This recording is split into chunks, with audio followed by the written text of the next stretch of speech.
Welcome back to Ethereal Arcs. Fang Yuan walks the demonic path alone. 500 years of experience, no allies, no hesitation. If you missed any previous episodes, all links are in the description. The climb continues. Chapter 151. Demonic Nature. Guye Yaolei was shocked when she heard this. Fang Yuan had already struck at lightning speed, his hand chopping her neck. She fainted immediately. The young girl fell down helplessly, and Fang Yuan's hand quickly moved, holding her by the waist. Next, he activated the stealth scale Gu, and their bodies vanished on the spot. When Guye Yaolei woke up in a sleepy state, she found herself in a dark mountain cave. She shrugged her head, trying to stand up subconsciously. But she soon found out that her arms were tied behind her back, the rope looped around her neck. She was tied tightly on a large rock. All the goo worms on her body had been plundered away by Fang Yuan, refined and turned into his. She was merely a 15-year-old young girl. With that frail body, how could she break free from that thick ropes wrapped a few times around the rock, even tied with knots? Being trapped in this remote and unfamiliar place, the young girl started to feel frightened. She thought about the moment before she had fainted. Even the most naive person would also know that Fang Yuan was going to do something bad to her. But how would Fang Yuan deal with me? What is he planning to do? Is it because I complained about him to Grandma, thus he is taking revenge? The young girl was tied helplessly, but her thoughts quickly flipped like pages of a book. The more she thought, the more frightened she got, and she started sobbing uncontrollably. Grandma, where are you? Quickly come and save me. As she cried, she felt an intense fear and loneliness. Fang Yuan was nowhere to be seen, and the cave was filled with her cries. Is Fang Yuan planning to trap me here? For 7, 8 days, and make me suffer in hunger, so I will never speak ill of him again. After crying for a while, Guye Yaolei thought of a possibility. Too evil. Fang Yuan, I will never forgive you. She gritted her teeth as her impression of Fang Yuan, which was bad from the start, fell into negatives. Since her birth, Guye Yaolei had not hated a person so much. At this moment, footsteps were heard. Soon, Fang Yuan's silhouette was seen emerging from the shadows. Fang Yuan, what do you want? Let go of me now. Otherwise my grandma will deal with you. Seeing Fang Yuan, Guye Yaolei struggled intensely, her slim legs stomping on the ground like a small deer that fell into a trap. You sure are lively, Fang Yuan coldly snorted. Guye Yaolei was about to open her mouth and continue crying in a rage, but she soon saw a large bear moving behind Fang Yuan. Bear. Her widened eyes showed shock as she stuttered. Fang Yuan laughed coldly, stretching out his hand and caressing the bear's black fur, his voice filled with coldness that flowed in the cave like ominous winds. Because of the wolf tide, it was not easy to find such a wild bear. Guye Yaolei reacted instantly. Her quick-witted thoughts soon remembered that Fang Yuan had once taken a bear enslavement Gu from Zhang. So that's it. She laughed coldly and was about to speak. But Fang Yuan suddenly squatted in front of her. What are you doing? The young girl tried to move away, but Fang Yuan easily used his right hand and grabbed her cheeks firmly. Such a cute appearance, lovable indeed, Fang Yuan plainly commented. Swoop! His right hand moved quickly, grabbing Yaolei's shirt, and pulled. The shirt was instantly torn, showing her pink undergarment. Ah! The young girl was stunned momentarily before shrieking loudly, frantically struggling. Even though her tender muscles bled due to friction from the ropes, she could care less. Fang Yuan laughed coldly, continuing to pull and tear her clothing apart. Soon, the young girl's ragged garment was only left with a few torn strips of cloth, showing off large areas of her milky, delicate flesh. No. She was extremely frightened, crying out loudly. As she thought of all the various possible ways Fang Yuan was going to deal with her, her whole body shook and trembled. However, Fang Yuan did not continue on as she expected, but instead he stood up and moved backwards. The young girl's loud cries turned into sobbing. But at this moment, the black bear moved its paws and got closer. The young girl was frightened as her iris shrunk into pin size, for at this moment she felt an intense sensation of death. Whoop! The bare paw struck, and the sound of it breaking air could be heard. With a crisp sound, the young girl's skull was hit, and the intense force broke her thin neck. Her head was twisted at a creepy angle, broken and hanging on one end. 1 moment ago, she was still an alluring beauty, and the next moment she was a corpse. Her warm body tied to the huge rock was like a broken toy doll. At this moment, even without Fang Yuan's control of the bear enslavement goo, with its craving for food, the black bear had already lowered its head, enjoying this sumptuous meal. It first started to gnaw at the young girl's throat, and fresh blood immediately bubbled out, splashing onto its black fur. Next was the young girl's white and tender breasts, like flower buds that were unopened. The black bear bit on her right breast in one whole mouthful, tearing away the skin and flesh, exposing her deathly pale ribs. At this moment, the black bear used its paw to break these bones. The young girl's internal organs were crushed, and immediately blood poured out endlessly. Without the skeleton's interference, the black bear placed its mouth further into the girl's body. It nipped at the girl's heart that was still beating, then proceeded to swallow it in one mouthful. The heart passed through its throat and into the stomach, and this bear that had to hide around and couldn't eat due to the wolf tide howled out in satisfaction. After another cry, it lowered its head again and started to consume her internal organs wantonly. Chomp, chomp, chomp. The black bear's mouth opened and chewed, large amounts of blood gushing out from its mouth, issuing a watery sound. After a good while, the black bear finally moved its head out. The young girl's chest was already empty, the immense injury extending to her stomach. But towards the shining white intestines, the bear did not seem to have much interest. It started to focus on the young girl's white slim legs. The girl's jade-like fingers were all bitten away by the black bear at once, and with a few rounds of chewing, the fingers were swallowed with a crisp sound. The girl's thighs were also a delicacy. The tender skin and flesh of her thighs emitted a virgin fragrance. When the bear had finished, all that was left was the white leg bones. Among the swaying movements, the girl's skull finally dropped onto the ground. To be honest, she did have a cute appearance. Those black, lustrous eyes with a round nose slightly pointing up, and her skin blushing like peach blossoms, with a small mouth and 2 rows of white, clean teeth. But now, her face had lost the color of blood, her skin turning deathly pale. Her fine black hair was left hanging, covering half of her face, with those pair of eyes staring wide open, filled with fear and anger. A death full of grievance. Fang Yuan folded his arms as he observed Gu Ye Yaolei's expression, thinking of a Buddhist saying on earth. Without a sense of self, without a sense of person, to be detached of all living things, detached of the sense of time. Void is the red skull and white bones, skin and flesh. I am namely myself, without individuality. Breaking the sense of self, realizing that one is common and ordinary. Without a sense of self means everyone is equal. There is no difference. Man is humanity, no longer treating humans as a superior race and demeaning other living beings. Without a sense of person means that the world is equal. There is no difference. Living things refers to all life, no longer recognizing life as superior and thinking that non-living beings like rocks and water have cognition.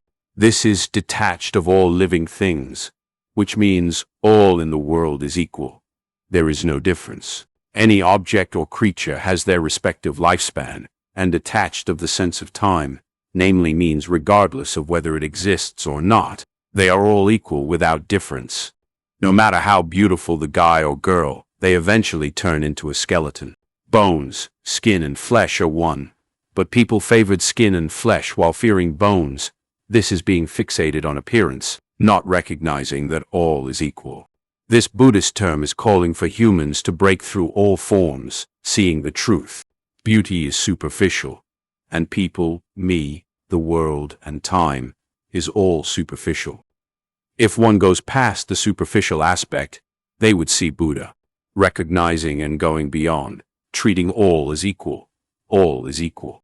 Thus, Buddha sacrificed his body to feed tigers, cutting off his flesh to feed eagles.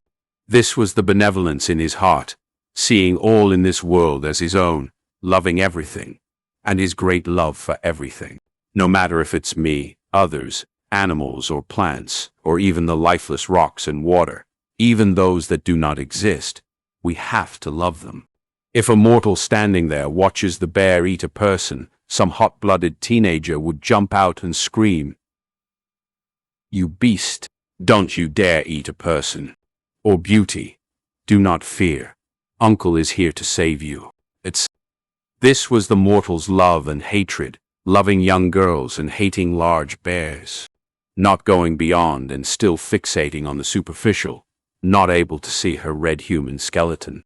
If Buddha stood there and watched the bear eat a person, he would sigh, chanting, "If I do not enter hell, who would enter?" He would save the young girl and feed himself to the black bear. This was Buddha's love and hatred, loving the young girl and loving the bear, treating all as equal. But right now, Fang Yuan was the one standing here. Seeing the young girl's tragic and violent death, his heart was unmoved. This was not because of his numbness to death, but he had gone beyond the superficial, having no obsessions, without a sense of self, without a sense of person. To be detached of all living things, detached of the sense of time, seeing all living things as equal, the world is equal. Thus, the girl's death is no different from a fox or a tree's death. But to a mere mortal, the girl's death would trigger their anger, hatred, and pity. If it was the girl eating the bear, they would not feel anything. If an old lady was eaten, the pity in their hearts would be greatly reduced. If it was a villain, a murderer getting eaten, they would clap their hands in joy, praising. In actuality, all beings are equal, and heaven and earth is just. Nature is fair, disregarding love or hate. It is emotionless, and never gives differential treatment. Rule of the strong, victor takes all. The disappearance of a life form, towards the entire natural realm and the infinite cosmos, to the long river of history, what does it amount to? Death means death. Who can choose not to die? What talk about a girl, bear, ant, fox, tree, old lady, murderer? They are all lowly, humble mongrels. Only by recognizing this and going beyond the superficial, arriving at the truth, does one gain divinity. This divinity, taking a step towards the light, it becomes Buddha. If it takes a step towards the darkness, it becomes a demon. Demonic nature. Chapter 152. Advance to rank 3. An hour later, Guye Yaolei was almost completely eaten by the black bear. The black bear was unwilling to eat the intestines and the girl's brains, but Fang Yuan did not want that to happen. According to the man-beast life burial gu's recipe, a wild beast must consume the entire person up to the tiniest scrap for the greatest effect. This can ensure success to the greatest rate. To refine this man-beast life burial gu, about 10 ingredients are needed, and the most important two are man and beast. The human has to be a virgin girl, and has a gu master's aptitude. Furthermore, she has to be at least C-grade talent, but of course A and B grade would be better, and can greatly enhance the chances of success. This beast refers to the beast enslavement gu, the bear enslavement gu, wolf enslavement gu, tiger enslavement gu, etc. Even deer enslavement gu or bull enslavement gu can work. However, only bears, wolves, and tigers, these carnivores, have it easier eating meat. Otherwise, if forcing a herbivore like a deer or bull to consume this human, the enslavement gu's manipulation would be required to force them to do so. After the beast consumes the human, the refinement has to begin immediately. Otherwise, when the beast digests the person's bones and meat, the refinement would no longer be possible. Seeing that the black bear refused to eat Yaolei's intestines and brain, Fang Yuan snorted in displeasure and willed in his mind, activating the bear enslavement gu that was planted in the black bear's body. The black bear growled, and under Fang Yuan's oppression, was forced to swallow the intestines and brain. At the same time, it broke the girl's bones to bits and swallowed them piece by piece. The bone shards were sharp and pointy, but under Fang Yuan's control, it swallowed them, and many of the shards stabbed into its mouth and throat, the pain causing the huge bear to tear up. But Fang Yuan only strengthened his control, and the bear's body was no longer under its own control. Seeing the black bear stuffing the spine into its throat, Fang Yuan knew the time was ripe. He flicked his finger, and a single aperture charcoal goo flew out. The goo worm flew into the black bear's mouth and burrowed its way in. The black bear suddenly cried out painfully as the charcoal goo's power was burning its internal organs. The black bear's body was shuddering intensely. It cried painfully and wanted to roll around on the ground, but the enslavement goo had a steady grip on its movements. After burning for 15 minutes, Fang Yuan's finger moved again, and 3 kerosene goo flew out. The kerosene goo was a rank 1 expenditure type goo, and upon entering the black bear's body, it exploded into large amounts of kerosene and intensified the fire burning inside the black bear's body. The black bear cried until its throat was dry, but Fang Yuan timed it well and threw several more goo worms out into its body. These goo worms were all exchanged using merit points. The black bear laid on the ground, completely motionless. A moment later, from its eyes, ears, nostrils and mouth as well as its butt, small sparks of flames were seen. Then, the fire got bigger and quickly enveloped its entire body, turning it into a giant fire pillar. The entire dim cave was lit up by this fire. But this fire was not the usual orange, but instead an eerie blood color. Fang Yuan patiently waited for a moment until the fire was about to extinguish. Then he threw out the final goo. This was a rank 2 poison goo. Throwing it into the fire, an intense reaction occurred. A white lump of light emerged from the fire, initially only fist size.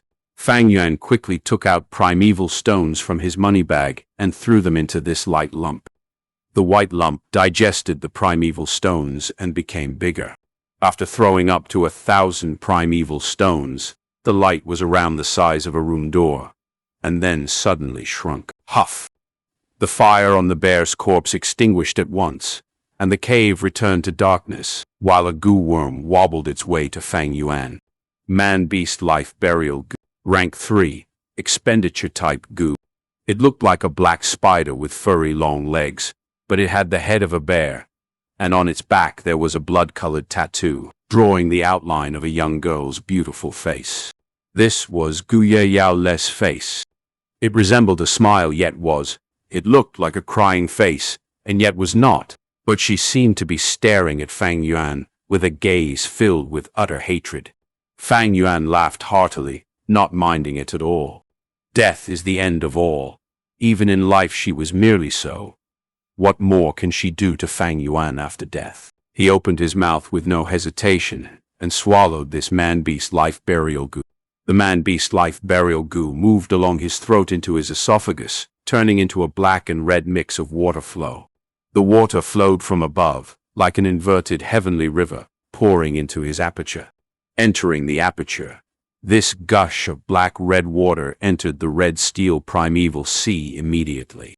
At once, the entire primeval essence was turned into an eerie black-red color filled with the smell of blood. Fang Yuan's thoughts moved as he activated this black-red primeval essence, rushing it towards the aperture walls. 10%, 20%, 30%. When 38% of the primeval essence was expended, the aperture had a loud boom as the white crystal walls broke into pieces. What replaced it was an entirely new round ball-shaped light membrane aperture wall. At this moment, Fang Yuan advanced to rank 3. But Fang Yuan did not loosen up, and instead forced the remaining black-red primeval essence out of his body.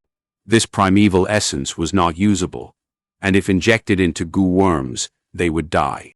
If left remaining inside the aperture, the longer it stayed, the more it would pollute the light membrane aperture walls and cause one's aptitude to decrease.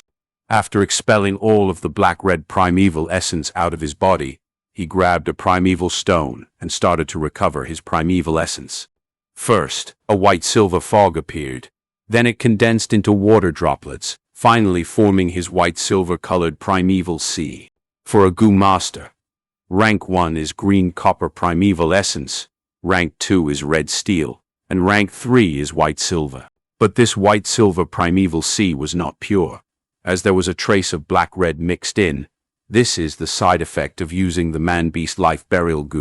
Fang Yuan was not surprised. He calmed his mind and expelled this white silver primeval essence out of his body before forming new primeval essence. The second time round, the black-red colored substance was reduced by half. But Fang Yuan was not satisfied and expelled his white silver primeval essence again, forming new primeval essence for the third time. After several tries, the black-red substance was reduced to a barely observable amount, and even if Fang Yuan attempted more tries, this substance would remain. This was an unavoidable consequence of using the man-beast life burial goo. The man-beast life burial goo's effect was extraordinary, able to turn a rank 2 peak stage goo master with no hopes of advancing his entire life into a rank 3.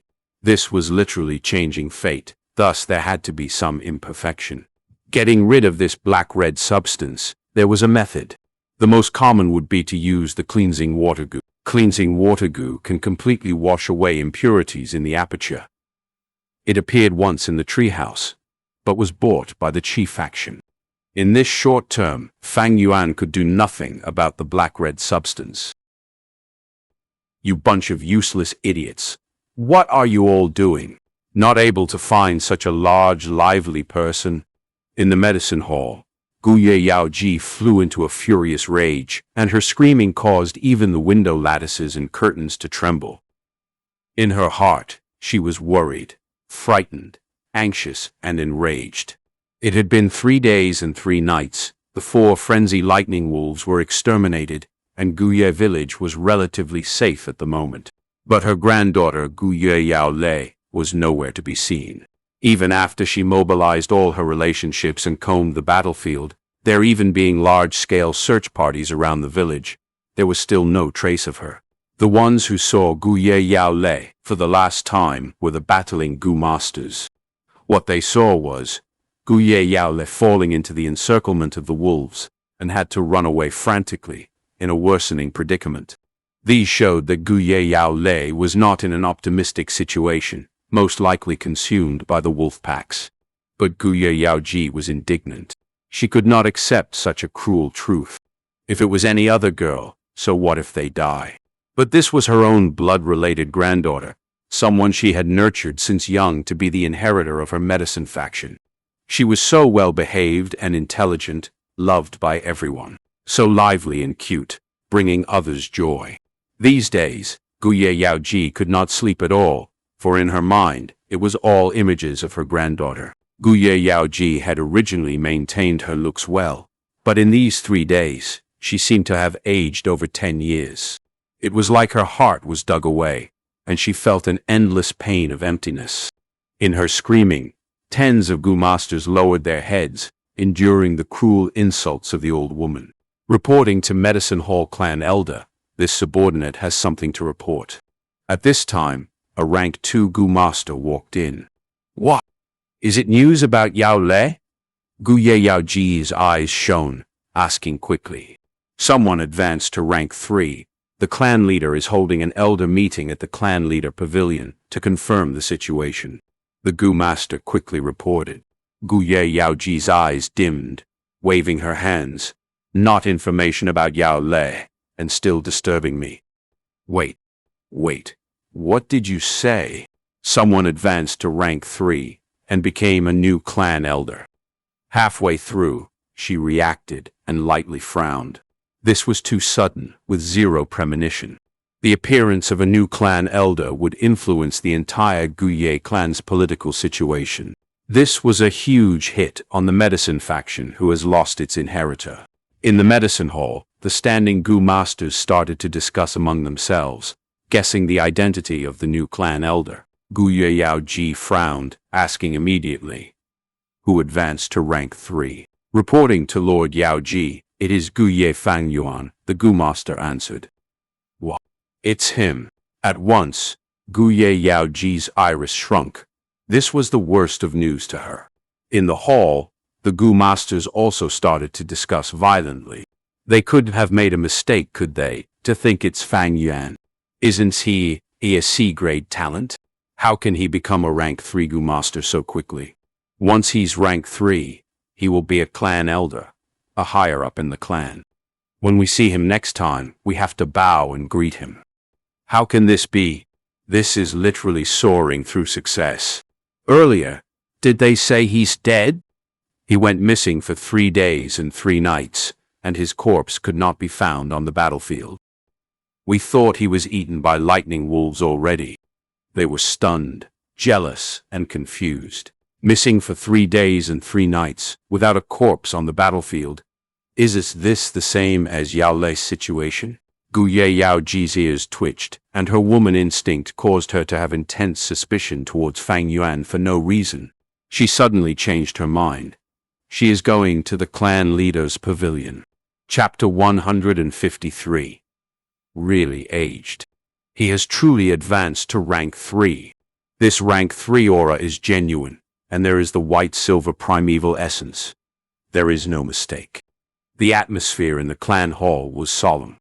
The clan head Gu Yebo was sitting on the highest seat, with many elders seated in rows by his left and right. Whispers could be heard here and there, and dozens of people's attentions were more or less gathered on a young man who was standing upright in the center of the hall with his head held high. The young man was Fang Yuan. To think this Fang Yuan advanced to rank 3. If I hadn't personally seen it, I would never have believed it.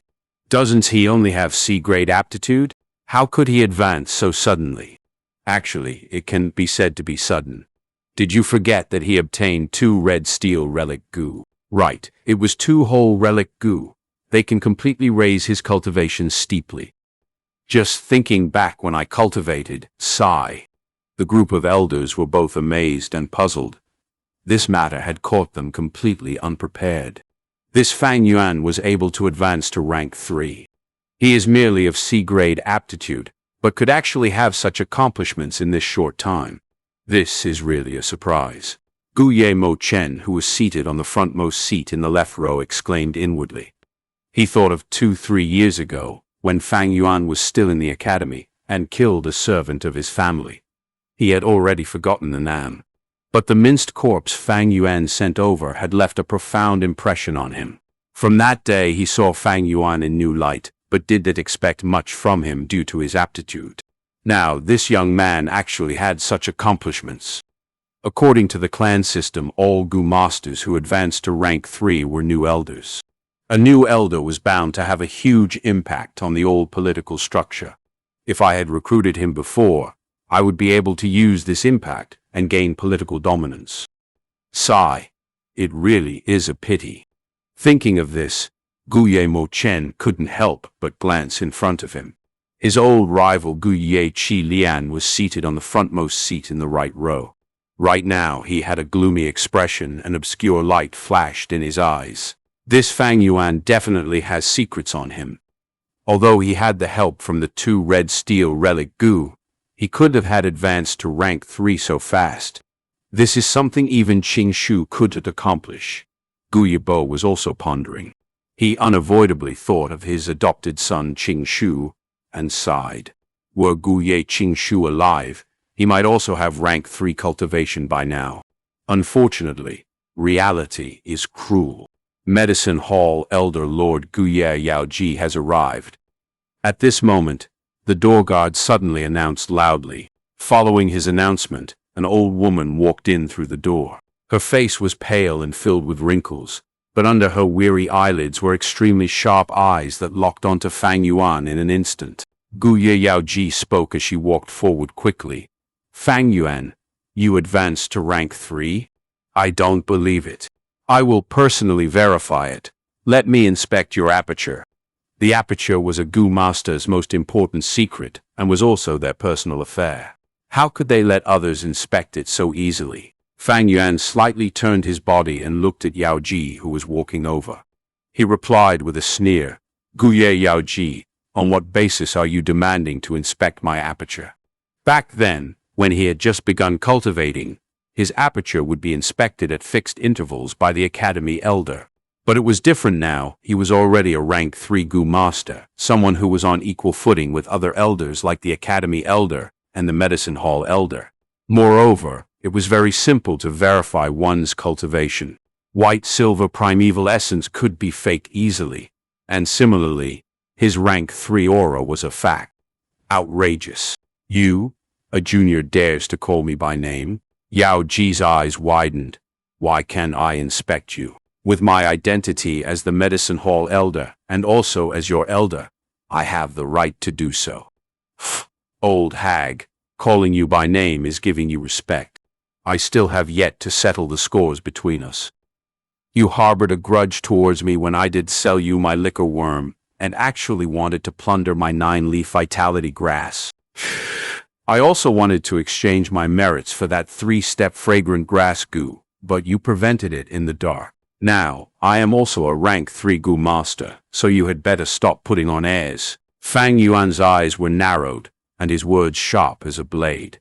He was very clear-cut with his words, completely showing off his hostility towards Yao Ji. If he said this with a cultivation of rank 1 or rank 2, he would definitely be suppressed and even attacked. However, the situation was completely different now. He was a rank 3, and his position was already equal to the elders. Towards Fang Yuan insulting Guye Yaoji, the other elders' strategy was to wait and see. Being at a high position, their considerations were profound. Even if they weren't born shrewd, the years of political struggle had trained the shrewdness in them. They didn't have much understanding of Fang Yuan, so they could take this opportunity to observe him. Brat, you have the cheeks to slander me. Guye Yaoji was furious due to the humiliation. What Fang Yuan said was true, but why would she admit it in front of everyone? The elders present were all silently observing the situation unfold. Most of the elders present here knew of the matter regarding the 9-leaf vitality grass, and even had transactions with Guye Yaoji. However, in politics, there are only eternal benefits, never eternal enemies or eternal friends. Upon hearing Guye Yaoji retort herself, Fang Yuan coldly laughed and didn't reply. Guye Yaoji's sound echoed and lingered within the hall. This old woman was slightly trembling. This silence made her feel like she was alone. Something had changed. The situation was no longer the same. Were Fang Yuan to be a rank 1 or rank 2, these elders would immediately jump out to stand on Guye Yaoji's side and unitedly punish Fang Yuan. The authority of higher-ups absolutely didn't allow the lower levels to challenge it.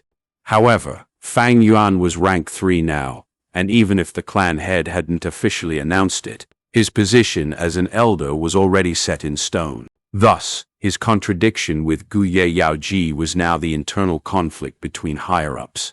Fang Yuan was a newly advanced elder. His foundation were not yet deep, and didn't have any background. But this was also his strength, as he had nothing to lose in the first place, thus having no fear. By contrast, Guye Yaoji was old, and though she was in control of Medicine Hall, had a high position and broad connections, this was also her weakness. She was old, and she could afford to lose. Her medicine faction's inheritor Yao Lei was missing, and the enormous assets she controlled were coveted by many. It would not be bad if it were peaceful times, but now was the time of the wolf tide, and even elders had the possibility of dying. Things were turbulent, newcomers climbed up in position and old-timers stepped down. This was a time of change. There weren't any elders that could guarantee their own safety. Even the clan head could fall down. In the history of Guye clan, the number of clan heads that died in a wolf tide weren't few. As for the elders, they could even guarantee their own safety, so unless there were enormous benefits involved, they wouldn't meddle in other people's fights. Guye Yaoji felt like the situation had turned thorny. The hall was silent.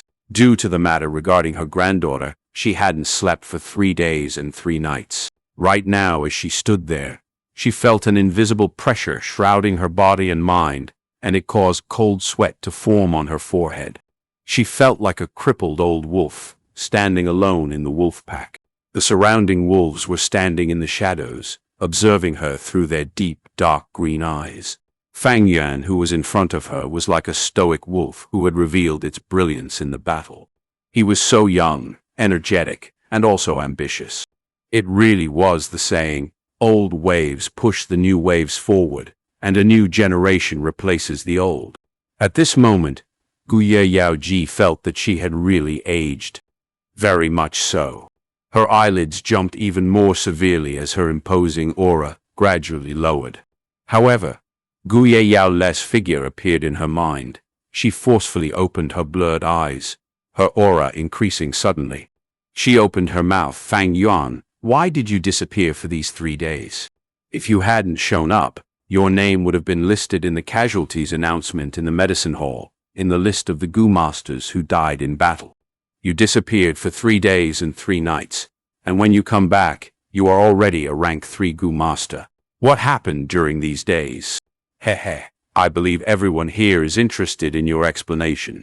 After realizing she could no longer easily create troubles for Fang Yuan, her tone became more mild, no longer as forceful as before.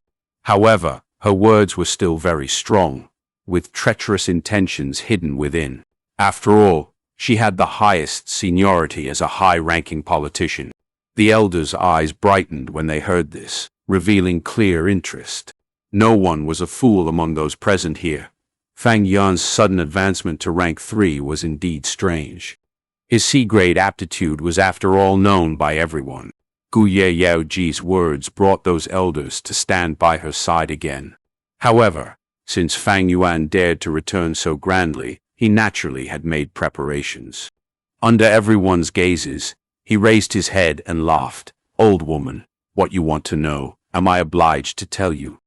However, hearing the pitiful news of your granddaughter's death, I will benevolently tell you. During the past few days, I have been in closed-door cultivation in Elder Qi Lian's manor, trying to break through to rank 3. This point can be verified by Elder Guye Qi Lian. What? Guye Yaoji revealed a startled look. Other elders were also shocked, all kinds of complicated expressions appearing on their faces. Immediately, everyone's gazes were cast towards the gloomy-faced Guye Qi Lian. The Qi faction head, who held one of the 2 most powerful influences in the Guye clan, now appeared so gloomy that water could drip out from him. However, in front of everyone's gazes, he knew he needed to give an explanation. Thus he reluctantly replied, "It is indeed so. I can testify that Fang Yuan has been in a closed-door cultivation in a secret room in my manor during these past few days." The instant these words came out, the whole crowd went in an uproar. The elders possessed deep restraint. They wouldn't lose their bearings and make a scene. However, there were many whispers and mutterings. To think Guye Qi Lian actually had relations with Fang Yuan. Fang Yuan's advancement is related to Qi Lian. There is a great probability. Didn't people speculate that Fang Yuan had someone supporting him from behind the scenes? To think it was the Qi faction. Maybe the reason for Fang Yuan's fast cultivation speed is because of Qi faction pouring resources to him. Fang Yuan is Fang Zheng's older brother. Elder Qi Lian's actions have a very profound meaning. Some elders discussed, whereas some elders' mind were flipping over. It turns out this Fang Yuan wasn't a junior with no one to guide his steps. He has the help from Qi faction. We need to be cautious towards him in the future. Fortunately, we did interfere and jump into the fight between Fang Yuan and Yao Ji. Yao Ji is in a dangerous predicament. She wanted to deal with an elder who didn't have any backing, but she could never have had expected that his background was so solid. Actually, the Qi faction. Guye Yaoji's face was very pale. When she had heard Guye Qi Lian confirming it, she took a step back in shock, her whole body trembling faintly. Opposing a lone elder compared to an elder backed by the Qi faction, these were 2 utterly different concepts. Chapter 154, Vomit Blood Out of Anger. Guye Mochen's heart was very heavy. He had planned to recruit Fang Yuan, but stopped himself due to Fang Yuan's aptitude. But now his old rival Guye Qi Lian actually got affiliated with Fang Yuan already. All the evidence points to Qi Lian providing support for Fang Yuan since over a year ago. Now, his investment had received such a great reward, and the Qi faction has a new clan elder. How can his heart not be heavy?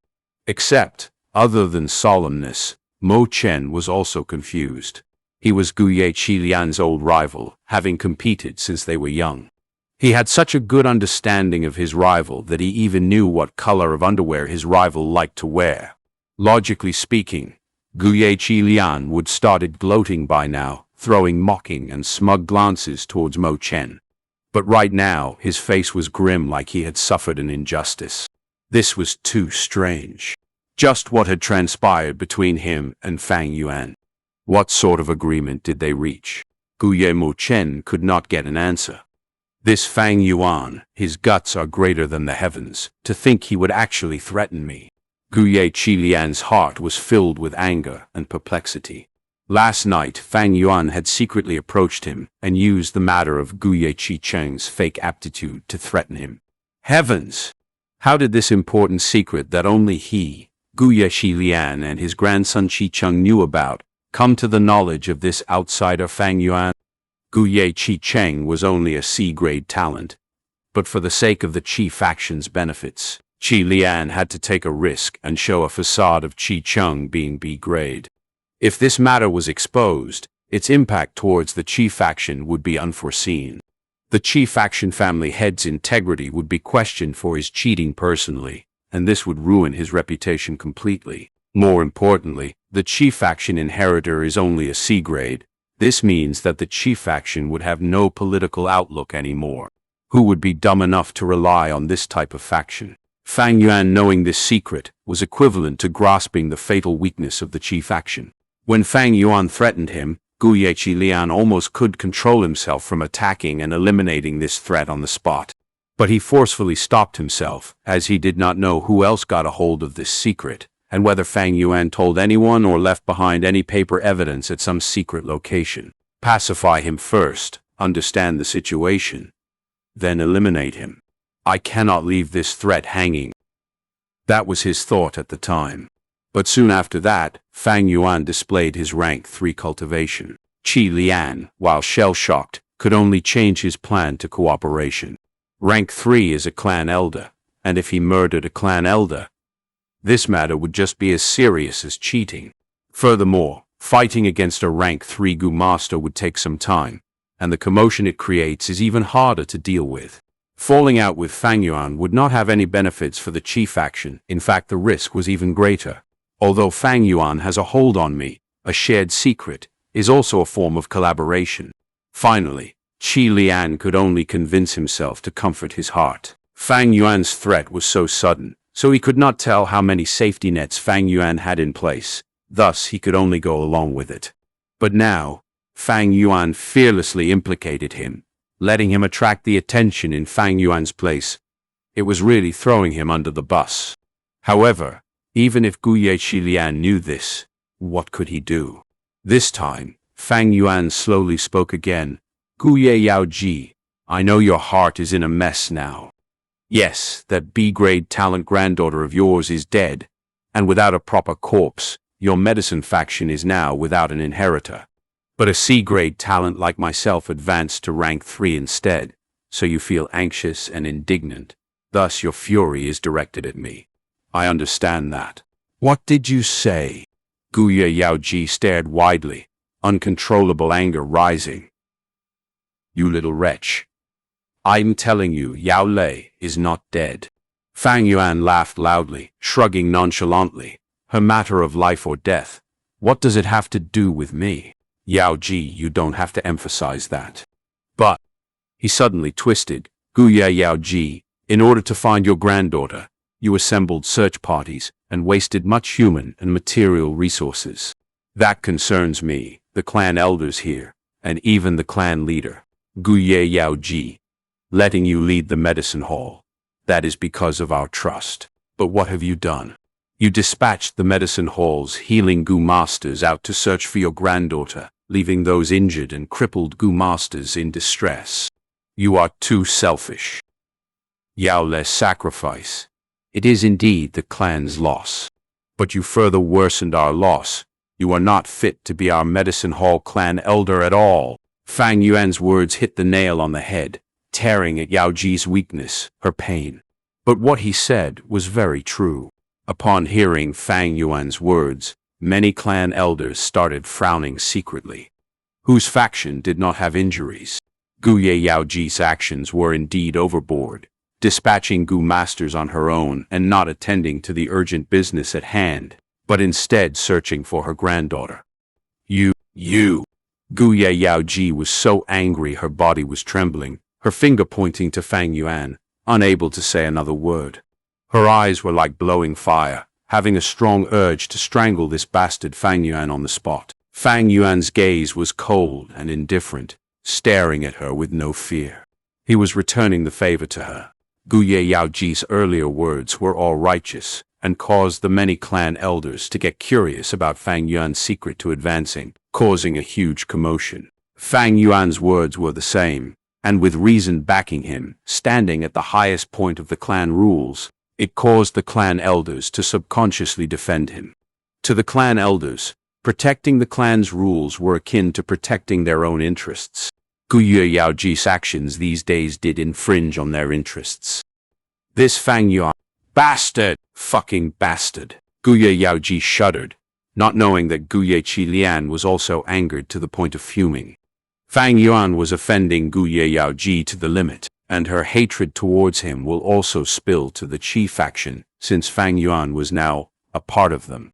But the truth was, Qi faction is innocent. Was he, Guye Qilian, a fool?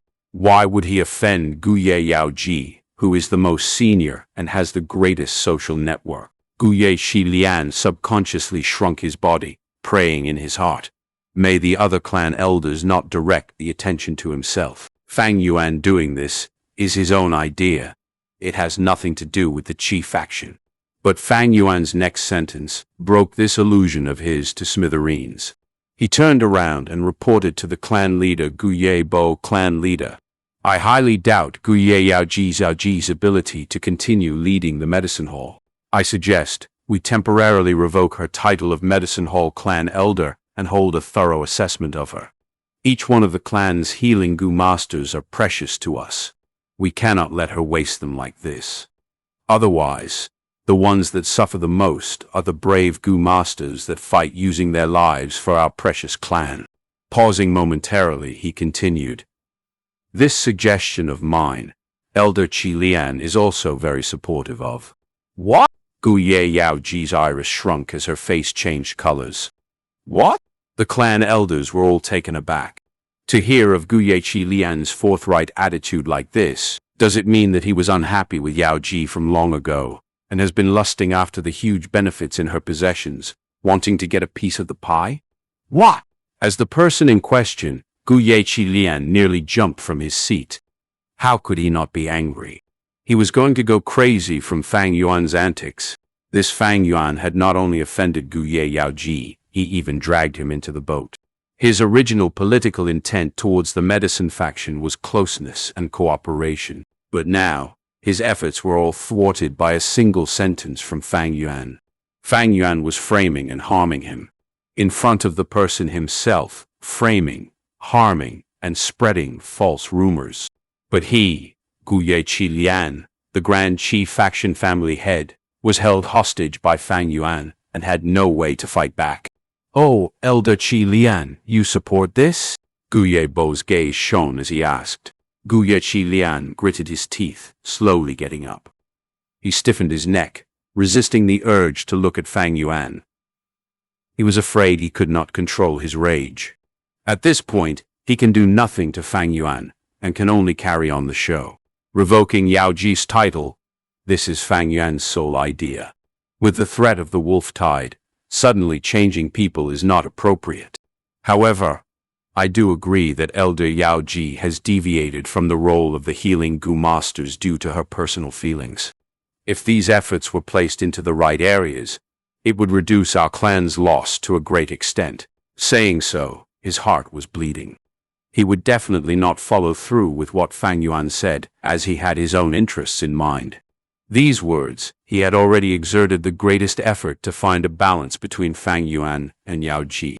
But even so, after he finished speaking, he heard a thump. He turned his head around and saw that Guye Yaoji had vomited blood out of her intense anger and fell on her back. It's over. I've completely offended Yaoji. At this moment, Guye Qilian felt like he had fallen into a chasm, his heart icy cold. Lord Yaoji. Someone, quickly diagnose her.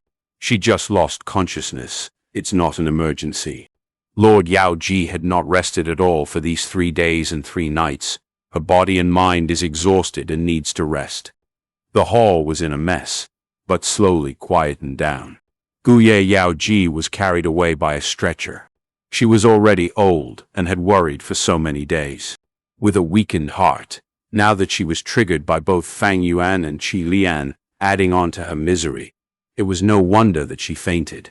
Lord Yaoji had led the medicine hall for so many years. She had worked hard for so long. She is truly tired. Letting her rest is also for her own good. Now that she is unconscious, the medicine hall cannot be without a leader. I advise that we let Fang Yuan take over, Guye Qilian suddenly said. This old man stood before his seat. Seeing Guye Yaoji being carried out, his eyes shone coldly. Since he had already offended her, then why not go the entire way and continue the mistake? To prevent the medicine faction's revenge, he might as well suppress them entirely. This is someone in power, the resolve and wisdom of an expert in politics. The hall fell into temporary silence. Yao Le's death, Yao Ji's downfall, it showed that the medicine faction was on an imminent decline. The cruelty of politics is even more heartless than the wolf tide. Fang Yuan was silent as well. Letting him be the medicine hall clan elder. He. Guye Qilian was only saying it casually. Letting a newly advanced young clan elder to hold such an important role. Maybe if the clan elders and clan leader were all retarded. Guye Qilian saying this intentionally had deep meaning. As expected, in the next moment, Guye Bo declared, "The medicine hall's role shall temporarily be held by Elder Qi Zhong. Fang Yuan's cultivation has indeed reached rank 3. Thus, according to the clan rules, he shall also assume the role of clan elder.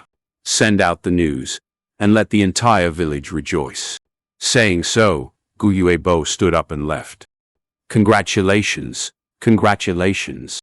After the clan leader left, the clan elders all walked towards Fang Yuan, cupping their fists with faces full of smiles. Fang Yuan cupped his fists as well, replying with a warm smile. Chapter 155. Borrow. Congratulations, congratulations. Elder Fang Yuan is young and promising. You are definitely a role model for the young generation. Haha, we truly anticipate Elder Fang Yuan's brilliance as we work together from now on. The group of elders surrounded Fang Yuan and spoke customary words. The academy elder stood at the edge of the crowd, his expression complicated as he looked at Fang Yuan. He had never expected Fang Yuan to become an elder. In his class, he had been most optimistic of Fang Zheng, and then Qi Cheng and Mo Bei. But to think that the one who was the first to achieve success was actually Fang Yuan. How could these little achievements of mine compare to the elders? I still need to thank the clan's teachings for today's achievements. Academy Elder, I have always engraved your words in my heart. Fang Yuan had a warm smile on, and he spoke modestly and prudently. The Academy Elder hadn't expected this punk to take the initiative to greet him. He was blank for a moment before a gratified expression appeared in his face. Looks like you have matured a lot in these years, Elder Fang Yuan. Keep up the good work. I am proud of your achievements. The clan needs new blood like you. Fang Yuan sincerely thanked the Academy Elder again and also replied to the other elders. With his 500 years of experience, putting on such an act was very easy. He had a sense of propriety. His words were gentle, and his attitude was humble, making all those who heard him feel like they were basking in spring breeze. Guye Qilian was indifferent at this scene, but the more he observed, the more frightened he became. This Fang Yuan knew how to deal with the situation adequately, and every sentence and word were as if spoken by a veteran. Was he really just in his teens? Could he be a born politician? The Academy Elder was astonished too. He thought of the Academy times. Fang Yuan was so rebellious, even exploiting his own classmates. He had countless headaches due to this, but the current Fang Yuan seemed to have completely changed. On the contrary, Guillermo Chen was baffled by Fang Yuan's behavior. After all, he already had a taste of Fang Yuan's schemes. Right now, as he looked at Fang Yuan's cultured and gentle behavior, becoming a focal point of the crowd, he kept on sighing that Guye Qilian had made a great move. The exchanges continued on for some time. But, regardless of what thoughts the elders had, the ones present there could help but look at Fang Yuan in a new light. They continuously sighed that rumors were really unreliable. In the end, Fang Yuan tactfully rejected some of the elders' invitations and left the clan head pavilion with a smile together with Guye Qilian. Muff, are you satisfied now? After pulling down Guye Yaji, you even dragged my chi faction into hot water. When they reached the study room, Qilian couldn't pretend anymore, and the smile on his face was replaced by fury. Fang Yuan was sitting in front of him and leisurely smiled. You need to thank me for this. Guye Yaoji is down. This is a great benefit to your chi faction. Guye Qilian's gaze flashed. Young man, your thoughts are too simple. Qi Zhong is my chi faction's member, but his wife is of Yao faction. The clan head appointed him as the temporary medicine hall elder, precisely because he wants to balance out the internal strife between my Qi and Yao faction. How did you find out about Qi Cheng's matter? At the end, Guye Qilian suddenly asked this. He closely watched Fang Yuan with a gaze like that of an eagle's. Fang Yuan unconcernedly shrugged his shoulders and said, Old man, I don't have much primeval stones on me left. Give me 3,000 primeval stones. Bang! Guye Qilian fiercely slammed the table. He lowered his voice and roared, Fang Yuan, don't even think that you can extort my chi faction just by knowing that secret. I am old and don't have long to live, so at worst I will just give up my life. I can accept cooperating, but I will absolutely not receive any threats. I won't allow what happened today to happen again. If you recklessly make enemies and pull my chi faction into your mess, you will regret it. You really think that secret can destroy my whole chi faction? Hey, don't be so naive. Fang Yuan did reply. His gaze was ghostly as he let Guye Qilian continue to berate him. When Guye Qilian had slammed the table, his aura was astonishing, like that of a tiger. But as he continued to speak, his aura started getting weaker and weaker, and in the end, he appeared to be in deficiency of energy, showing. Only when he no longer spoke did Fang Yuan leisurely smile and say, Old man, don't get so angry. I am indeed short of money recently, and I am not asking these 3,000 primeval stones for free. I am just borrowing them. I can even sign the receipt for loan. Guye Qilian snorted. He spoke slowly. You lack primeval stones. You have just become an elder, and don't know the preferential treatment the clan gives to the elders. As long as you are an elder, you will receive 100 primeval stones every week. This is the amount you receive in ordinary times. But as this is the time of the wolf tide, you will receive 300 primeval stones as allowance. Not only that, you can also freely take a rank 3 goo worm. Similarly, the clan's rank 1 to rank 3 recipes will be open to you. You can choose any recipe that you like and refine your rank 3 goo worm. There are also other privileges. For example, ordinary goo masters can only marry 1 wife, but an elder can have 1 wife and 2 concubines. So that's it. Fang Yuan knew this, of course, but he pretended it was the first time he heard it. But even if it is so, I still want to borrow 3,000 primeval stones. You also know that I just advanced to rank 3. Refining a rank 3 goo worm consumes a great amount of primeval stones. Fang Yuan sincerely said. Guye Qilian reflected on this. He pondered. With Fang Yuan's identity as an elder, he would go so far as to not pay his debt. Does he not want his reputation? If in case he dies in the wolf tide, then wouldn't my 3,000 primeval stones go in waste? Wait, won't it be better if he dies? We can continue to hide the matter regarding Qi Cheng's aptitude. But how did he learn this secret? Is there still anyone else who knows of it? I had better lend the money to him first and lower his guard. Then I can probe his secret. As he thought up to this point, Guyechi Lian didn't insist anymore, and immediately took out a brush and paper. Fang Yuan wrote the receipt for loan and signed with his fingerprint. Guyechi Lian called his butler and gave some orders. Soon, several money bags full of primeval stones were brought over. Fang Yuan weighed each money bag and didn't find any problems. He truly needed these primeval stones. He had almost spent all his savings in refining the man-beast life burial goo. These 3,000 primeval stones could be considered a timely assistance. He had just advanced to rank 3. He needed to refine a rank 3 goo worm. Only then could he truly possess the battle and survival ability of a rank 3 goo master. He already had a rough plan regarding this. 3,000 primeval stones might not be enough. However, it was urgent, and the chief action would be his great money farm. The primeval stones he borrowed this time was only the start. If it happened once, it will happen twice. First time is difficult, but subsequently gets easier. As for paying the debt, Fang Yuan was in a hurry to leave after getting these primeval stones, but instead smiled. I still want to borrow something. Don't go overboard. Guyechi Lian was grim, but in the end, he still said, Speak, what is it? Cleansing water goo. Fang Yuan's eyes narrowed as he said candidly. There was a cleansing water goo on sale previously in the caravan, and if you consider who was most likely to purchase this goo, it would be Guyechi Lian. He used his own primeval essence to nurture his grandson's aperture and advance his cultivation. This led to there being mixed auras in the aperture, which needed to be purified by the cleansing water goo. That is impossible. Guyechi Lian firmly refused. He indeed bought that cleansing water goo, but he prepared this goo for his grandson, Guyechi Cheng. If he wanted to buy it again, he could only rely on fate. Don't refuse me so fast. Fang Yuan laughed. I believe you, Lord Guyechi Lian, the head of Qi faction. Know which is more important, a cleansing water goo or Qi faction's reputation.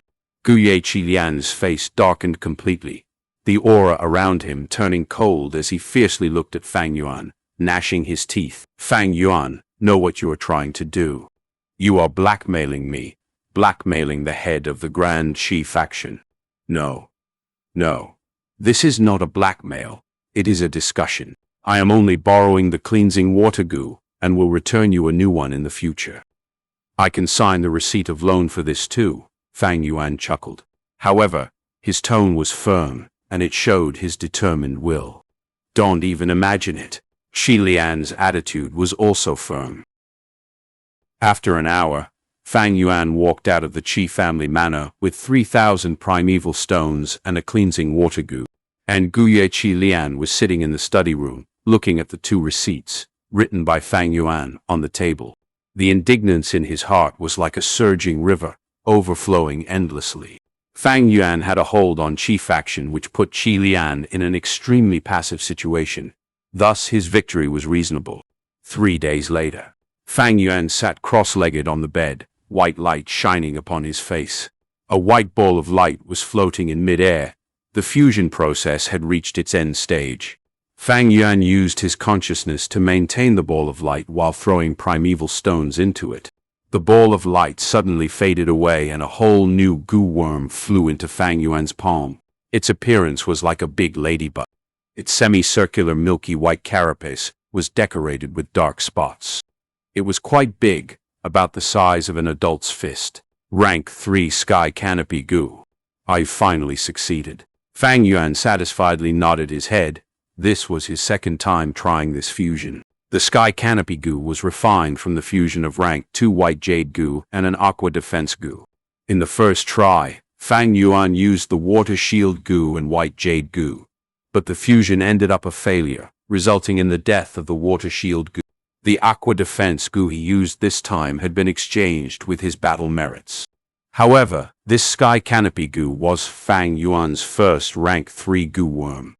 His first rank 3 Goo worm was directly obtained from the clan. After advancing to rank 3 and becoming an elder, the clan would bestow them with a rank 3 goo worm. Fang Yuan used this chance to pick a Thunderwings goo. This goo was gotten as spoils of war after the elders had killed a frenzy lightning wolf. Its ability was to materialize a pair of thunder wings and give goo masters the ability to fly for a short duration. With the Thunderwings goo to assist with movements, Fang Yuan's final combat shortcoming was fixed. Chapter 156. Digital Shade Recipe, Flower Wine Mystery. Lord Fang Yuan, this way towards the secret room, please enter.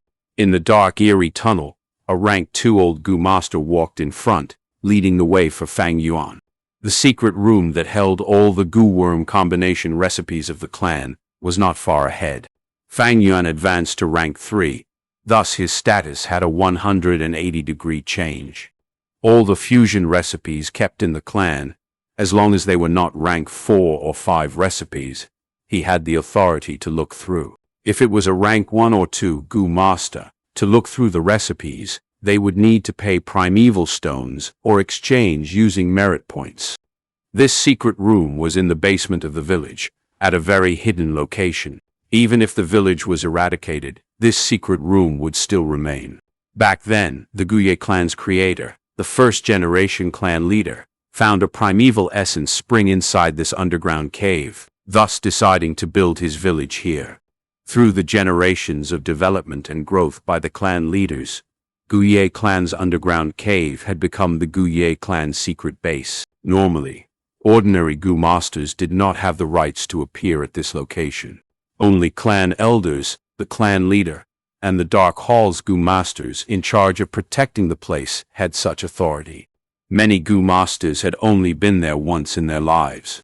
That is during the awakening ceremony, where the youngsters would come to the primeval spring sea, hoping to awaken their aperture. Other than this, unless there is a special reason, entry to this underground cave is prohibited for all people. Even the goo master guarding the place is picked after careful consideration. After all, the primeval spring in this underground cave is the entire foundation of the Guye village. From the spring center, large amounts of primeval stones are produced, and that sustains the goo master cultivation of the entire clan. In the tunnel, 2 sets of footsteps could be heard. Far away, the sound of river water flowing sounded. That is the underground river in the cave. A moment later, the goo master leading the way brought Fang Yuan to a rock door.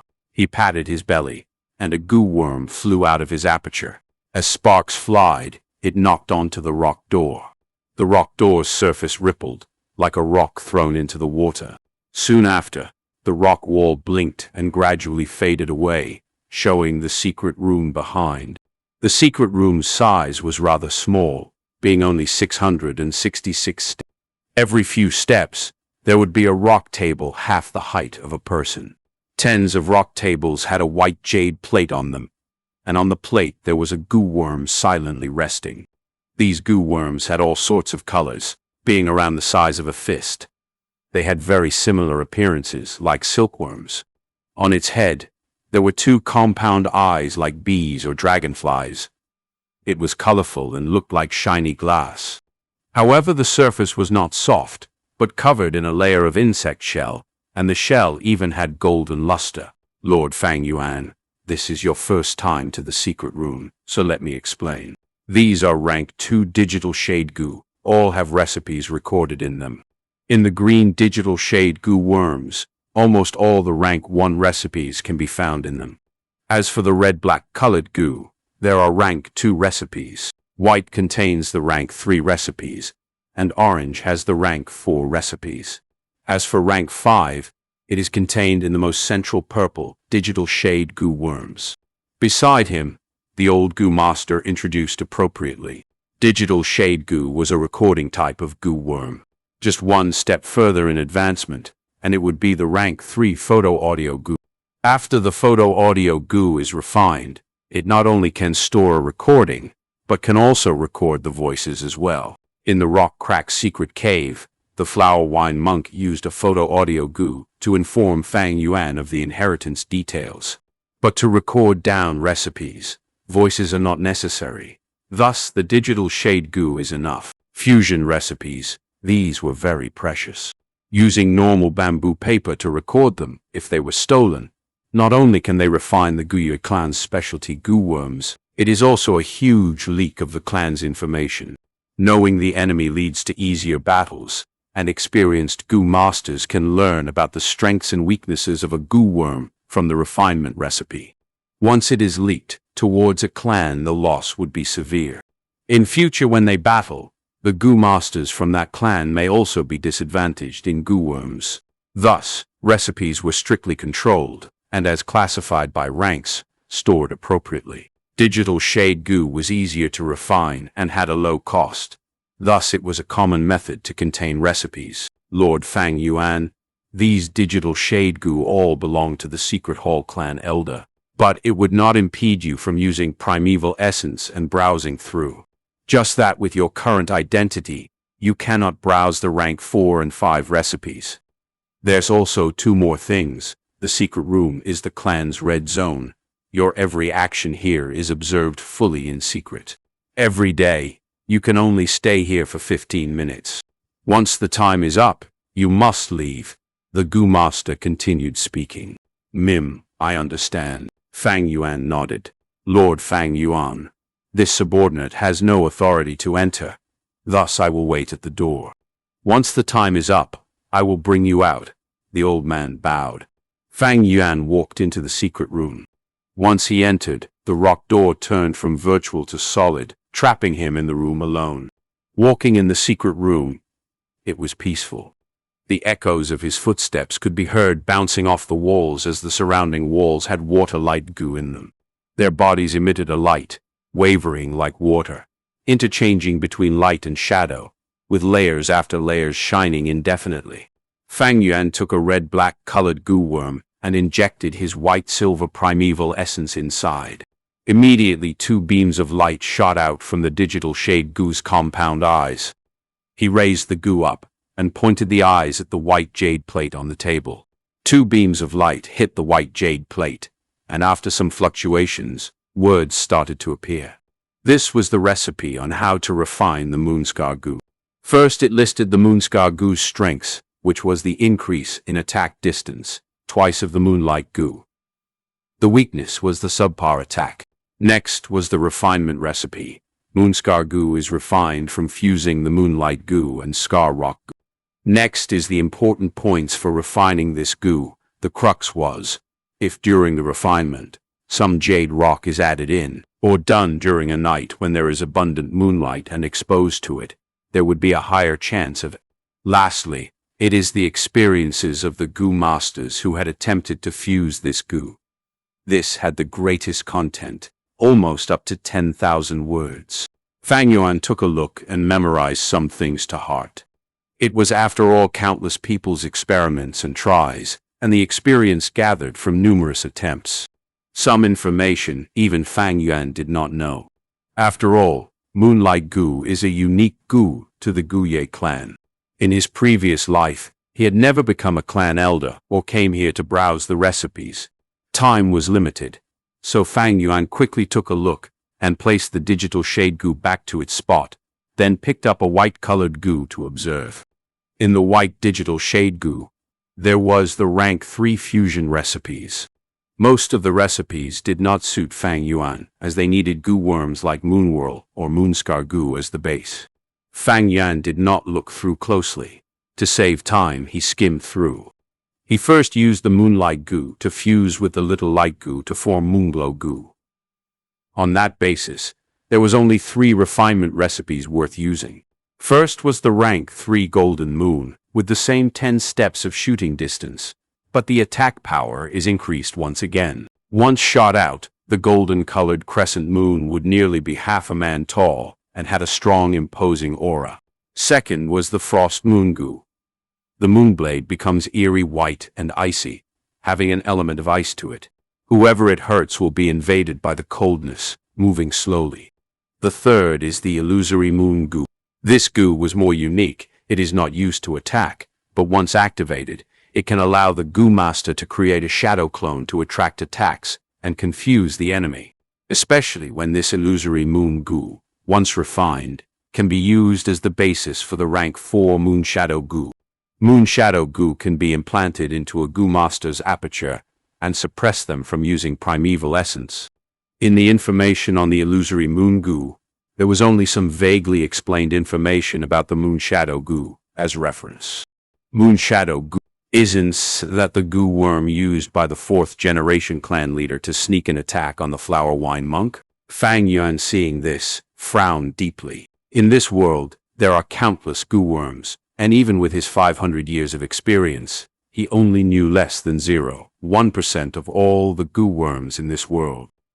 He originally had a rough idea of the Moon Shadow Goo, but now that he knew the goo worm's effect, suspicion rose in his heart. Moon Shadow Goo had a unique use.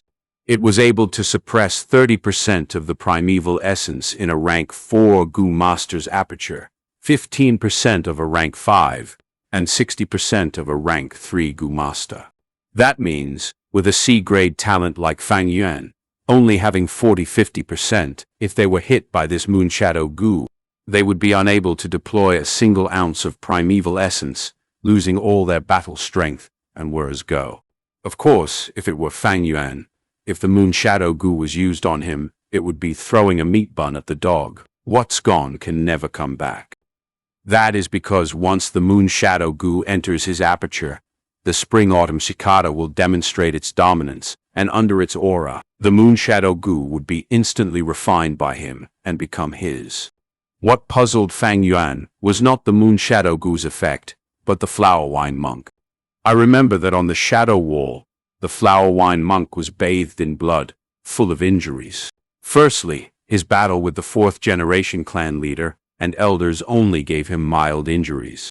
I thought those severe injuries were caused by this Moon Shadow Goo, but to think that this Moon Shadow Goo is only used to suppress primeval essence, crippling the Goo Master. Then, where did the flower wine monk get his severe injuries from? Fang Yuan's thoughts were meticulous, thus becoming more suspicious. Back then, when the flower wine monk lost to the clan elders and escaped, what actually happened? Moon Shadow Goo was not the cause of his death. So then, what was? At once, the originally clear flower wine monk inheritance became a complete mystery to Fang Yuan again. Lord Fang Yuan, it has been 15 minutes. I believe you have had some gains. No matter what, please come again tomorrow. At this point, the door turned into an astral state again, as the old Goo Master stood outside and said respectfully, "Okay." Fang Yuan's gaze shone as he put down the digital shadow Goo, leaving the secret room. Regardless of whether it is the golden moon, frost moon, or illusory moon, these refinement recipes were not what he wanted. That is because they all consumed large amounts of moon orchid flower petals. Moon orchid flower petals were hard to store, only able to live for a few days.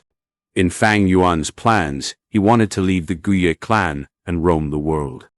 If he refined these Goo, without any food they would die in half a year. He might as well not refine them. However, there were still rank 3 recipes that he did not manage to see. I will come again tomorrow, I guess. Such a thought flashed across his mind. Chapter 157. Blood Moon Goo. Second day, secret room.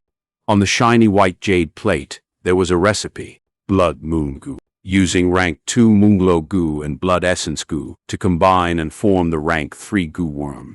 Once activated, the Moonblade glows blood red, with the size of a face. If one gets injured by it, there would be a continuous bleeding effect. That's it. Fang Yuan's gaze swept through the information and memorized this recipe at heart. Then he closed his eyes and recited again, and opened his eyes to check. After several times, he checked that he had completely memorized this recipe in his heart, with no margin of error. Compared to the Golden Moon, Frost Moon and Illusionary Moon Goo, the 3 classics, this Blood Moon Goo was much more unorthodox. The former 3's refinement recipes had almost 100,000 words of refinement experience. But this Blood Moon Goo barely had a few thousand. It can be seen that through history, Goo Masters who chose this Blood Moon Goo were rare. The Blood Moon Goo's attacking capability was average. It only had a 10-meter range, and even the bleeding effect after attacking isn't optimal. Goo masters from rank 1 to 5 had limited primeval essence and could not sustain for a long battle to decide the victor. A bleeding effect in the real battlefield was only a small problem. Against a Goo master experienced in healing, they could even have the ability to counter this. Furthermore, the Blood Moon Goo had the biggest flaw. Every few days of the month, it would ooze fresh blood out. The blood would flow uncontrollably, and during this period, its attack power would be reduced to a third of the original. But it had the greatest advantage that Fang Yuan liked. It was easy to feed. Much easier than the Golden Moon, Frost Moon, and Illusionary Moon. The food it needed was no longer moon orchid flower petals, but fresh blood.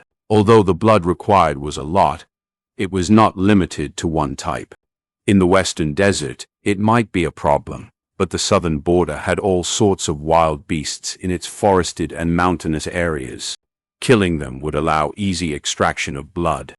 To the Blood Moon Goo, its food was all over the southern border, everywhere. Next, all I have to do is refine this Blood Moon Goo. Fang Yuan decided in his heart. The refinement steps, as well as things to take note of, were all memorized by him. In his hand, there was already the Moonlow Goo, but the Blood Essence Goo was slightly harder to get a hold of. The Blood Essence Goo was precious, being able to replenish the blood of a Goo master. Those Goo masters with it were always energetic, and even if they got injured and lost a lot of blood, they could replenish it easily. Thus, their survivability in battle was much higher than others. Zhong once desired a Blood Essence Goo badly. If the Blood Essence Goo was paired up with the roaming zombie Goo, it would greatly reduce the side effects. It would allow him to be a zombie for a longer period without any worries for backlashes. He was already a well-to-do rank 2 Goo master and had a rather high position, but until he died, he did not get his wish fulfilled. In the secret room, Fang Yuan looked at the digital shade Goo on the rock tables again. There was still ample time today. Out of the 15 minutes, he only used 5 minutes, so there was still 10 minutes left. The yellow digital shade Goo recorded the rank 4 recipes. The purple digital shade Goo recorded rank 5 recipes. The owner of these digital shade Goo had always been the generations of each Secret Hall clan elder. But the one responsible for feeding them is the clan. Goo worms can be borrowed, as long as the will on the Goo worms concedes to it. The will in the digital shade Goo is one with the Secret Hall clan elder. Fang Yuan, as a newly advanced clan elder, is recognized by the Secret Hall clan elder, thus he can freely use a portion of the digital shade Goo. But the Secret Hall clan elder does not think Fang Yuan has the authority to browse the rank 4 and 5 recipes. Thus the yellow and purple digital shade Goo, even if he used primeval essence, there would not be any reaction. The truth is, even if it's a wild natural Goo worm, it is possible to gain their recognition as well. Those beast kings are like this, thus able to borrow the Goo worm's ability. Among humans, such situations occur as well, like the story of the rank 5 river-swallowing toad and Jiang Fan. Of course, Fang Yuan could rely on the Spring Autumn Cicada's aura to refine these Goo worms and obtain the recipes. That was definitely possible. But the consequences of doing that is something Fang Yuan cannot handle yet. The benefits involved is not sufficient for him to act either. Actually, the most precious recipe is not these rank 4 or 5 recipes, but how to reverse engineer a Moonlight Goo. This Goo originated from the first generation clan leader, and on that basis, after hundreds of years, developed. Goo fusion is to turn low-ranking Goo worms into higher-ranking ones, while reverse fusion is to turn the high-ranking Goo worms back to their lower forms. Between rising and falling, because of different processes, what is obtained can be entirely different Goo worms. The Moonlight Goo is not a natural Goo worm, but something gotten from reverse fusion by the first generation clan leader. The Goo worms in this world were mostly new species created by many Goo masters on the basis of natural Goo worms. Thus, even with Fang Yuan's 500 years of experience, he still had limited knowledge of the entire Goo worm ecology, and for the clan they would definitely have one or a few unique Goo worms. These Goo worms were not the rare natural species, but a new species created through reverse fusion. On this basis, Gu masters can develop a strength unique to their clan. Gu Ye clan's Moonlight Gu, Zhong clan's Bear Strength Gu, Bai clan's Stream Gu, these were all the same. If they used a common and well-known Gu worm, they would be easy to deal with and easily targeted. A clan's foundation lies in the primeval spring, as it can produce primeval stones. Next is a unique Gu worm that can prevent one's strength from being completely deciphered. Lastly, it is bloodline. Bloodline and kinship are an important chain that ties a clan together. Thus, don't look down on the rank 1 Moonlight Gu. The worth of its reverse fusion recipe is far greater than rank 4 or 5 recipes. The recipe to reverse fuse the Moonlight Gu is normally kept by the clan leader. Other than the clan leader, the most loyal clan elder of that generation would also know the recipe's secret. At the same time, the Moonlight Gu recipe, Digital Shade Gu, is also hidden appropriately. Fang Yuan could obviously not obtain the recipe from this secret room. This recipe's value is very high. Thus, if I can obtain it before I leave, that would naturally be the best. But I do not have to force it. Fang Yuan was very plain about this matter. For starters, he was not planning to create an organization or force. The Moonlight Gu's recipe to him was not a necessity. However, the Blood Moon Gu and the other rank 3 recipes are what I need. Although Fang Yuan was rank 3 now and had white-silver primeval essence, not all his Gu worms were rank 3. Thus, he could not display the true fighting power of a rank 3 Gu master. I have the Thunderwings Gu and Sky Canopy Gu, so if I manage to refine the Blood Moon Gu, I will have 3 rank 3 Gu worms. But that is nowhere near enough. Ordinary Gu masters can rely on the clan. With the cooperation of their clansmen, as well as ample resources, they only needed 3 to 4 Gu worms. But Fang Yuan wanted to roam the southern border and leave his homeland, thus he needed at least 6 Gu worms to deal with all situations. With his experience, the 6 Gu worms had to be attack, defense, healing, storage, recon, and movement. 6 attributes to provide him ample support. For attack, the Blood Moon Gu barely qualifies. For defense, he has the Sky Canopy Gu. Movement-wise, even though the Thunderwings Gu uses a lot of primeval essence, it can allow temporary flight and is very powerful. For healing, the 9-leaf Vitality Grass is slightly weak. It is after all a rank 2 Gu, and even the advancement option is not satisfactory to Fang Yuan. The rank 2 9-leaf Vitality Grass did not have outstanding healing abilities. Its only advantage was creating the rank 1 Vitality leaves, and from selling that, Fang Yuan can get a continuous supply of primeval stones, akin to a money tree. But thereafter, Fang Yuan is going to travel to places where there are no inhabitants, so even if he creates the Vitality leaves, no Gu masters would buy them using primeval stones. For recon, Earth Communication Ear Grass had a huge range, so even as a rank 2, it was still usable. For storage, Fang Yuan had no such Gu. This was, however, the Gu of the utmost importance.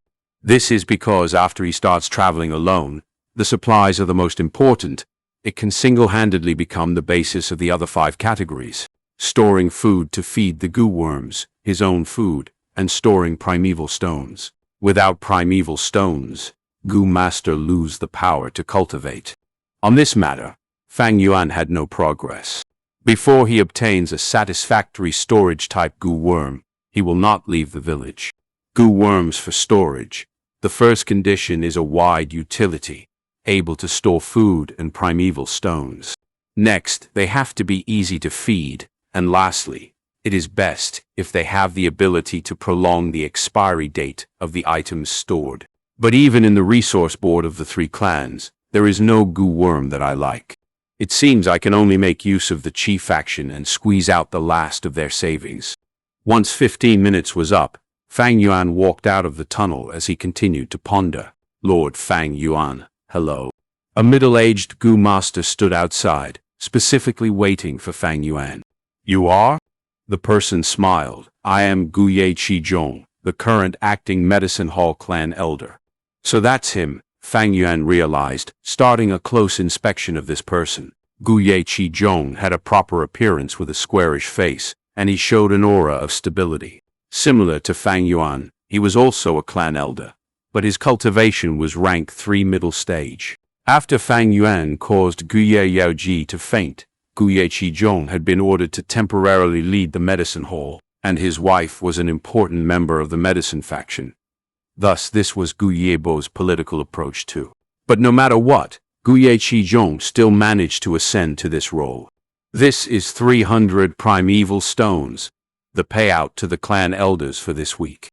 I know that you are here, thus I brought this over as well. I hope you do not mind me taking matters into my own hands, Guye Qizhong said, handing a money bag to Fang Yuan. This man. Fang Yuan squinted, taking the bag. The clan elders' payout needed to be collected by the clan elder themselves. But Guye Qizhong could collect it for him. So in some ways, this was hinting to Fang Yuan his status in the clan as well as his social network. But this hint was also well-timed, as it showed a sign of goodwill, and was not aggressive. To speak the truth, I took the initiative to find Lord Fang Yuan this time, because I have a matter to ask of you. Soon after, he went straight to the topic and mentioned his intention. Oh, you want me to turn in the 9-leaf vitality grass? Fang Yuan showed a deep, profound expression. Chapter 158. Times have changed. Guye Yaoji had longed after Fang Yuan's 9-leaf vitality grass, and thus, she exploited her authority to set a policy for the transfer of 9-leaf vitality grass. However, Fang Yuan advanced to rank 3 and became an elder, responding with a powerful counterattack, which caused Guye Yaoji to faint on the spot and let Guye Qizhong take the stage. A new officer in power has to display his authority. Guye Qizhong took the initiative to find Fang Yuan and persuade him to hand over the 9-leaf vitality grass. Handing over the 9-leaf vitality grass, it's not that it cannot be done, Fang Yuan said after muttering to himself for a bit. There was a saying, what was true then isn't true now. And now, the situation was different from before. Previously, Guye Yaoji wanted Fang Yuan to hand over the 9-leaf vitality grass. That was an order. You had to hand it over whether you wanted to or not. However, Fang Yuan was already an elder now, and his status was equal to Guye Yaoji and others, and only lower than clan leader Guye Bo. Thus, Guye Qizhong asking Fang Yuan to hand over the 9-leaf vitality grass was not. 9-leaf vitality grass was indeed very precious. With its ability to produce vitality leaves, it was by itself a micro-scale source of revenue, and was in high demand. Fang Yuan was now raising many goo worms, and a large part of their food expenses was supported solely by it. However, this world didn't have anything that could be sold. It was only a matter of the profits being too small to move the heart. 9-leaf vitality grass was precious, but if an appropriate price was provided, why couldn't it be sold? Goo worms were only tools, methods to achieve one's desires and ambitions. So what if it was the Spring Autumn Cicada? As long as the circumstances were suitable, why couldn't one give it up to exchange for an even larger benefit? If one wants to obtain benefits, they need to learn to give up first. Naturally, Fang Yuan had the awareness of this, and looked at Guye Qizhong. Guye Qizhong understood and smiled. If sire is willing to hand over the 9-leaf vitality grass, I will willingly compensate you with this command token. Saying so, he took out a token. This token's design was simple. It was triangular shaped with smooth corners. There were words written on the front, piling up in a pyramid shape. Prize token. Similarly on the back said, reward contributions. Prize token, reward contributions. Sire is a newly promoted elder, and may not be clear on some matters. This prize token is issued to the Goo Masters who have made great contributions to the clan. Even among elders, few possess it. With this token, you can go down to the clan's underground Goo Cave and choose any goo worm you like. The underground cave holds many rare, precious goo worms. Among the top 10 goo worms in the exchange board, 4 of them have been selected from the underground Goo Cave, Guye Qizhong explained. Fang Yuan was instantly moved. He was surprised about this, for Guye clan had stood high for centuries, and it was impossible for there not to be any trump cards and accumulations. In fact, any long-established clan would also have secret places to store goo like the goo underground cave. But to obtain such goo worms, one needed to have made great contributions, and also should be loyal to the clan. Fang Yuan only recently became an elder, so he was very far away from having such qualifications. I want to leave the clan, so I need a storage goo. This token is a good choice, but Fang Yuan had some worries. If he had to give up the 9-leaf vitality grass, so be it. It was a great help to Fang Yuan, but he wouldn't have any use for it in the future. Its healing ability was not outstanding, and one could continuously use the vitality leaves to heal. Fang Yuan's worry was that there might not necessarily be his ideal goo worm in the goo underground cave. Guye Qizhong had been observing Fang Yuan's expression, and he misunderstood the latter's hesitation, saying, "The underground cave holds not only rank 3 goo worms but also rank 4. Elder Fang Yuan, you won't be at a disadvantage. But, if somehow you regret it, we could re-exchange them. That can be done after some time, secretly." Fang Yuan raised his eyes, unable to refrain from looking at Qizhong again. This is an outstanding guy, he sighed inwardly. A new officer in power has to display his authority.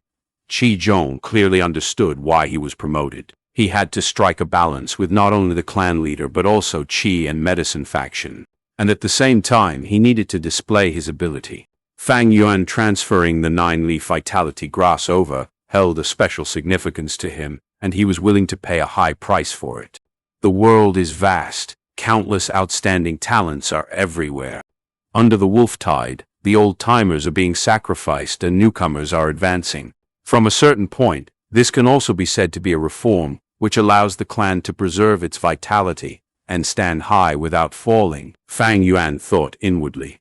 Too many old-timers will only create a rotting organization. Thus, the process of elimination is the only way for an organization to continue working. Guye Qizhong was a representative of this. The world was all about the survival of the fittest. A human body continues to live through the process of metabolism. A goo master should stick with the same goo worms. Only with change could they progress. At this thought, Fang Yuan accepted the token from Guye Qizhong and then handed over the 9-leaf vitality grass. As he had transferred it himself, Qizhong could quickly refine the 9-leaf vitality grass. Only after keeping this grass goo into his aperture did he let out a big sigh of relief. He had his own ambitions, and being able to act as the temporary medicine hall elder was an extremely important opportunity to him.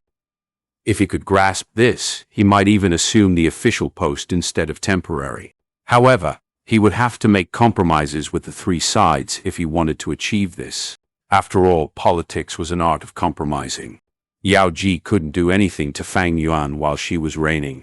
But after taking the seat, he was able to get Fang Yuan to hand over his 9-leaf vitality grass. This not only showed goodwill to the medicine faction, being able to handle the political matters left behind by Yao Ji and subtly display his own ability. Thus, he didn't hesitate to give up the prize token which he had got with great difficulty. "Lord Qizhong, it's really delightful to chat with you.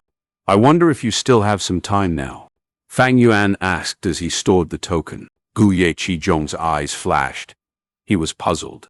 After a while, in a hall, we pay respects to the 2 elders. Fang Yuan's uncle and aunt bowed and greeted. They were very respectful and even a little afraid.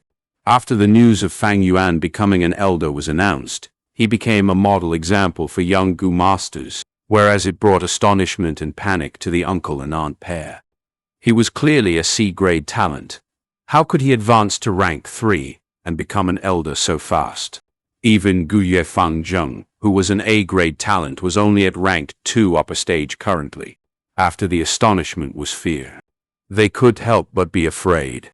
When they thought of how they had bullied and been so hard on Fang Yuan, their hearts trembled with fear. What goes around comes back around. It was not the same once he had an elder's identity. They were afraid of Fang Yuan taking revenge on them after achieving success. But still, in the end, Fang Yuan came to their door. and also brought another elder with him. They came with bad intentions, bad intentions. Guye Dongtu sighed in his heart. Fang Yuan chuckled. Uncle, aunt, no need to be so courteous. Although I have become an elder, I am still your nephew.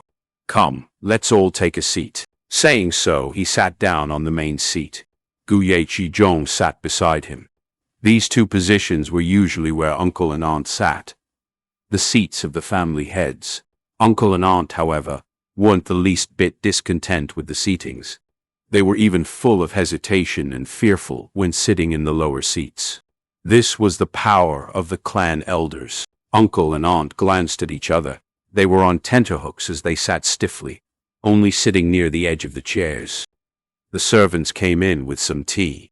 Guye Qizhong maintained his silence and did drink. Fang Yuan, however, took a sip calmly and asked, "How has uncle and aunt been these days?"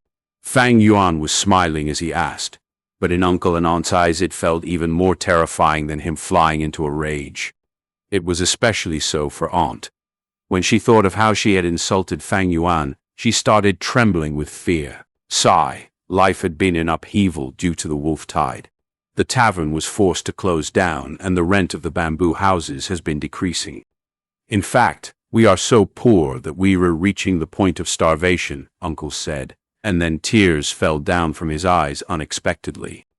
He used to maintain his health very well before, but now his face was no longer ruddy, while the hair near his temples had gone white and the wrinkles on his face had increased.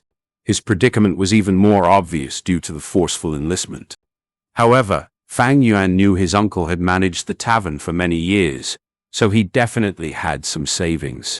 The miserable appearance he was putting on now was because he was afraid of Fang Yuan's revenge and wanted to use his pathetic look to gain Fang Yuan's sympathy. Uncle is usually so astute, but how could he be so stupid when the matter involves himself? If I had come to take revenge, why would I bring Guye Qizhong with me? Fang Yuan sneered in his mind. He greatly disliked and had no respect towards his uncle and aunt, but this didn't mean they had no use. Uncle, aunt, you have taken good care of me for so long. All my current accomplishments are due to your nurturing. I have just received the elder payout from the clan. These 300 primeval stones, please take them. Saying so, Fang Yuan handed the money bag to uncle. What? This.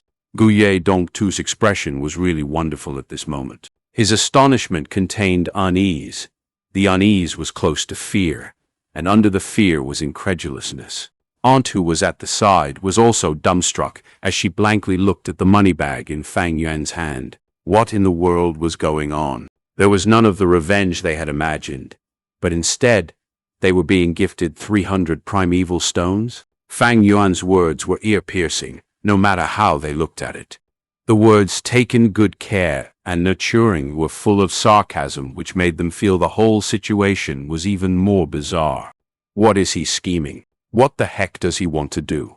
How does he want to torment us? Uncle and aunt glanced at each other. Both were hesitating and didn't dare to receive the money bag. It is Elder Fang Yuan's filial piety. Do accept it. Guye Qizhong expressionlessly spoke from his seat. Yes, yes, yes. Uncle repeatedly nodded his head and hurriedly accepted the money bag. Even if he was called the hidden elder, that was nothing in front of the medicine hall elder.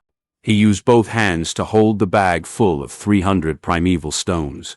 He normally loved money, but right now, he felt like the money bag was scalding hot and wanted to immediately throw it. Since uncle has received it, I will take my leave, Fang Yuan said and started leaving. Uncle and aunt immediately tried to see them off, but were stopped by Fang Yuan. Don't look anymore. At the corner, Mother Shen let out a breath of relief and said to her daughter Shen Kui. Shen Kui's expression was gloomy, and she looked at Fang Yuan and Qizhong's figures from behind until they were completely gone. Mother, did I make a wrong choice? She said. An elder could take in a wife and 2 concubines. If she had been faithful from the start, who is to say that she could be Fang Yuan's concubine at this moment? I really hadn't expected this. This Fang Yuan advanced to today's stage with only a C-grade aptitude. Mother Shen helplessly shook her head. Daughter, cheer up. Fang Zheng has an A-grade aptitude. His accomplishments won't be any less. Yes, Shen Kui responded, and some luster emerged within her dark pupils. In this world, the status of a common mortal was so petty and low. How many things did she have that could move the great Gu Master's hearts? She had already given her body to Fang Zheng. That was the gamble of her life, and she could turn back anymore. Chapter 159. This Fang Yuan. How? 4 frenzied lightning wolves raised their heads and howled loudly. Pit-pat, pit-pat. The rain poured from above as the curtains of water interweaved, and dark clouds roamed the sky. It caused the weather to turn dark, obstructing the vision of many. Quick! The northern gate has a breach. Quickly go there. Shang Nan Group. Healing Gu Master? We have a heavily injured person here. Kill, kill, kill all these bastard wolves. The wolves' cries were countered by the Gu Masters shouting. Almost everyone was bathed in blood as they battled ferociously. Surrounding the village, battles ensued, spreading like wildfire. The people's cheers, the wolves' cries, the sound of the rain, mixed in with the sound of the wind. Uncountable number of lightning wolves rushed towards the village walls. The pitfall trap before the walls had already been flattened by a thick layer of wolf corpses, and as they were led by the numerous bold lightning wolves, the lightning wolves had a strong charging force together. Rank 1 and Rank 2 Gu Masters fought bravely on the front lines. Large amounts of moonblades flew towards the wolf packs, slaughtering numerous lightning wolves. But the wolf packs still sent out lightning currents and lightning balls towards the village, bringing injuries and fatalities to the clan. Elder Fang Yuan, this is the medicine hall's newest injury report. Please take a look. A Gu Master in charge of transmitting information quickly arrived, and after seeing Fang Yuan, greeted him and handed over the report with both hands. Fang Yuan was now a Rank 3 Gu Master, thus as a clan elder. His mission by the clan was to lead the Gu Masters in suppressing the western area. Fang Yuan removed his attention from the battlefield and took the report, saying to the Gu Master, "You may leave." The Gu Master paid his respects before taking his leave. His speed was fast, and by using Gu Worm to accelerate his body, he quickly left to the next area. Any Gu Master in charge of information dissemination had at least one movement assist type Gu Worm, while some even had 2. Fang Yuan opened the report, taking a glance. The injury toll on the report gave a feeling of considerable shock. Until now, the wolf tide had attacked the village over 10 times. The injury and death of the clan's Gu Masters was very severe. This led the clan elders to be so frantic, and the Gu Master that took over the medicine hall, Gu Ye Shizhong, felt even greater pressure. As a middle-aged man, he even had several white hair growing out some days ago. But Fang Yuan had his previous life's memories and was mentally prepared. Thus, he was not surprised. This wolf tide is one of the most severe ones in the Guye clan's history. Such injuries and death is unavoidable. He thought this in his heart, and as moonlight gathered in his palm, he reduced this report to ashes. This report, only clan elders had the authority to view it. If it was released to the masses, it would cause social instability. Despite this, the Guye clan was already in a panicky state, as the feelings of instability got stronger by the day. At this point, the moonlight in Fang Yuan's palm was no longer the eerie blue color, but of blood color. This is the Rank 3 Blood Moon Gu. To refine this Gu, Fang Yuan had failed once, and only on his second attempt did he succeed. As for the refinement ingredients, he naturally extorted Guyueqi Lian for it. Fang Yuan closed his eyes, his mind entering into his aperture. In the aperture walls were shining and dimming at regular intervals without a single drop of impurity. It was a pure white state. His primeval essence was fully white in color, but also emitted a luster of a silver metallic glow. This is the Rank 3 Gu Master's white-silver primeval essence. Water gathers into a sea. In his aperture, it was a white-silver primeval sea. On the surface, there was originally a black-red residue, but now it was no longer there. The cleansing water goo he forced out of Guyechi Lian had long been used. The man-beast life burial goo's side effect was completely eliminated. But this was not without a price. Fang Yuan's aptitude lowered a little from 44% C grade. Due to the man-beast life burial goo, it dropped by 2% to a maximum capacity of 42%. But this price, Fang Yuan was prepared for it. In fact, it was all thanks to Guyechi Lian.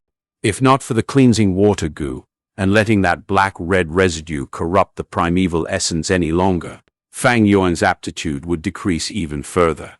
A white shell, black-spotted ladybug danced in the air above the sea. This was the sky canopy goo.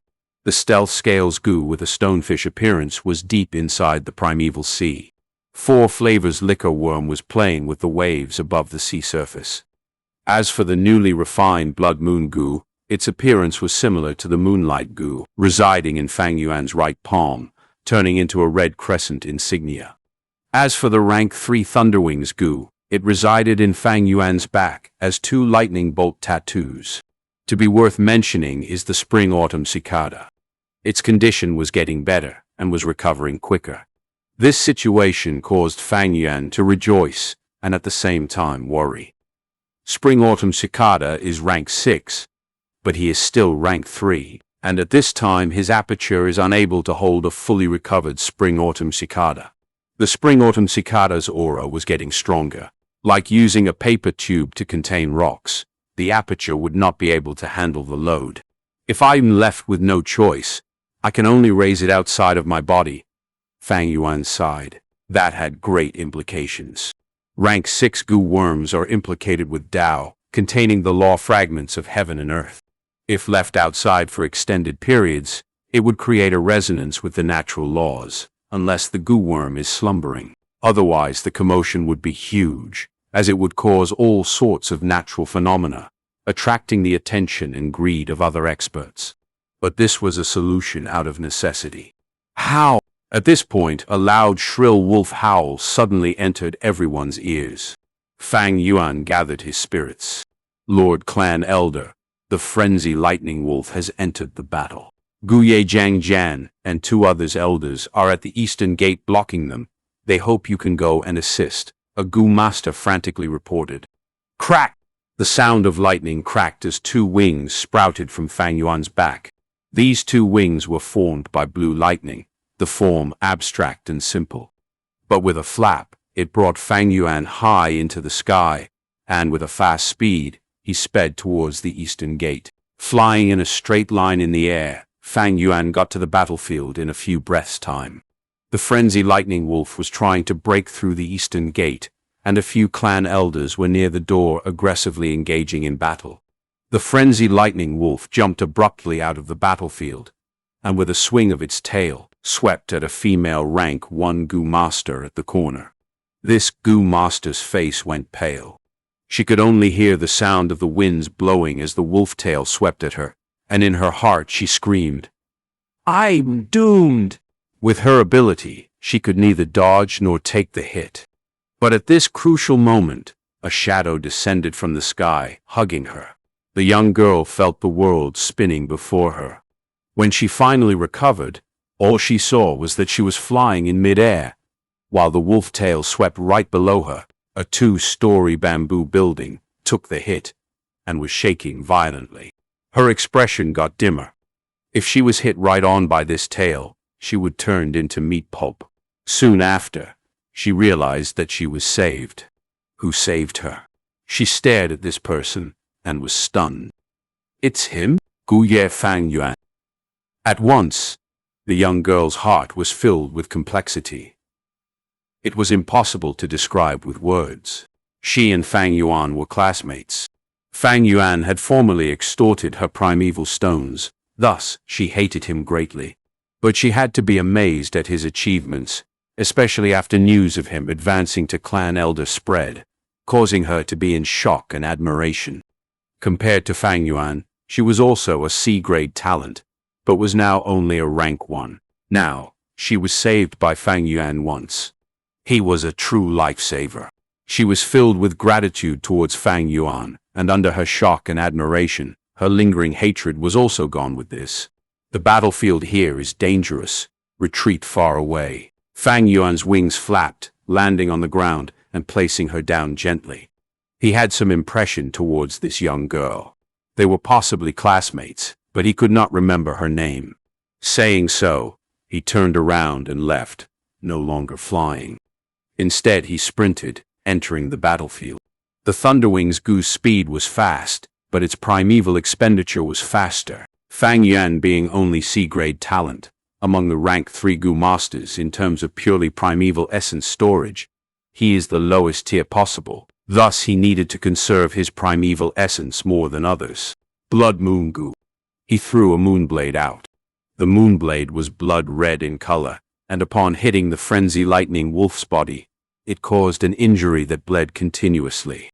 The young girl's sight remained on Fang Yuan, staring at his shadow blankly. Slowly, her eyes started to shine in a mysterious manner. 17 to 18 years of age, this is the prime of youth.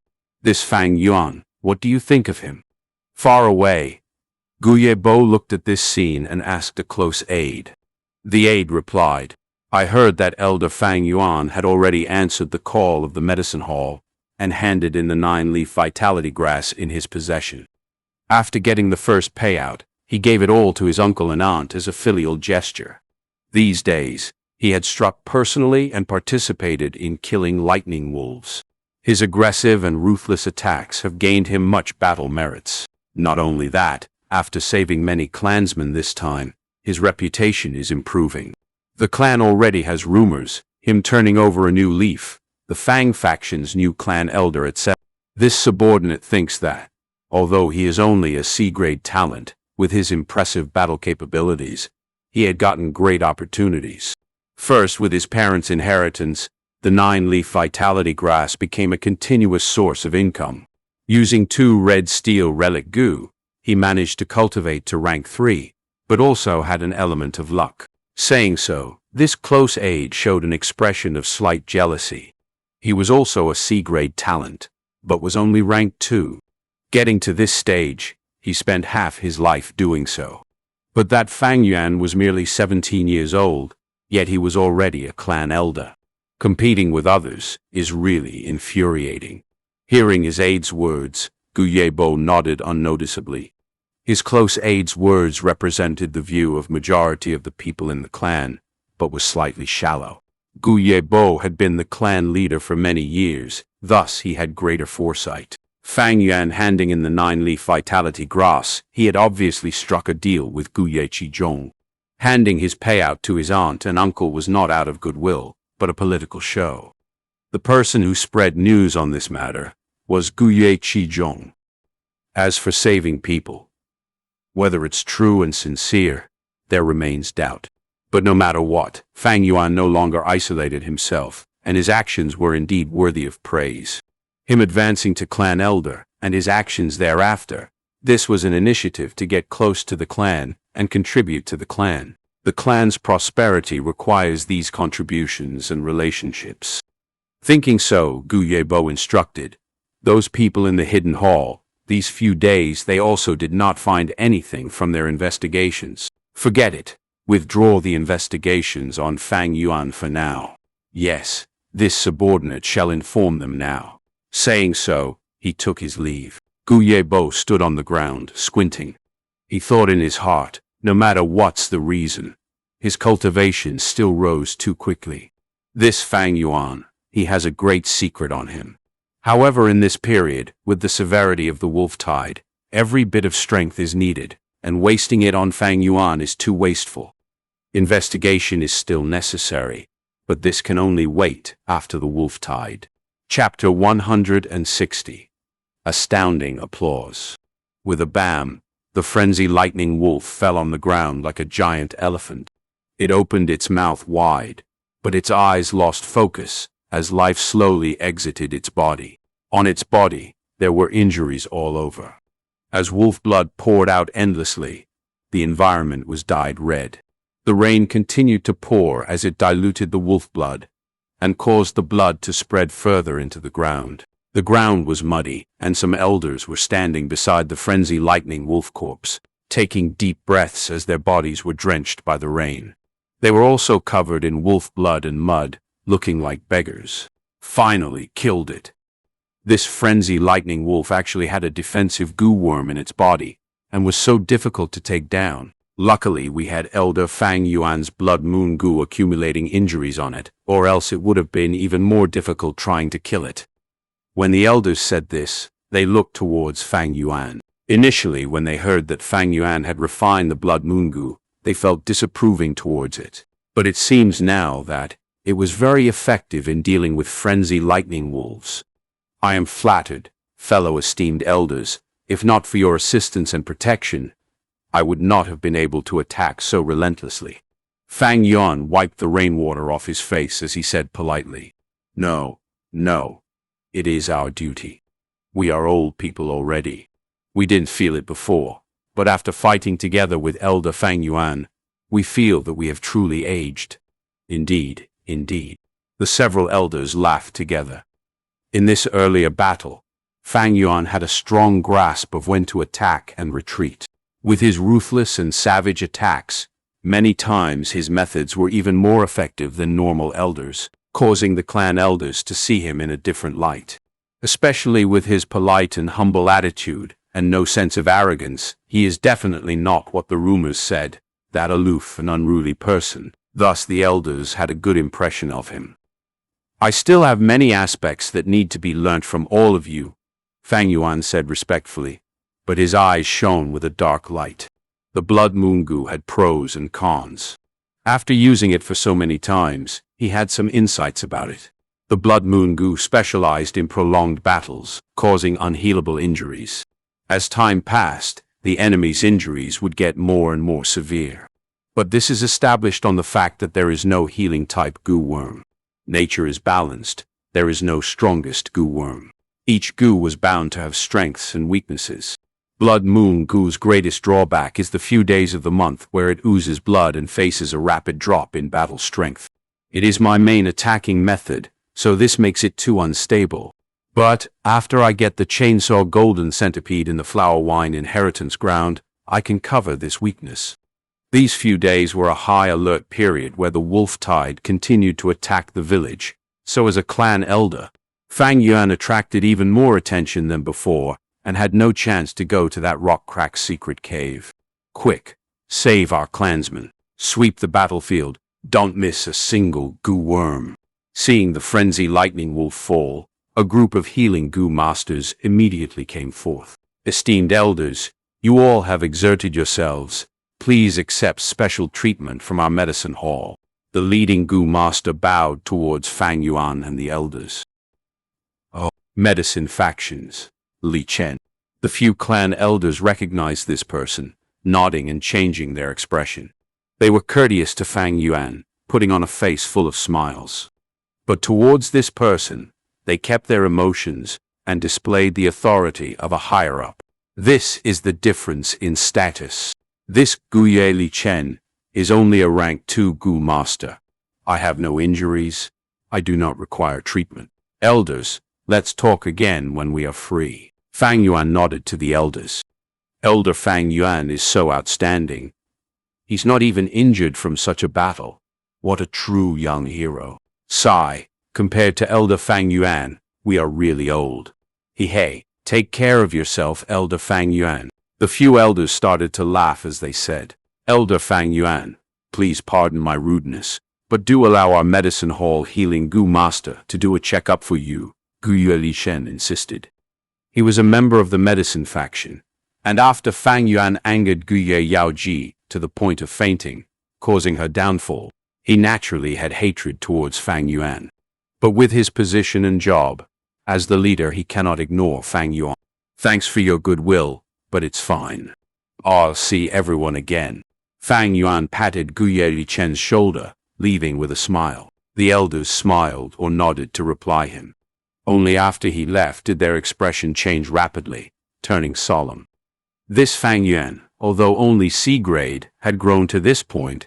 It is truly hard to come by. Fighting together with him, they could feel his heartlessness and ruthlessness. But when thinking about it, they felt threatened. When they were 17, did they have such achievements. Especially when they saw him smile as he patted the medicine faction member's shoulder. Such talent in politics and scheming. It is truly stunning. Lord Fang Yuan, do you recognize me? Along the road, a person showed a respectful expression as he greeted Fang Yuan. You are... Fang Yuan squinted, recognizing this person as his classmate. Only that he could not remember the name, but when he extorted primeval stones from him, this person always handed them up nicely. It shows his brilliance under that meek personality. Lord Fang Yuan, I am Guye Dingzong. To have the fortune to be your classmate, that is my honor. Actually, after news that you had advanced to a clan elder spread, many of our classmates admired and were envious of you, Lord, wanting to find an opportunity to discuss cultivation experiences with you. Are you free tonight, Lord? Guye Dingzong rubbed his hands, his eyes smiling into a line. Oh, is that so? Fang Yuan's eyebrows raised, nodding. Okay, but let me change my clothes first. This drenched attire is making me uncomfortable. I have already prepared warm water and new clothes, and several beautiful attendants are waiting for serve you, Lord. Guye Dingzong smiled, his expression very eager. Fang Yuan shook his head to reject. No, before that, I have to go to the underground tunnel. Ah, I see. Guye Dingzong's expression changed. The underground tunnel was only accessible to the clan elders and to people like them. It was a forbidden ground in the clan. Next, his smile became even more subservient, and his back was arched even further, as his tone carried a servant feeling. Lord, go ahead with your business. This lowly one's time is not valuable. Waiting for you is also an honor. Fang Yuan nodded, not speaking anymore, and continued to walk away. Guye Dingzong took a step back quickly, opening a path as he bent his back, and sent Fang Yuan off with his gaze. Entering the underground cavern again. This secret room that contained precious goo worms was very large, almost as big as the village square. But the goo worms contained inside were not many. There was only a few dozen. Cave declaration grass, air return cicada, dried bone dragonfly, phoenix wing butterfly. There were goo worms varying from rank 2 to 4. It was only that there was very little rank 2 goo, and among them was a love separation goo. This is the #1 poison goo among the rank 2s, and injuries caused by it cannot be healed even by a rank 3 healing goo. This love separation is the one Wang Er owned back then. After obtaining it, the clan kept it here. The most was rank 3 goo, while rank 4 goo was relatively little. Fang Yuan did not have high hopes. Although the clan had some fortune, it is still a middle-sized clan and has competition with 2 other villages, as well as the pressure of the wolf tide. But to think that he actually found a desirable goo, Tuzita flower. This was a rank 3 grass goo shaped like a red lantern and had round green leaves. The leaves were thick and fat, a total of 3 pointing at 3 directions in symmetry. This Tuzita flower is the same as the Tuzita grass. Not only was it able to store food, but it could also store primeval stones, and is one of the most ideal goo in Fang Yuan's mind. To think that this Guye village had the Tuzita flower. With it, I can cover the weakness of storage. Fang Yuan rejoiced, choosing it immediately. Actually, in the village there definitely is a rank 5 goo. Guye clan had 2 rank 5 experts in history. They were bound to leave behind some goo worms.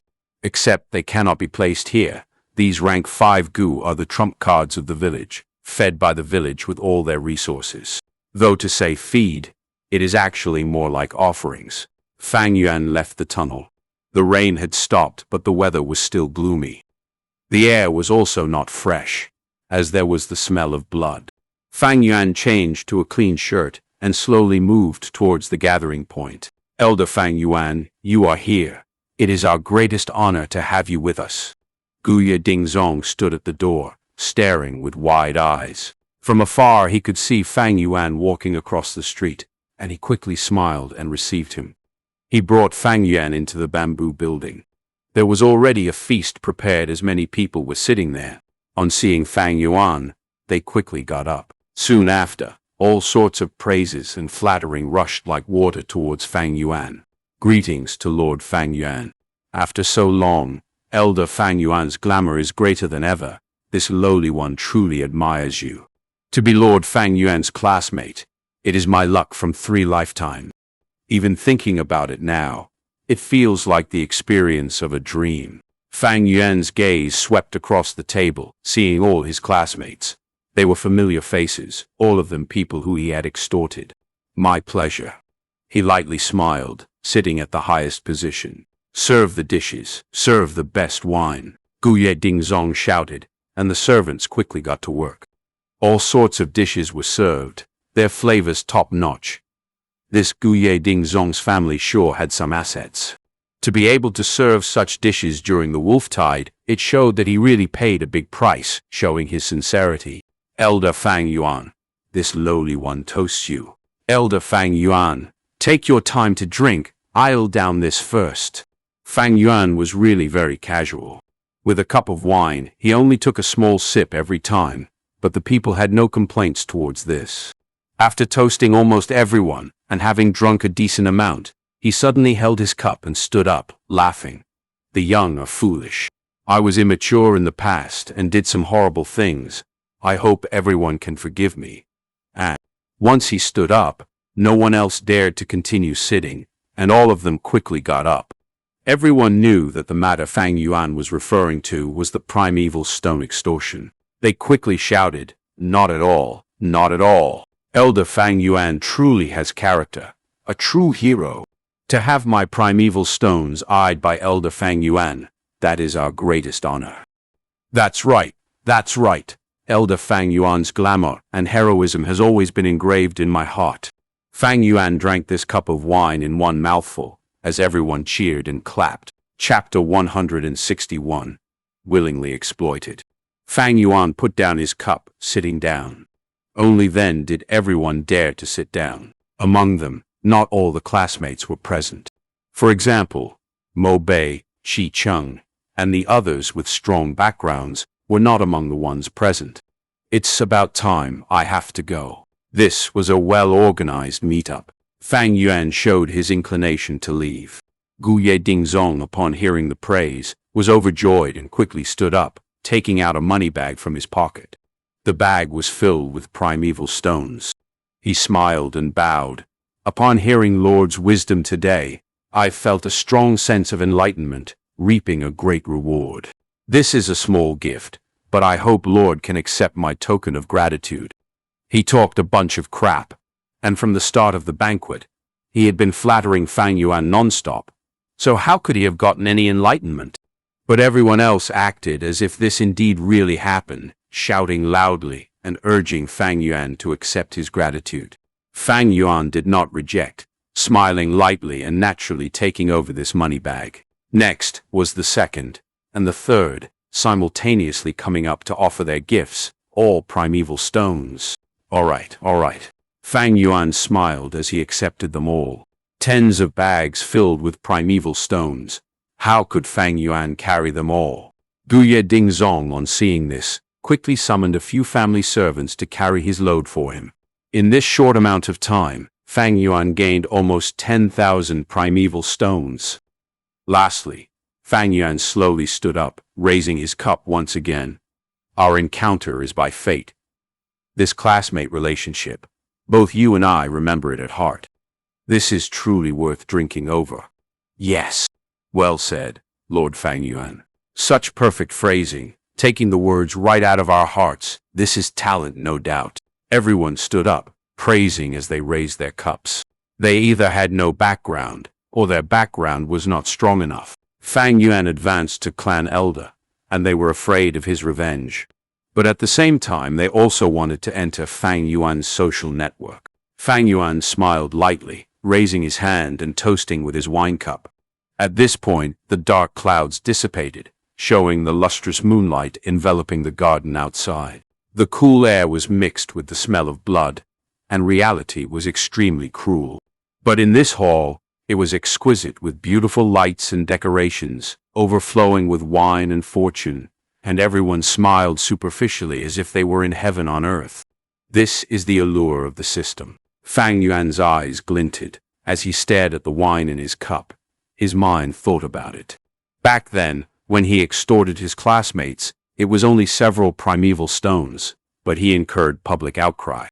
However, right now, he didn't even have to say a word. Yet these people were all willing, fighting to be the first to give him primeval stones, each bag having over 100 primeval stones. This differential treatment, on the surface, it looked like the result of Fang Yuan's elder status. In reality, the truth was because he had previously been outside the system. Right now, however, he had entered the organization's higher management. Under the system, the members are all exploited willingly. Even without any hints from Fang Yuan, they would come forth and bribe him. Some would use their network to get into his faction, while women used their charms to get closer. It works this way in this world, and the same goes on Earth as well. This world's people are hilarious, being robbed and extorted only for a meager loss, and they resist violently, screaming injustice. But bribing the higher-ups, sending gifts, bodies and virginities, they do it willingly, and they are even afraid that it's not enough. Being able to get so many primeval stones today, this is all borrowing the power of the system. Fang Yuan laughed coldly in his heart, thinking of Guye Qingshu, Mo Yan and Qi Shan. Talented people like Guye Qingshu having B-grade talent, they had much greater cultivating talent than Fang Yuan. But all of them cultivated slowly, staying at ranked 2 realm for a long time. Did they not work hard enough? Heh, let's laugh a little. This is the deprivation and pressure from the system. Such deprivation and pressure, it is invisible. Ordinary people cannot even feel it. Taking Fang Yuan's situation, for example. The primeval stones these people gifted, if used on themselves, would definitely be a driving force towards their own cultivation. Thus, bribery is a form of deprivation. Numerous lower rankers fight to bribe the higher-ups. This was a form of gathering resources and fortifying the authority of the higher-ups. Other than monetary fortune, there is also the deprivation of time. Elites like Guye Qingshu did not need to bribe others, but their time was used up. Telling you to do this and that on a daily basis, running errands, doing missions, but acting rightfully so. This is for the higher-ups' attention and favor. If this time was used to cultivate, Guye Qingshu would broken through rank 2 peak stage and reached rank 3. Then, using the wood charm Gu, he might have even been able to kill Bai Ningbing. The amazing part was that the clan elders did not want this junior Guye Qingshu to advance to rank 3 so quickly. For such a useful pawn piece, if he really became rank 3 and was on the same status as them, how can they make use of him? Who is willing to have their authority shaved? Thus, they consciously dragged and suppressed him, even using the reason of, I think well of this lad, but he needs to train. Only by refining can he become a true jade. This is the truth of the system. If one cannot see beyond this, regardless of how heroic they are or how talented one is, they are merely tigers and dragons chained up, only being slaves. People like Guye Qingshu and Qizhong, no matter how intelligent or talented they are, so what? Although he had so many thoughts, his thoughts flashed in an instant, and only a second passed in real life. Everyone, please drink up. Fang Yuan moved the cup to his lips, downing the drink in one mouthful. Everyone quickly toasted him, not daring to leave behind a single drop. Goodbye. Fang Yuan cupped his fists, taking his leave. The family servants held the primeval stones as they followed behind him. Everyone quickly sent him off. Please continue drinking. You don't have to send me off, Fang Yuan said. But everyone did not do so. Instead, they left their seats and continued their flattery. Fang Yuan continued, I like peace and quiet. Seeing his expression, everyone finally got his intentions and remained in the hall. Seeing Fang Yuan's figure leaving, some people sighed, while others remained silent, and someone exclaimed, Elder Fang Yuan truly is a legend. Such elegance. They were all frogs in the well, only able to see the moon from below. Thinking about Fang Yuan's unrestrained position, but not being able to see beyond the system's restrictions. Actually, as long as one joins the system, they would be weakened. and their benefits would be sacrificed. Even the clan leader has to sacrifice. He needed to manage the clan, and with this he contributed much of time and effort. It is just that the members at the bottom of the chain are deprived more severely.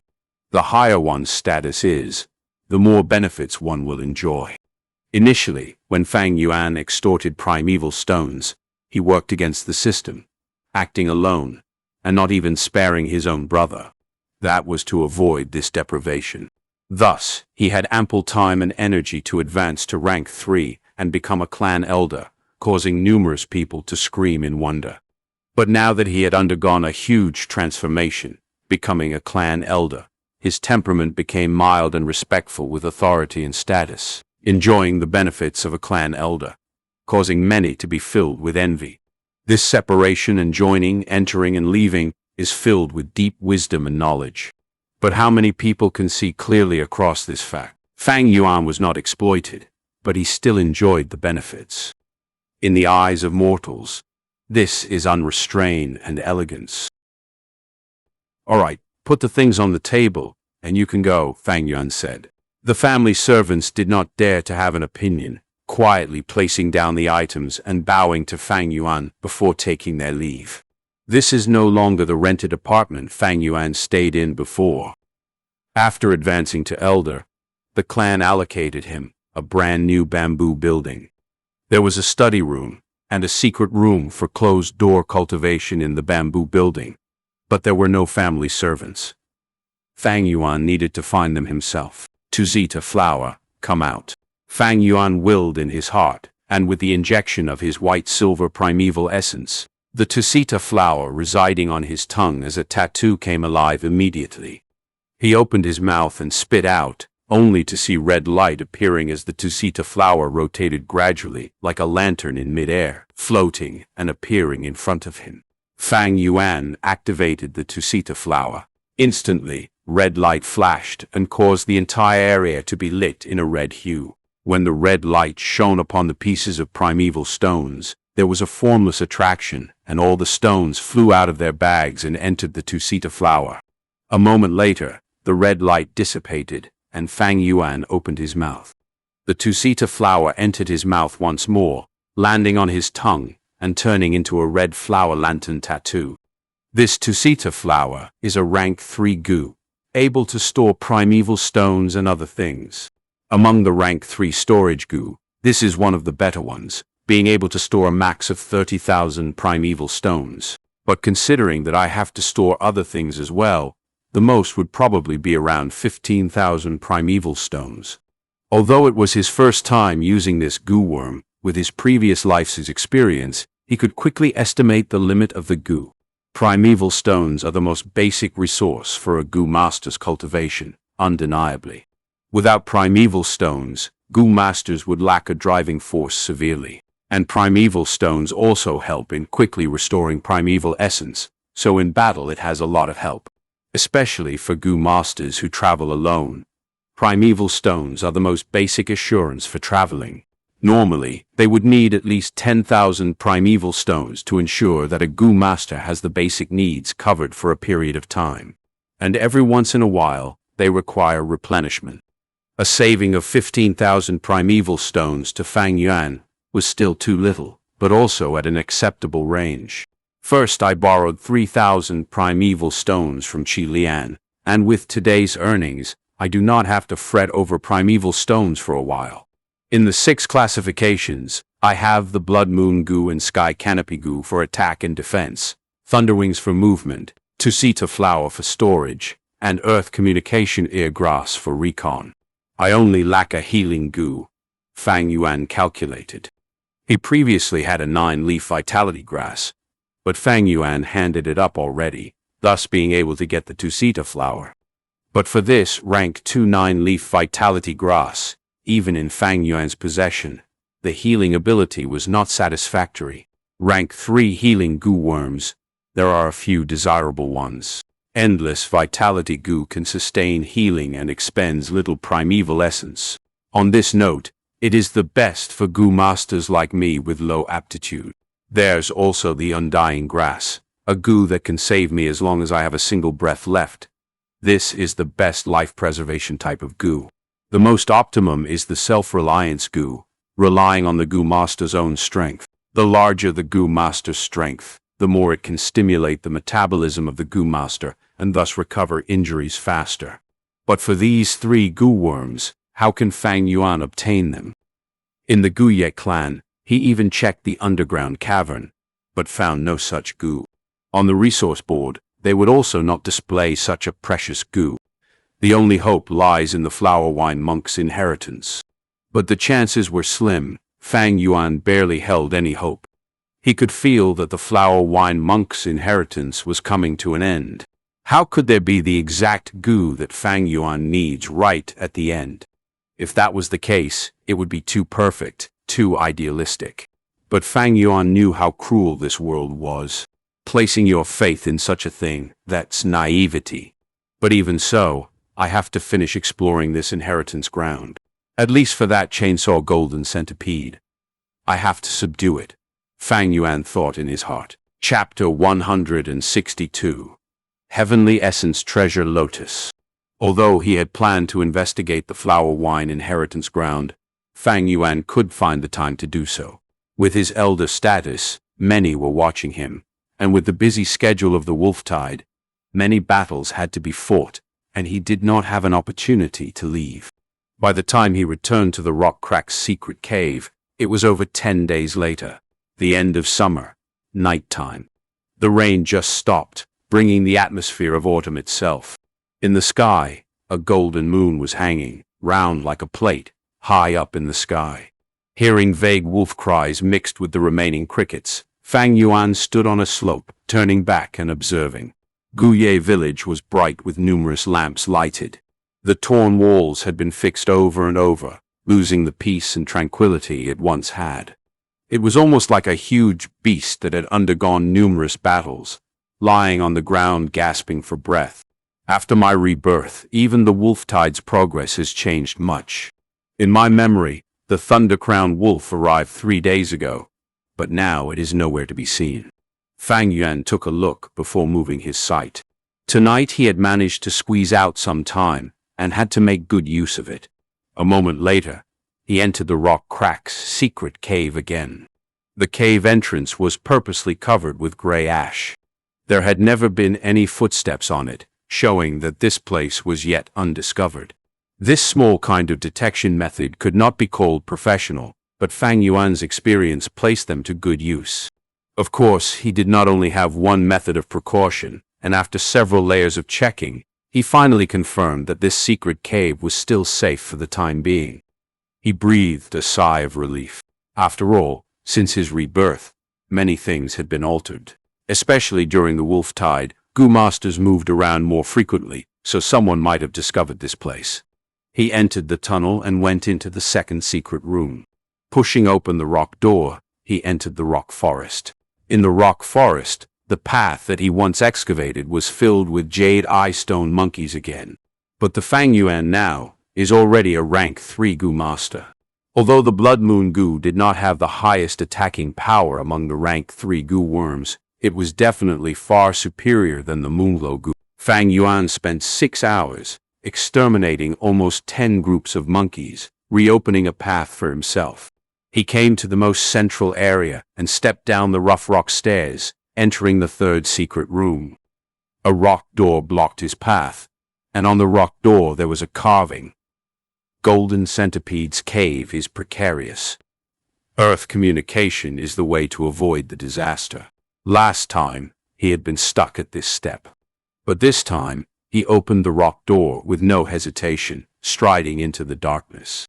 He held a torch that illuminated the surrounding 10 steps. This centipede cave was wide, having a height of 3 meters and breadth of 2 meters.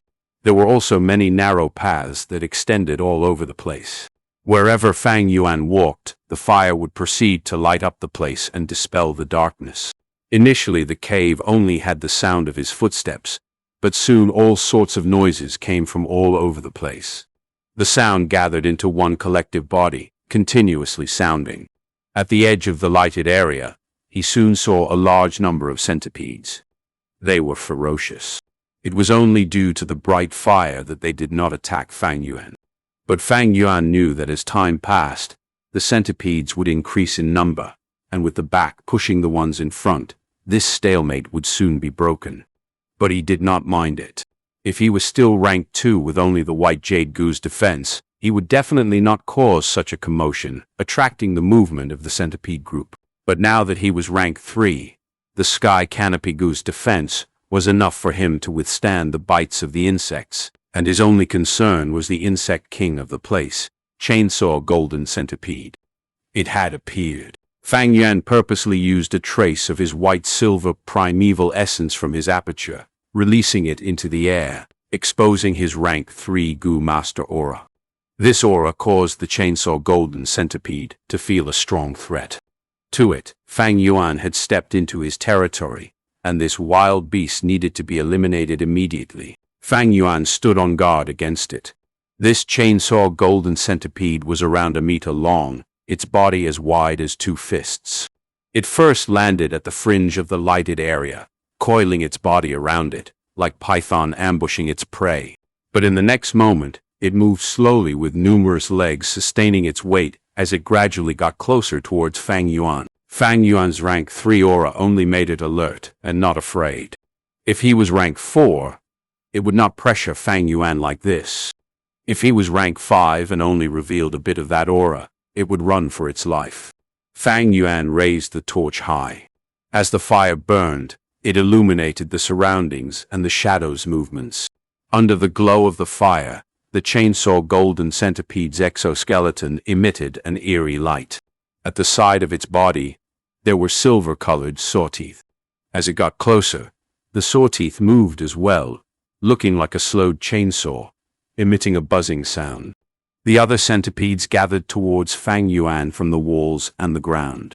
Some centipedes climbed to the ceiling, then dropped down, landing on Fang Yuan's shoulder and back. Fang Yuan did not mind it.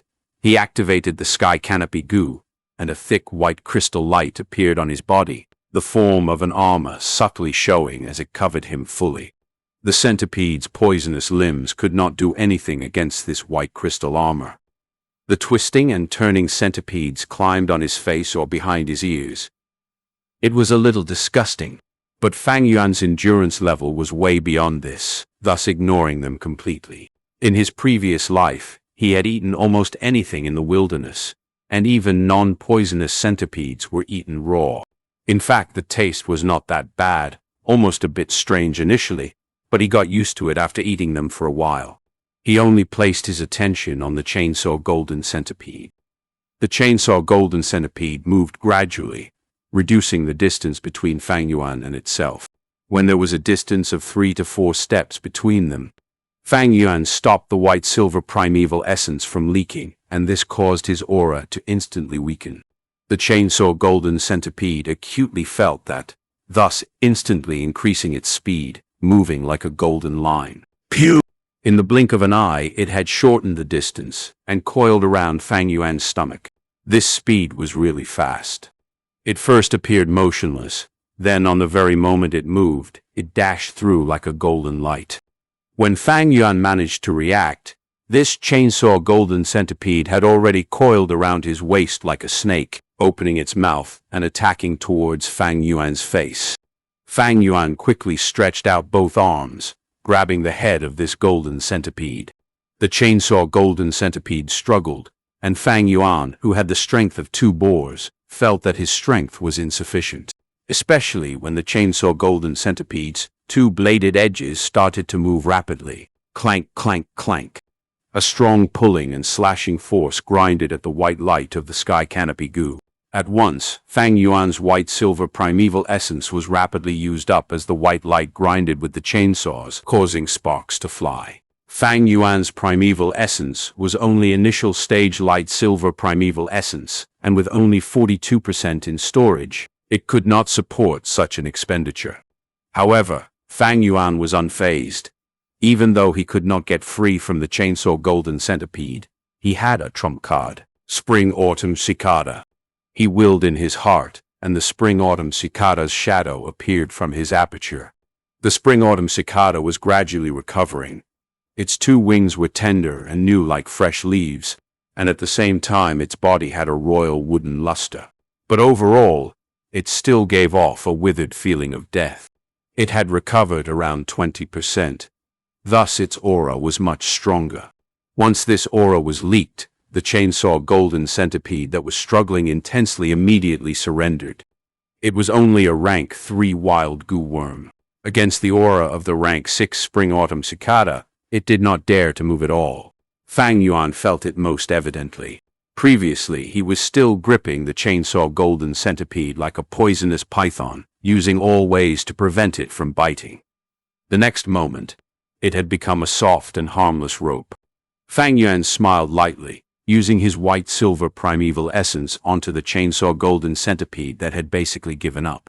Fang Yuan's will worked without obstacles, completely eliminating the wild consciousness it had. In a few breaths' time, the chainsaw golden centipede was already refined by Fang Yuan. Fang Yuan let go of both hands. The chainsaw golden centipede's numerous segments moved with rhythm, moving across the white protective armor and around Fang Yuan's waist, finally twisting and coiling around his arm. The surrounding centipede groups went away like a receding tide. The wild chainsaw golden centipede, because of its natural consciousness, was able to dominate the insect group. But now that Fang Yuan's will replaced it, the chainsaw golden centipede lost its ability to communicate and control the group. Fang Yuan did not eliminate these centipedes, instead letting them leave. Maybe in another dozen-plus years, a new chainsaw golden centipede might be born. But this no longer had anything to do with Fang Yuan. He let the chainsaw golden centipede hang on his shoulder as he investigated deeper into the cave. This centipede tunnel had a lot of paths, and after moving for a while, the main path split into 3 branches. Fang Yuan first used the earth communication ear grass, and after a while, he eliminated the center path. Choosing the path on the right, he moved for half an hour and found a dead end. He could only backtrack and go through the left path. By keeping the chainsaw golden centipede, he could deter the centipede groups and cause them to move away from wherever he goes with the golden centipede's aura. This greatly aided his search. Not long after he entered the left path, the centipede group that moved away revealed a cave, and he found some clues there. These are signs of human construction. Fang Yuan's heart was moved. Very evidently, this path was dug out by the flower wine monk initially using the thousandly earthwolf spider. Fang Yuan moved along this path at a slow pace, patiently investigating. There were a lot of centipedes in this path, and this was another piece of good news for Fang Yuan. This is because areas with insect groups living there allowed him to eliminate the possibility of placed traps. This tunnel was longer than he expected. Fang Yuan spent over 12 hours and walked over 3 li worth of distance. The slope gradually moved down as Fang Yuan approached a deep underground area. Every once in a while, he stopped and used the earth communication ear grass to eliminate any possible threats. Swoosh, swish. What sound is this? Fang Yuan eventually heard a weird noise. Immediately, he noticed what it was. This is water. Don't tell me? His thought moved quickly as he had an idea. At the end of the tunnel, he saw a crystal wall, and behind the crystal wall was water. In the water, there was an ash-gray-colored river that flowed in a spiral, like a mini tornado, endlessly swirling in a self-sufficient system. As I thought, this is a natural essence spring. Seeing this, Fang Yuan's attention was piqued. Soon after, he saw that behind this watery crystal wall, there was something else in the spring. A flower bud with the colors of blue and white following one another was leisurely floating in the spring water. This is actually the heavenly essence treasure lotus. Fang Yuan was shocked. Chapter 163. Thunder Crown Wolf. As Fang Yuan looked at the heavenly essence treasure lotus, many doubts in his heart was cleared. He could roughly speculate what had happened. Going back in time, a millennium ago, a solitary rank 5 Gu master came upon Qingmao Mountain and incidentally found this underground natural spirit spring. He was exalted and settled down here. He began merging the mortal villagers living around the foot of the mountain together, forming the prototype of Guye village. He took in over 100 wives and concubines, wantonly spreading his bloodline. He was the ancestor of Guye clan, the founder of Guye village. Time passed by, and he passed away, ending the first generation. Then it was the second, third, until it reached the fourth generation.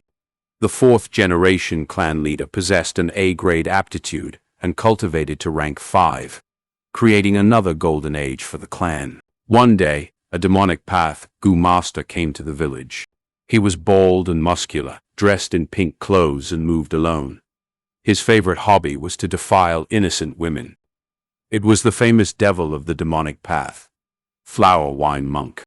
Who knew what fortuitous encounter this Flower Wine Monk had to be able to know the recipe to refine heavenly essence treasure lotus?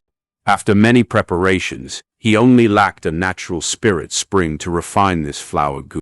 After looking all around, he finally chose Guye village, spirit spring. At first, he used the pretense of buying moon orchid to slowly approach the Guye clan's higher-ups and get the details on Guye clan. Afterwards, in the battle with the fourth-generation clan leader, he was able to achieve complete victory with his formidable strength. He had not only killed the fourth-generation head, but also downed a large majority of the elders. However, his body was infected by the Moonshadow Goo. Moonshadow Goo's ability was to restrict primeval essence and was enough to be fatal. However, Flower Wine Monk could wantonly slaughter if he wanted to refine the heavenly essence treasure lotus, as that would attract a lot of attention and hinder the progress. Thus, he chose to do things from the dark. He used the 1,000-li earthwolf spider to dig out a tunnel, secretly advancing to this area. Due to the thorough preparations he had made before, and with the sufficient materials, he was able to refine heavenly essence treasure lotus in the spirit spring.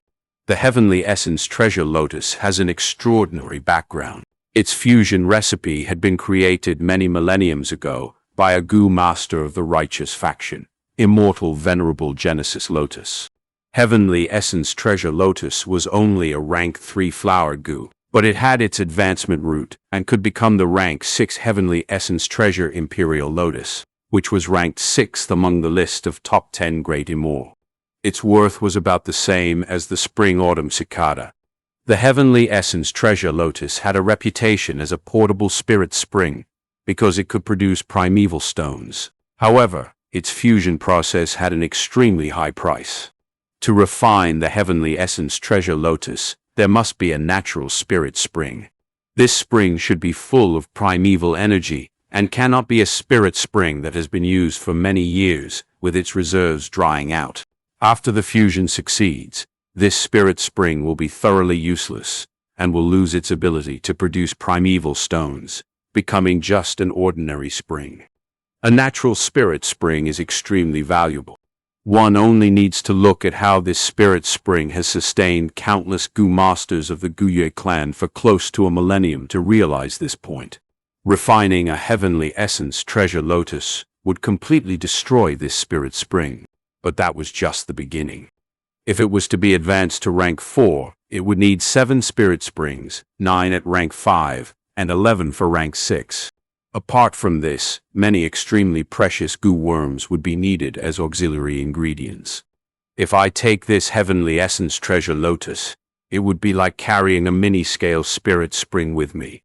The heavenly essence treasure lotus is only a rank 3 goo, so its daily primeval stones production can pat compare to a normal spirit spring, but the amount will be enough to sustain my cultivation expenditure. This was just one of its benefits. The primeval stones produced by heavenly essence treasure lotus were a lot more than the earnings from the 9 leaves vitality grass. Primeval stones can not only help in advancing cultivation, they are also an exchangeable form of currency. With the treasure lotus, Fang Yuan could decrease the amount of primeval stones he carried. The Tusita flower could then be used to store various stuffs which could greatly decrease the burden on him. However, I heard that the fusion process of the treasure lotus is quite mysterious. It appears from nothing, during which it transits between the astral and physical form. Ordinary people can see it, and it can only be seen clearly through the crystal. This goo is quite delicate and needs to be nourished within the spirit spring for 9 days and 9 nights until it grows out 9 intact leaves, before it can be plucked and put into the primeval sea in the aperture. If one picks it up before the time is ripe, all their efforts would be completely wasted. Fang Yuan didn't know the detailed recipe of Heavenly Essence Treasure Lotus, and only knew some insider rumors. He had no idea on how to advance it in the future. Even so, this rank 3 Heavenly Essence Treasure Lotus would be of an enormous assistance to him. He looked beyond the crystal wall and carefully observed. To his surprise, the flower only had 8 and a damaged half leaf. There was only half a leaf left for the 9 complete leaves. Fang Yuan was baffled by this. Centuries had passed. The Spirit Spring's reserves had been consumed for 4 generations of time. This Heavenly Essence Treasure Lotus condensed the majority of the Spirit Spring's essence, constantly consuming the primeval stones produced by the Spirit Spring, and causing the Spirit Spring's reserves to further decrease. As a result, the Treasure Lotus slowly began to reverse the absorption, instead replenishing the damage to the Spirit Spring. By doing this, it was damaging itself. This was the reason for the damaged leaf. Heavenly Essence Treasure Lotus must have 9 complete leaves before it can be plucked. It only has 8 leaves and a half now. I need to throw in primeval stones to the spring if I am to pluck it. Primeval stones were the crystallization of the Spirit Spring. They could provide the nourishment to the Treasure Lotus and let it grow again. However, don't underestimate this half-damaged leaf. It was sure to require large amounts of primeval stones for it to grow back. If I am not wrong, this crystal wall should be produced by a moat goo. Fang Yuan tried to touch the wall and found that this wall was real, but also virtual, just like light and shadow. His hands went through the wall without any obstruction. But he quickly took back his hand and did dare to go deep into the Spirit Spring. Spirit Springs should never be polluted. He poured his primeval essence into the Tusita flower and took out a primeval stone. He threw the primeval stone through the crystal wall. As if the wall did exist, the primeval stone went through it and dropped into the Spirit Spring, striking onto the phantom figure of the Heavenly Essence Treasure Lotus. Heavenly Essence Treasure Lotus transited between blue and white and started shaking like water ripples. It digested the primeval stone in almost an instant. After waiting for the flower to turn calm, Fang Yuan observed it attentively, but found no change in that damaged leaf. His expression was calm. He started throwing in dozens of primeval stones, but there was still no change to the damaged leaf. Fang Yuan continued to throw in primeval stones while silently counting the number. When over 500 primeval stones were thrown, the damaged leaf finally grew by a little. After the sight of this scene, Fang Yuan couldn't help but feel slightly gloomy. From this calculation, he had to throw in at least over 50,000 primeval stones in at one time. If he did it in batches, and the time gap was long, Heavenly Essence Treasure Lotus would consume itself to replenish the Spirit Spring as the clan continuously extracted primeval stones. Over 50,000 primeval stones. I only have just over 10,000 with me, and lack 40,000 more. With his status as an elder, raising these 40,000 primeval stones was really a problem. The true problem, however, lay elsewhere.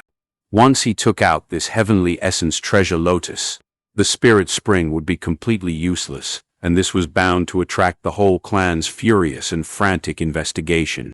Fang Yuan had plentiful experience, but he had limited methods. If the clan investigated without any considerations, they were sure to find some clues. In fact, the clan's higher-ups were already suspicious of him, but their suspicions were temporarily suppressed by the wolf tide. If the flower wine monk's inheritance was exposed, Fang Yuan would definitely be the primary suspect. Even if Fang Yuan secretly escaped, he would suffer the whole clan's reckless chase. I can give up over the Heavenly Essence Treasure Lotus. Even if I don't have its fusion recipe, who knows what the future holds?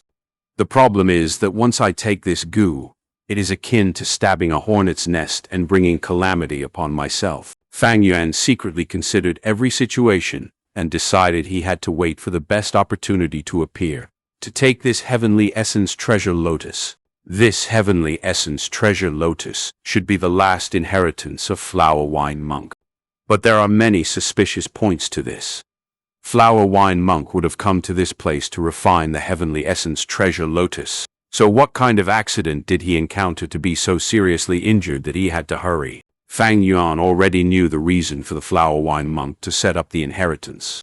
It was to take revenge against the Guye clan. If heavenly essence treasure lotus was to be taken out of the spirit spring, whether it was a success or failure, this natural spirit spring was bound to be useless. Without the natural spirit spring, Guye clan would have no foundation to stay here. It was only a matter of time before the clan broke apart. Forget it. I won't make any headway in my doubts without any new evidence. I should return to the village now. In the end, Fang Yuan shook his head and began to return back the way he came. When he had just exited the rock crack, a loud and clear wolf howl continuously resounded. This sound, Fang Yuan turned grim and quickly moved. When he reached the riverbank outside of the rock crack, he could smell a thick odor of blood. Sounds of cries, yells, wolf howls, and explosions could be heard, even though there was still some distance to the village. Fang Yuan concealed his figure and climbed a hill. It was early in the morning, and the first rays of sunlight had just broken out of the sky. Countless wolf packs were rushing towards the Guye village like a flood. Fang Yuan's gaze swept past them, then his body trembled. In the rearmost part of the wolf packs, he saw a lightning wolf that was as large as a small hill. Myriad Beast King, Thunder Crown Wolf. It was tall and slim, had strong limbs, and its whole body was covered with eerie blue scales. Tufts of golden wolf fur could be seen on its claws and tail. The fur on its head were all stiff and upraised, forming a towering crown. It was crouching on the ground and was still like a sculpture. The frenzy lightning wolves and bold lightning wolves around it constantly howled, serving to show its elegance and nobility. Just by sitting there, it had already brought a great mental pressure to the Guye clan. The Myriad Beast King has finally arrived. It is the decisive moment for the survival of the Guye village. Fang Yuan gazed towards the village. Innumerable Gu masters were in fierce battles, using all of their strength to block the frantic charge of the wolf tide. Suddenly, around 10 figures flew out of the village and rushed against the wolf tide, charging towards the Thunder Crown Wolf. They were all elders, and in front of them was the clan leader Guye Bo. Chapter 164. Intense Battle. If one wants to fight against the Thunder Crown Wolf, one must strike first. Its strength is just too great, and if it was let into the village, it would definitely cause great losses and damage. This group's capabilities were huge. With the rank 4 clan leader Guye Bo as the leader, and his elders as his support, they were a strong attacking force. The wolf tide was surging violently, yet they went against it with careful and compact cooperation. As if the group was a warship, splitting the waves apart, advancing bravely forward. Wherever they went, they were practically sweeping everything away in their path. The closer they got to the Thunder Crown Wolf, the more the pressure coming from the wolf tide increased. Guye Bo was calm and composed. Suddenly he stretched out his right palm and slashed in front of him. Swoop! A golden-colored moonblade, as big as a grown adult, formed in a split second and flew out towards the front. Swoosh, swoosh, swoosh. After flying out for a few meters, this moon disk suddenly went through a change, and from one blade it turned into 3. 3 moon blades flew alongside each other, bringing about the sound of the wind whistling as it plowed open 3 bloody paths like knives cutting meat apart. Many wolves fell without exception.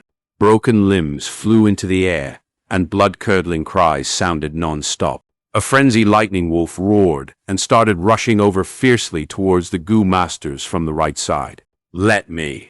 A clan elder suddenly went from a thin and dry appearance, turning into a huge fat man in one breath. With a bang, he used his round belly and sent the frenzied lightning wolf flying away. The frenzied lightning wolf had come in a torrential rush, and the greater the strength of collision, the stronger the bounce back was. It was thrown across high into the air, cutting an arc, and then finally falling down hundreds of meters away. The other elders were displaying all sorts of abilities. There were some with long hair like needles, continuously shooting out and sweeping away lightning wolves. Some of them had their bodies covered in light armor, forcefully bearing through the wolves, tearing and biting. The thunder-crowned wolf went from a half-sitting state and slowly got onto its feet. It firmly stared at the goo masters rushing towards itself, and the wolf's dark eyes flashed with warning. It opened its mouth and let out a low roar, revealing its sharp and jagged wolf fangs. Each of the frenzy lightning wolves and bold lightning wolves that heard its roar immediately got up and rushed towards the goo masters. The goo masters were instantly slowed in their charge, receiving great obstruction. "Clan leader, I'll leave it to all of you, clan elders. You have to win." Numerous eyes flashed and gathered on them. Unknown number of rallying cries and shouts sounded from the depths of the clansmen's hearts. This was the most crucial battle. If they lose the battle, the entire clan would face the danger of being wiped out. If victory was assured, then they would have held against the hardest moment of the wolf tide. This was the battle that would decide the life and death of the Guya clan. None of the elders backed off. They pushed forward while drenched in blood. Even though they did not lose any numbers, none of them were spared from injury. They eliminated all the obstacles around them until they faced the thunder-crowned wolf, then charged towards it. Therapy light goo. Suddenly, a middle-aged female clan elder stretched out both her hands, and a pure white warm light bubbled forth. The light first flowed onto the clan leader's body, and then reflected onto each of the other clan elders. This was a rank 3 healing goo with area of effect properties, and it could instantly cause the wounds on goo masters to stop bleeding. Light wounds would be recovered completely, while heavy wounds would be healed by half. "Continue fighting," Gu Yebo roared loudly. 5 clan elders swiped their arms as they heard the signal, and sent a moonblade flying towards the sky. Suddenly, a clan elder roared as all the muscles on his body erupted and expanded 3 times, becoming a white-furred giant ape. It jumped in front of the group, its hands joined together.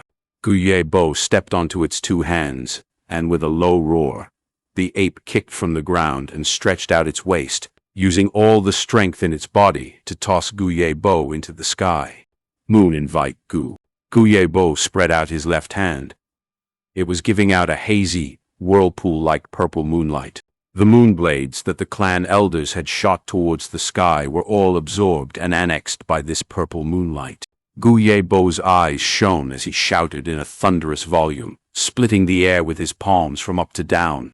Pew! Winds and thunder resounded as a purple moonblade, larger than a horse carriage, flew towards the thunder-crowned wolf. This moonblade looked slow but was actually fast, and in a split second, it struck its target. The thunder-crowned wolf howled, and at the last moment, a thunderlight armor appeared on its body. Bomb! In the next moment, an intense explosion occurred as the sky was engulfed in eerie blue lightning pitting against the purple alluring moonlight. Numerous people squinted as the shockwave spread from the impact, sending the ordinary lightning wolves in the vicinity flying. When the intense light dissipated, the Gu masters were already engaging in battle with the thunder-crowned wolf. The clan elders were all extremely experienced and well coordinated with each other. An aged-old master with floating white hair shot out needles from it endlessly like rain. On another side, a female Gu master blew out flames from her nostrils like lingering snakes, and she spouted a wave of orange flame and assaulted 2 sides at the same time. There were another 3 Gu masters. One turned into a white ape, while another turned his muscles into steel from head to toe as they both tried to curb the thunder-crowned wolf. The other Gu master tossed out unending numbers of puppet Gu, pouring his primeval essence and turning them into vine-armored grass soldiers or wooden servants with red spears, using them as fodder to attract the incoming assault. Healing Gu masters stood at the outer circle, using therapy light Gu from time to time. Beside them were defensive Gu masters, giving them care and protection. The thunder-crowned wolf had been beaten badly. Its right front limb had a huge wound, the blood flowing non-stop. This was the outcome from the attack of the purple moonblade a moment ago.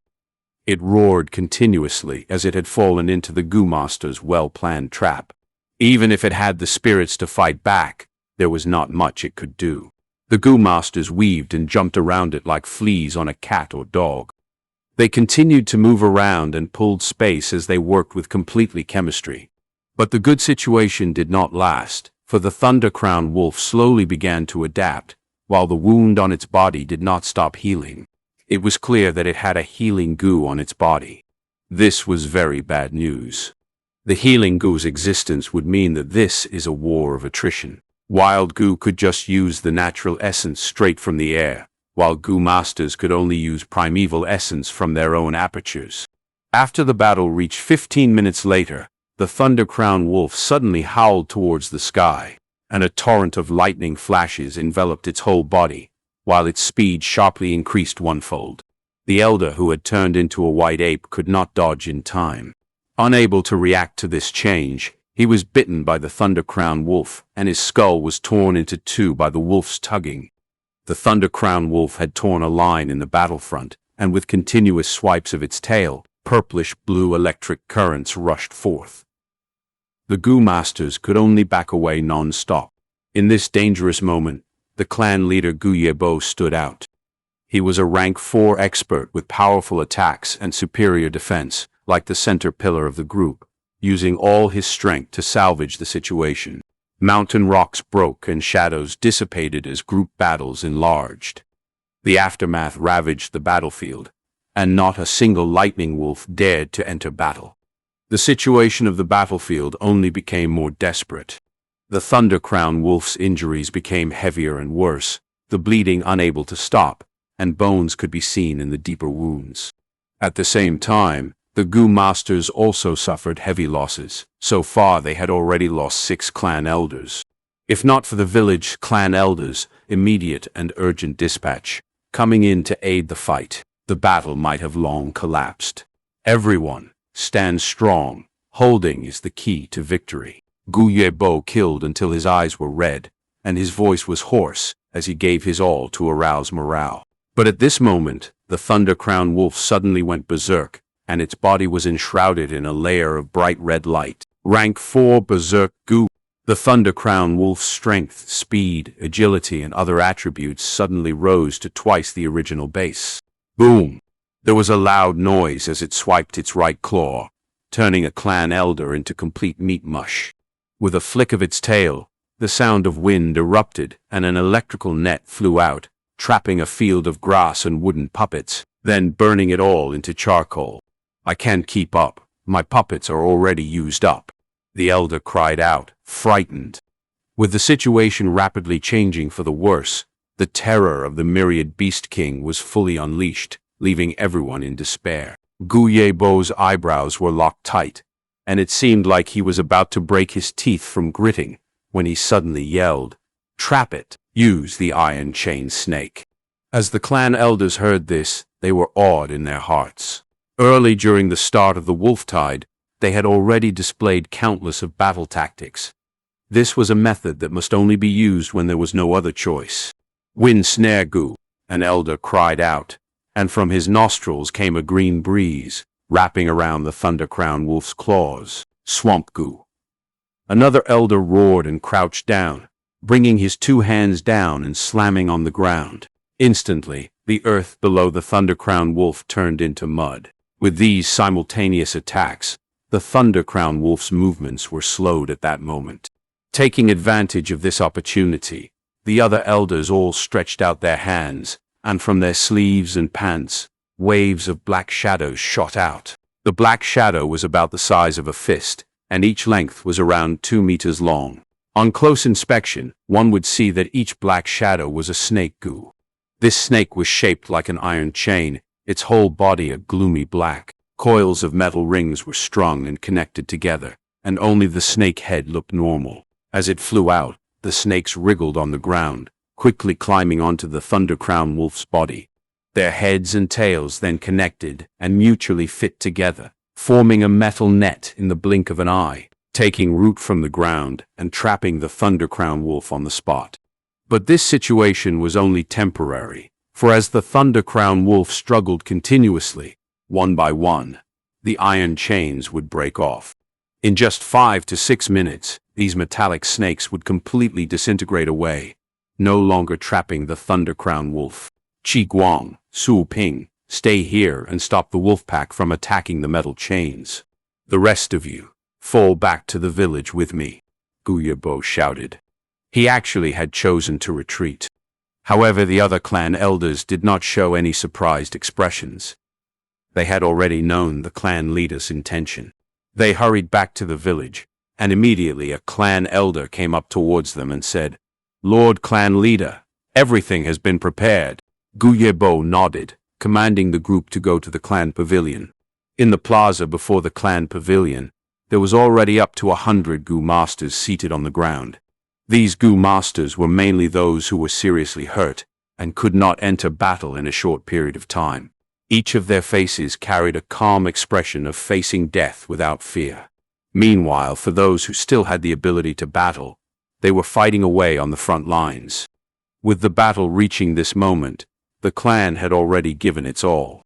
In this dire situation, even the mortals had been mobilized, using each and every single human life to be turned as a meat wall, obstructing the wolf tide for the time being. This gave the Gu masters some time to recuperate and regroup. Gu Yebo and the clan elders went into the ancestral halls of the clan pavilion. Under the memorial tablets of their ancestors, they all sank to their knees on the floor. To the great ancestor above me, we descendants are greatly ashamed. The wolf tide is turbulent, and the village has fallen into the situation of life and death. We beseech our great ancestor to come and give us a hand. When Gu Yebo finished speaking in a low voice, the ancestral hall fell into deep silence. Drip drop. A few of the clan elders' blood seeped out from their hastily bandaged wounds, dripping onto the floor. Gu Yebo and the rest of the clan elders held their breaths, not even daring to pant or breathe loudly. Back in the day, when the first-generation clan leader felt his death approaching, he set out to leave the village. Before his departure, he left a testament behind.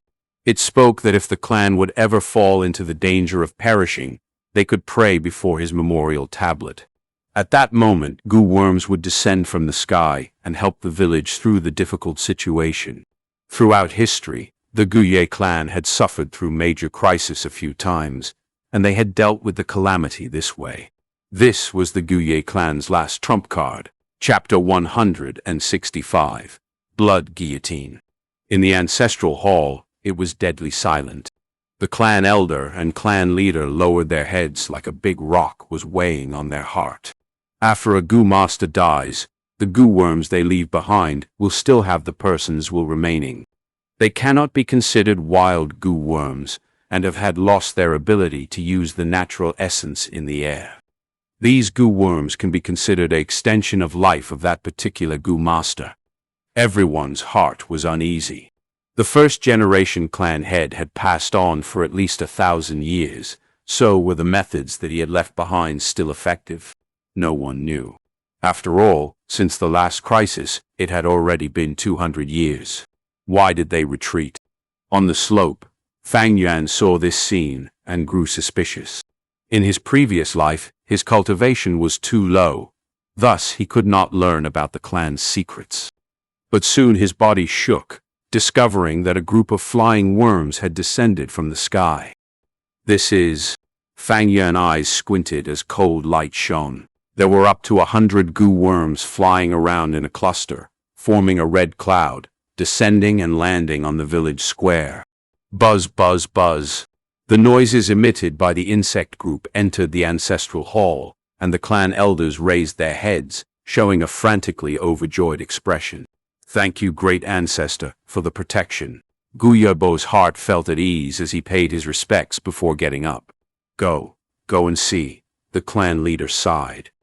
On his face, there was happiness, solemnness, and grief, a complicated expression. Leaving the ancestral hall and standing on the building's stairway, everyone could see that on the village square, there was a red tornado rampaging. These Gu worms were only around the size of a fingertip. They were shaped like locusts, with a scary face, and was red all over. They entered the bodies of the goo masters sitting on the square, extracting their blood and primeval essence. In a few breaths' time, one insect multiplied into more worms. Thus, the goo increased greatly in numbers as time went by.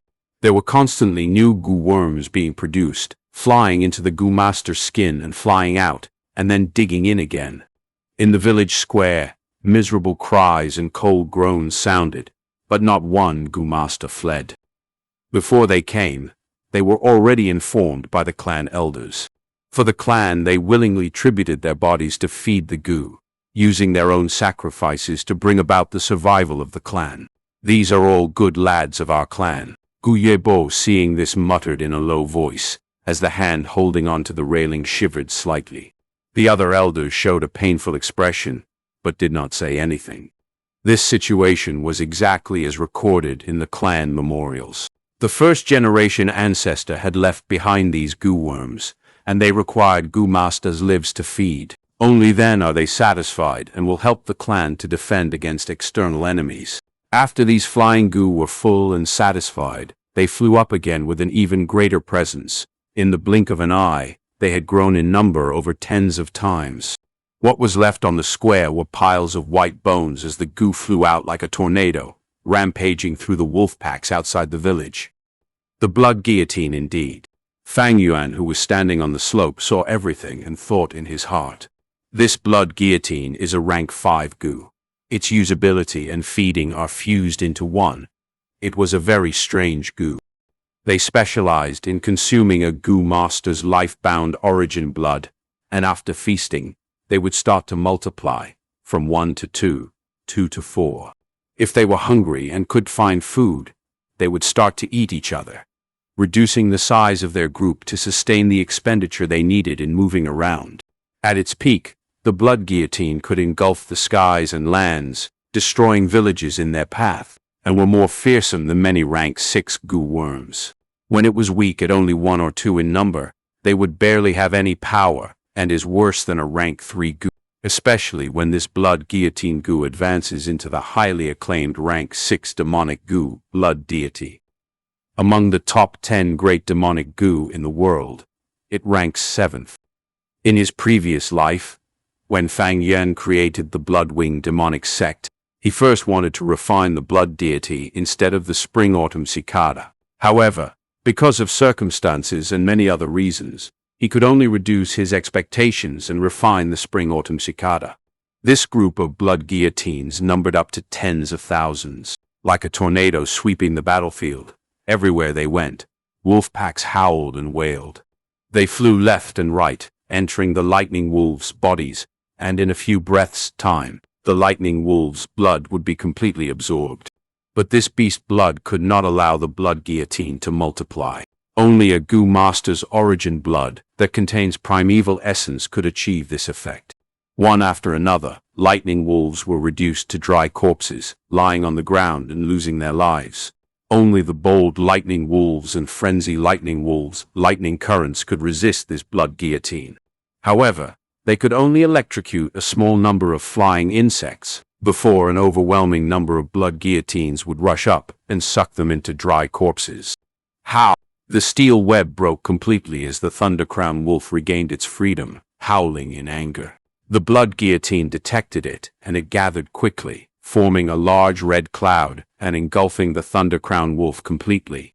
The Thundercrown wolf's tail swung around as blue lightning currents shot out and turned hundreds and thousands of blood guillotines to crisps. The popping sound was just like firecrackers going off. A gust of wind blew, bringing along the horrible burnt smell of the roasted blood guillotines. The blood guillotine was indeed a rank 5 goo, but without a user, it could only attack head-on. The Thundercrown wolf had several rank 4 goo residing in it, and some had a wide area attack method, countering this blood guillotine. The flying insects moved like a red cloud as the Thundercrown wolf's hill-like body howled and struggled, creating a havoc. At this moment, the Thundercrown wolf's large body became its weakness as the fingertip-sized blood guillotine took advantage of it. The battle was intense. As large numbers of blood guillotines fell on the ground, the Thundercrown wolf's armor was broken through, and some blood guillotines drilled their way in and started to suck blood wantonly. Without any other choice, the thunder-crowned wolf could only spray lightning plasma on its own body, electrocuting these blood guillotines.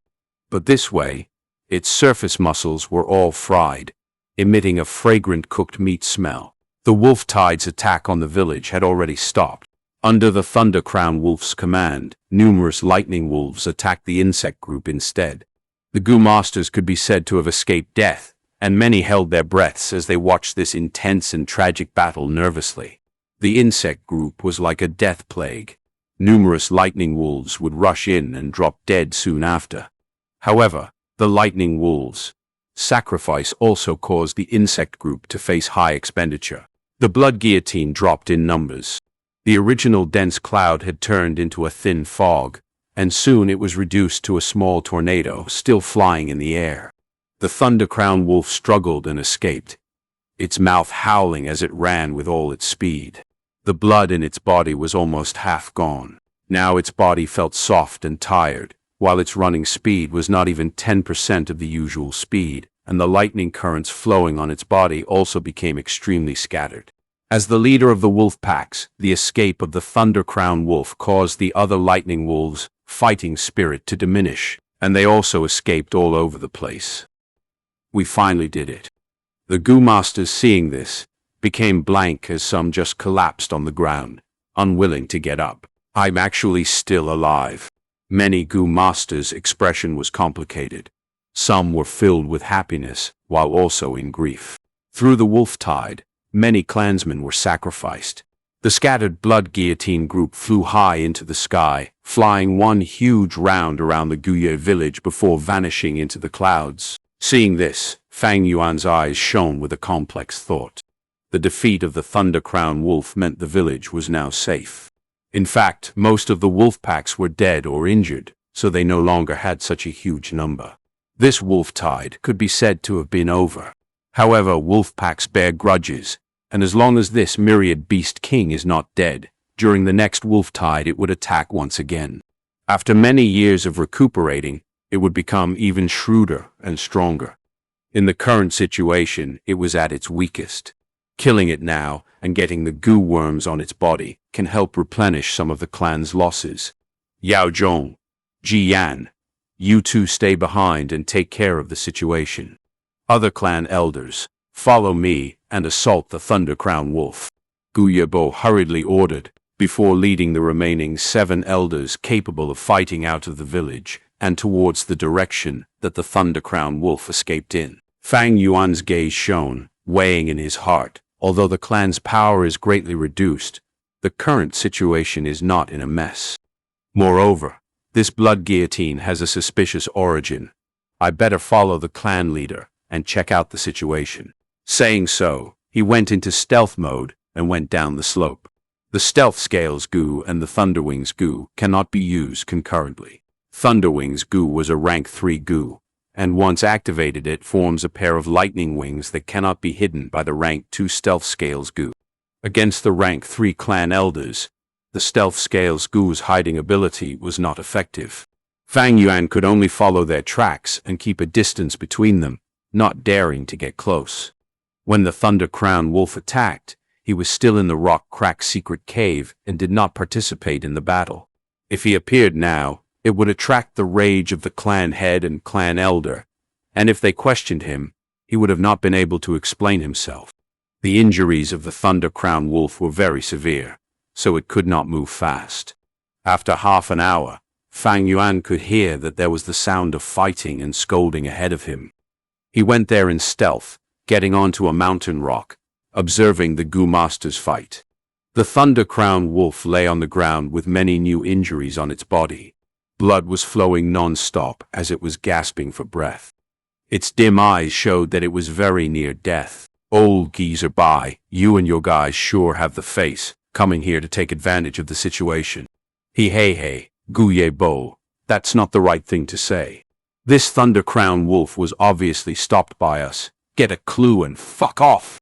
Guye Bo and the Bai clan leader were at a standstill, wary against each other. The wolf den had 3 thunder-crowned wolves, all myriad beast kings, each having their packs of tens of thousands lightning wolves. But they did not glue together, and neither could they suppress one another. The wolf pack's movements relied on working together. The 3 Thunder Crown wolves had intelligence, each targeting the 3 large beast groups to hunt. In their eyes, humans were also wild beasts, and even prey. In their understanding, the wolf tide was a massive hunting session. On Qingmao Mountain, the Zhong, Guye and Bai clan were able to live for hundreds of years. Naturally, they all had their trump cards. Zhong clan was the weakest, still resisting the wolf tide with difficulty even now. The Bai clan had risen these years, and their cumulative strength had exceeded the Guye clan.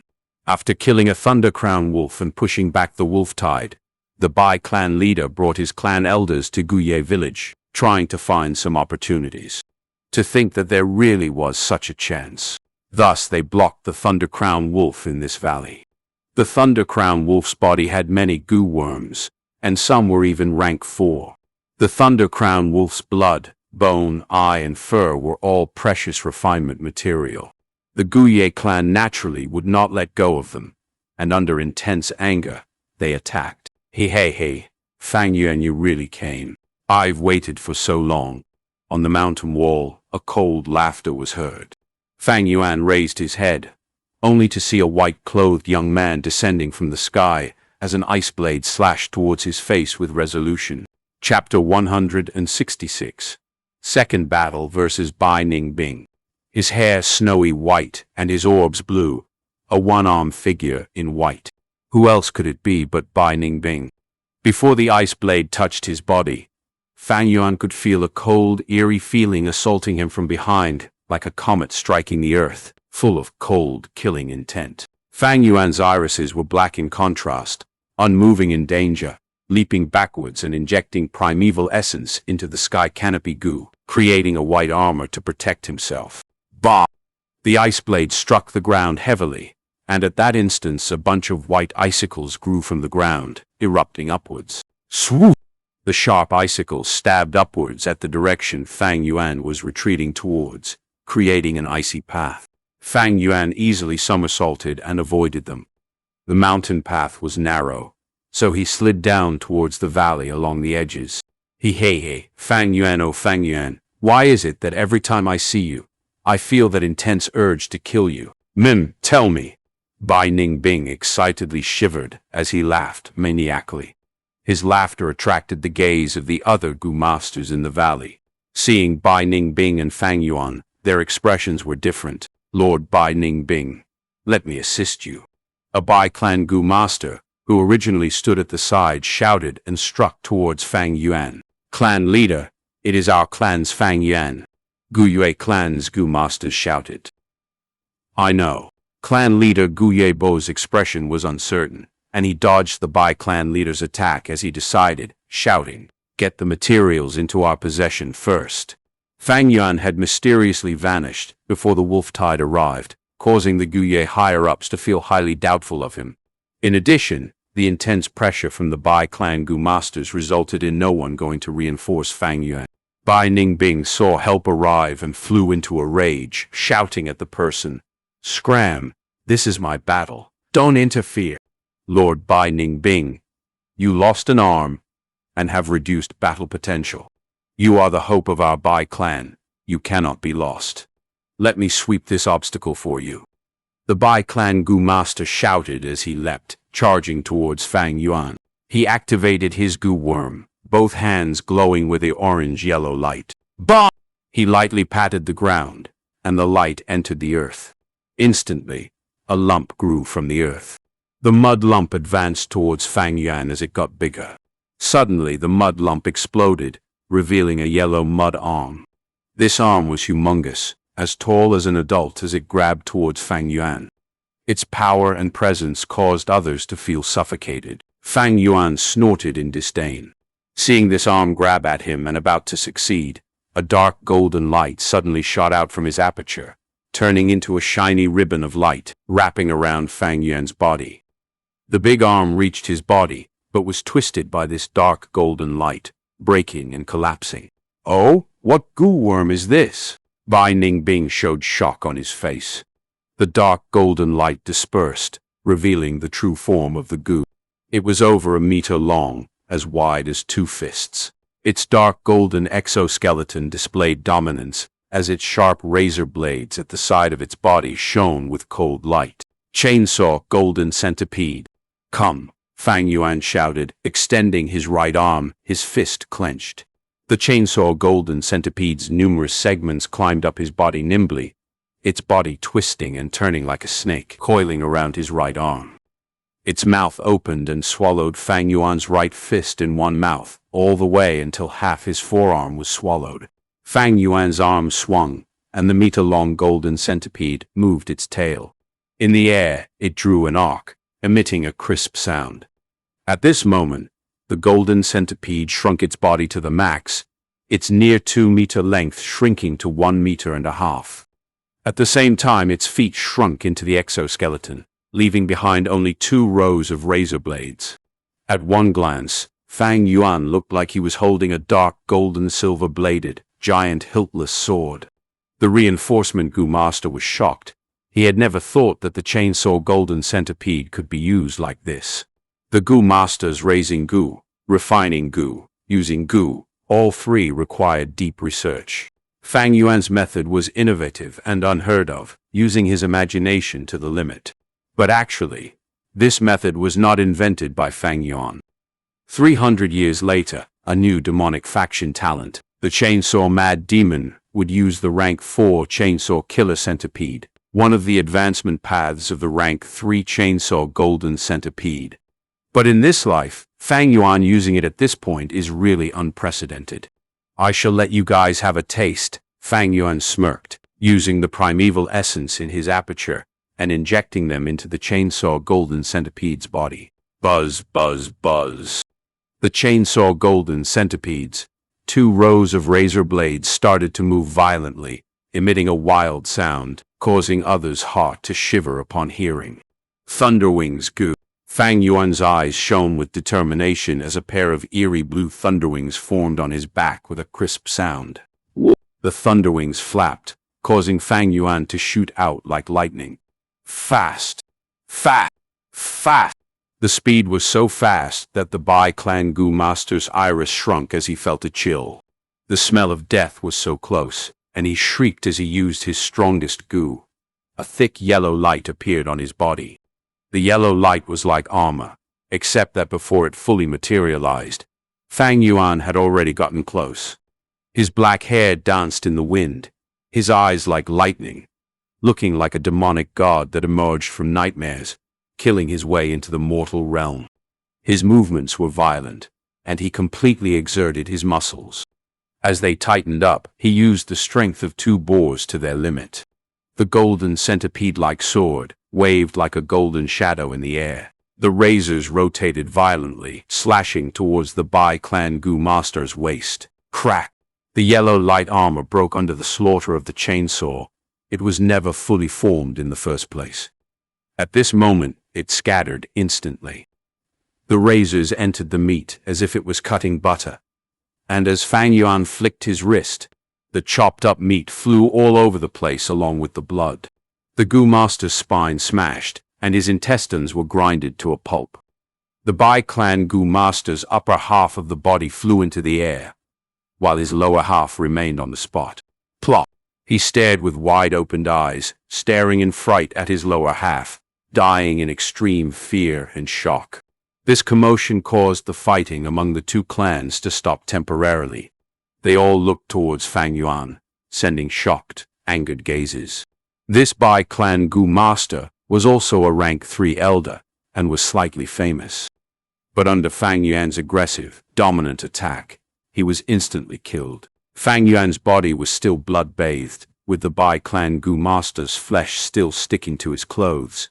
The Chainsaw Golden Centipede's 2 edges were still rotating violently, and with such ferocity, it caused everyone to look away. What a great goo worm!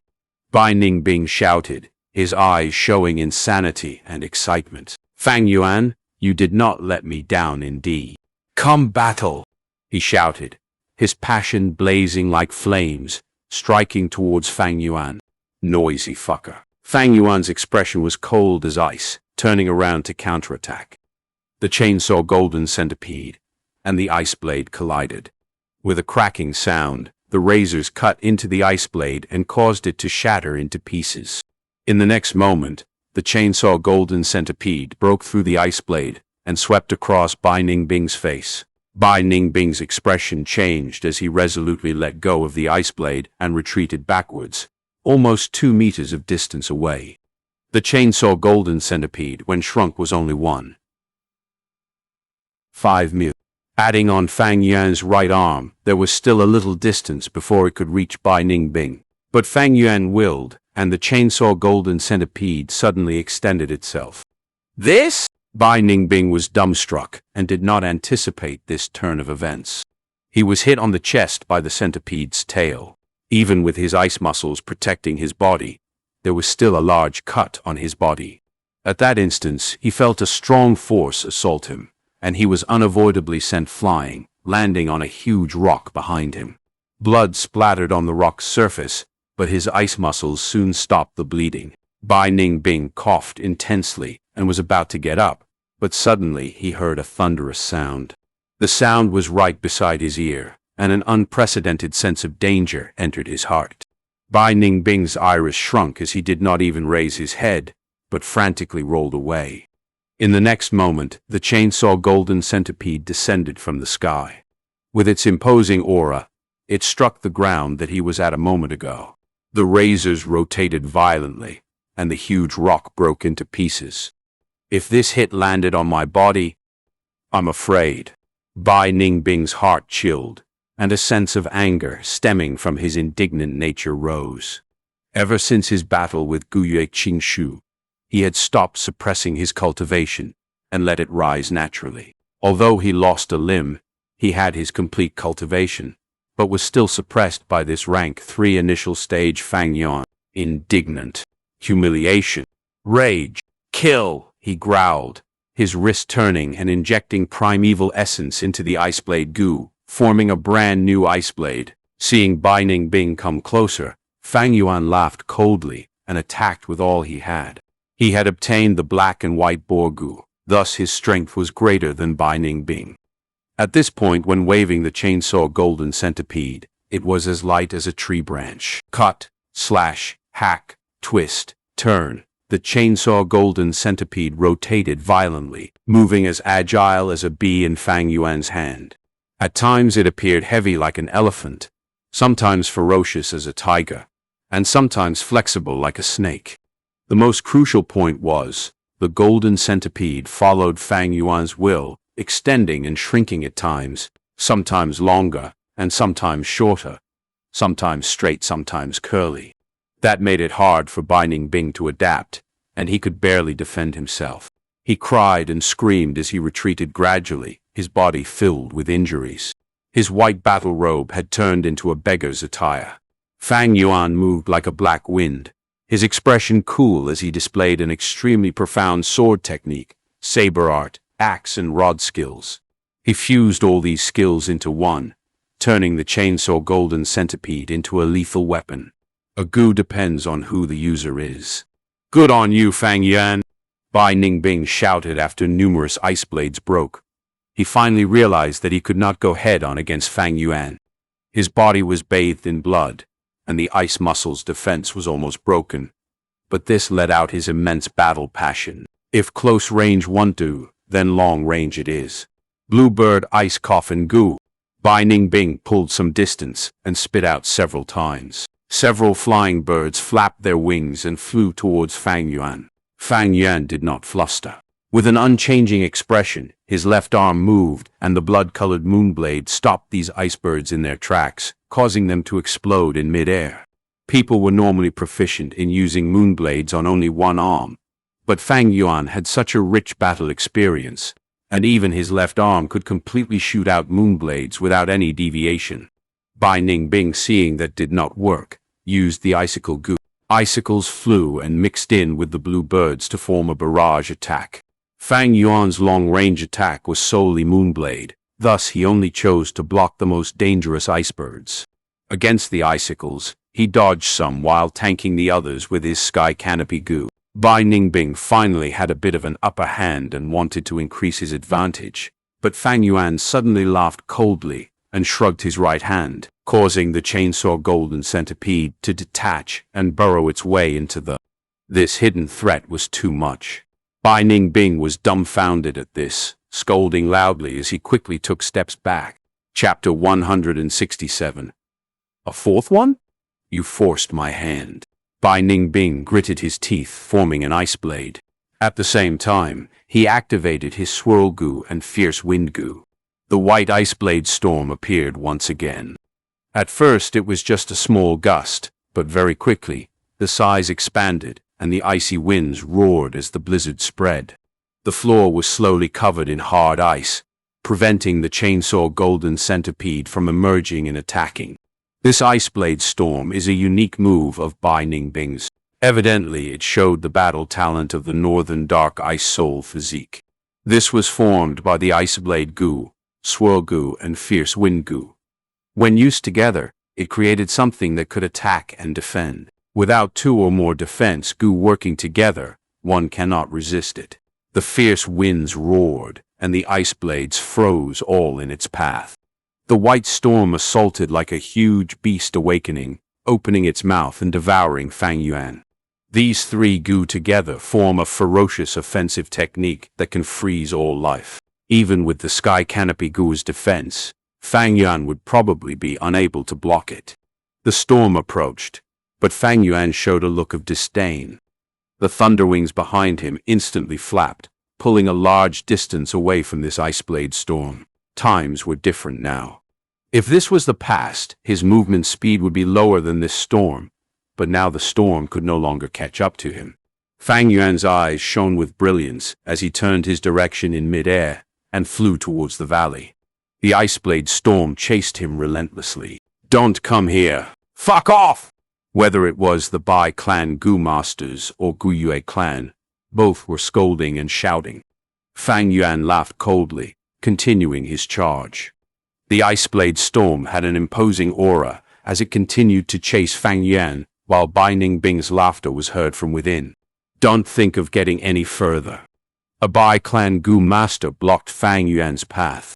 Fang Yuan's hand hooked, and from the ground a thick and long golden line jumped out and landed on his right arm like a large sword. Buzz, buzz, buzz! The rampaging sound from the razors caused the Bai clan Gu master's eyelids to shiver. Fang Yuan held the chainsaw golden centipede in his right hand as bloodlight shone in his left. He was using the blood moon goo but not shooting it. His body was covered in a white-colored armor, and thunder wings sparked behind his back. His black hair flew in the wind, and behind him there was a mountain-sized white storm. His presence was overwhelming, with his eyes emitting sharp killing intent, as if he was charging through the desert, a general with 7 victories under his belt, stomping all his enemies into minced meat and chopping any opponents into broken bones. The Bai clan Gu master felt an impossible pressure as veins popped on his forehead, and he suddenly shouted loudly, edging himself on. But as he shouted, seeing Fang Yuan was rushing towards himself without pause, he suddenly shut up and ran away. He was scared. The fear in his heart eroded his fighting spirit. Fang Yuan did not care about him, instead rushing over towards the Thunder-Crowned Wolf, who was on the verge of dying. Winds blew as his charging was fearsome, and everywhere he went, Gu masters avoided. The Thunder-Crowned Wolf forced itself to focus, turning its head towards Fang Yuan. Lightning gathered on its teeth. The myriad Beast King's pride refused to let itself die so easily. Even through death will it retaliate. Fang Yuan was seemingly about to collide onto the Thunder-Crowned Wolf like a meteor hitting Earth. But at the last second, he suddenly jerked his leg and rushed up into the sky, flying out of the valley at a steep angle. He had just flown out of the valley when an intense explosion occurred behind him. The Thunder-Crowned Wolf's cries fused with the sound of the Ice Blade Storm. A move like the Ice Blade Storm could be said to be Bai Ningbing's masterpiece, but it had weaknesses too. It could not be easily displayed or stopped. Of course, this storm knocking into the Thunder-Crowned Wolf was also due to Bai Ningbing's personality. The The Thunder Crown Wolf was heavily suppressed by the White Storm. It was already going to die, but now it could resist no further. Its armor was cut into pieces and blood and flesh flew all over the place, revealing its white skeleton, which was quickly minced into bone matter. Damn it! Seeing this, the Guye clan side all swore. The Bai clan Gu masters also showed a pained expression. With Bai Ningbing doing this, after the Thunder Crown Wolf dies there would no longer be any valuable loot left on its body. But Bai Ningbing did not mind it. Instead he rotated even faster, enjoying the feeling of devastating a myriad beast king. Goo worms turned into rays of light one after another, flying out of the Thunder Crown Wolf's body. These wild goo worms had all resided in the Thunder Crown Wolf's body, using each other to work together and survive. Now that the Thunder Crown Wolf was dying, they were like crewmen on a ship, abandoning the sinking ship and escaping for their lives. Catch them! Quick! Stop these goo! The two clans shouted at once. The situation went into chaos again as clan elders attacked each other in attempt to hinder the other. The two clan leaders could not split themselves, thus finally, only 2 or 3 clan elders with movement-type goo managed to fly out of the valley. The wild goo worms ran everywhere, and Fang Yuan focused and observed, trying to discern them. What a pity my recon goo is earth communication grass. It cannot increase my vision. There is definitely a healing-type goo on this Thunder Crown Wolf, but whether I can catch it or not, it's up to fate. This was betting purely on luck, but Fang Yuan had no choice.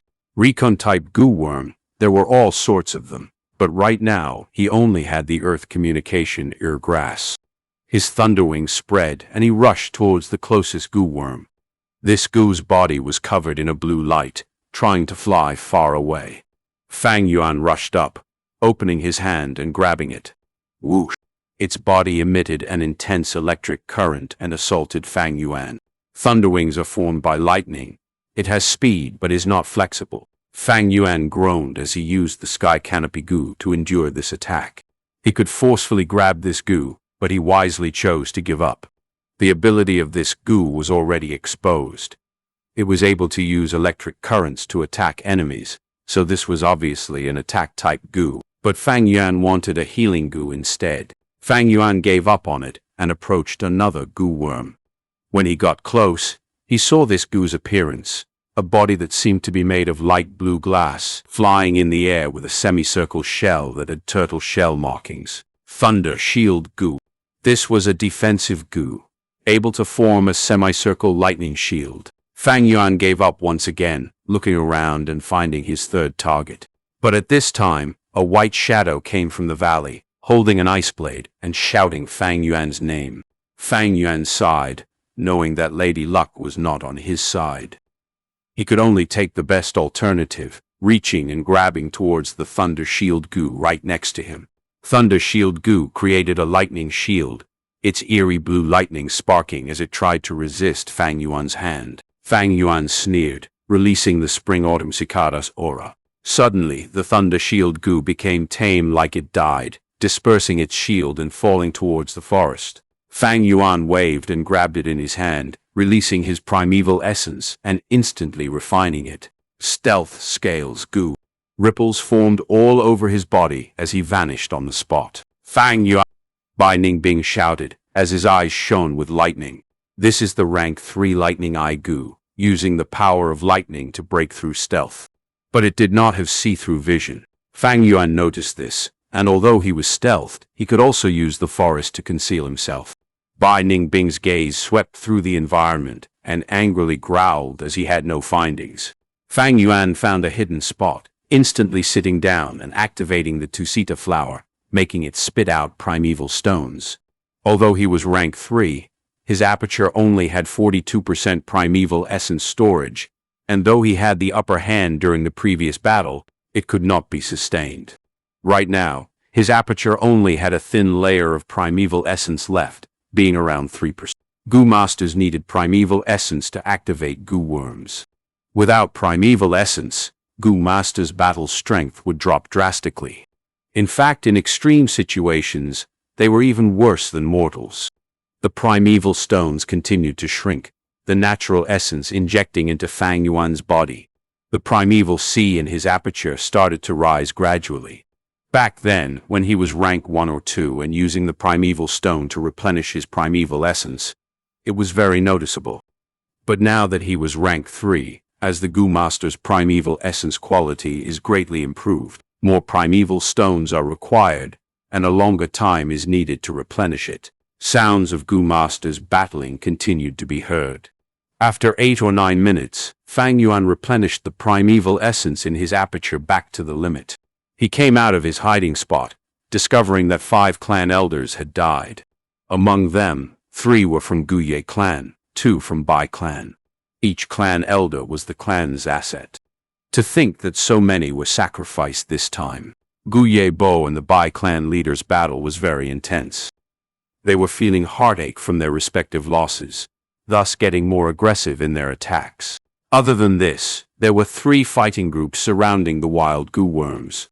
Ordinary Gu Masters do not have the Spring Autumn Cicadas help to capture wild Gu worms. Thus it was troublesome. To catch the Gu worm, they cannot deal heavy blows. Instead, they need to gauge the strength they use. 8 to 9 Gu worms had flown out of the Thunder Crown Wolf. It was not certain how many Gu worms they had captured, but 3 still remained right now. The clan elders surrounded these 3 Gu worms, striking as they blocked the worms while facing obstruction from the other party. This caused the scene to be at a stalemate, neither side's able to gain anything. Water Cage Gu, trap it! A Bai clan Gu master shouted, spitting out a water ball. The ball increased in size until it was over 2 meters, covering the Gu worm completely and trapping it inside. In the next moment, a golden moonblade flew towards the water ball cage and burst it open by force. The Gu worm flew away, escaping with its life. Seeing this Gu worm fly away, the Bai clan Gu master cursed. To think that a Gu worm at his mercy got away just like that. The Guye clan Gu masters were even more furious. These Gu worms were originally their battle rewards, but now that the Bai clan interfered, they could not gain anything. Bai clan scoundrels, shameless dogs, go to hell. Guye clan, you guys are finished. Our Bai clan will definitely rise up and stomp you all to the grounds. Both sides were furious, full of hatred and madness. They had battled till their eyes turned red, and only fighting remained in their minds. Fang Yuan saw the Gu worm fly away, thus he had no choice but to look at the other 2 groups. There was still a Gu worm at each of their encirclement. There might be a healing Gu worm, but it was unlikely.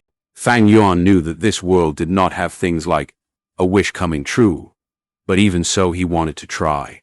Just when he was about to rush up and attack, he heard a wolf's howl like a military horn, spreading out in rhythm, rising and falling in succession. Soon after, tons of lightning wolves rushed down like tide water.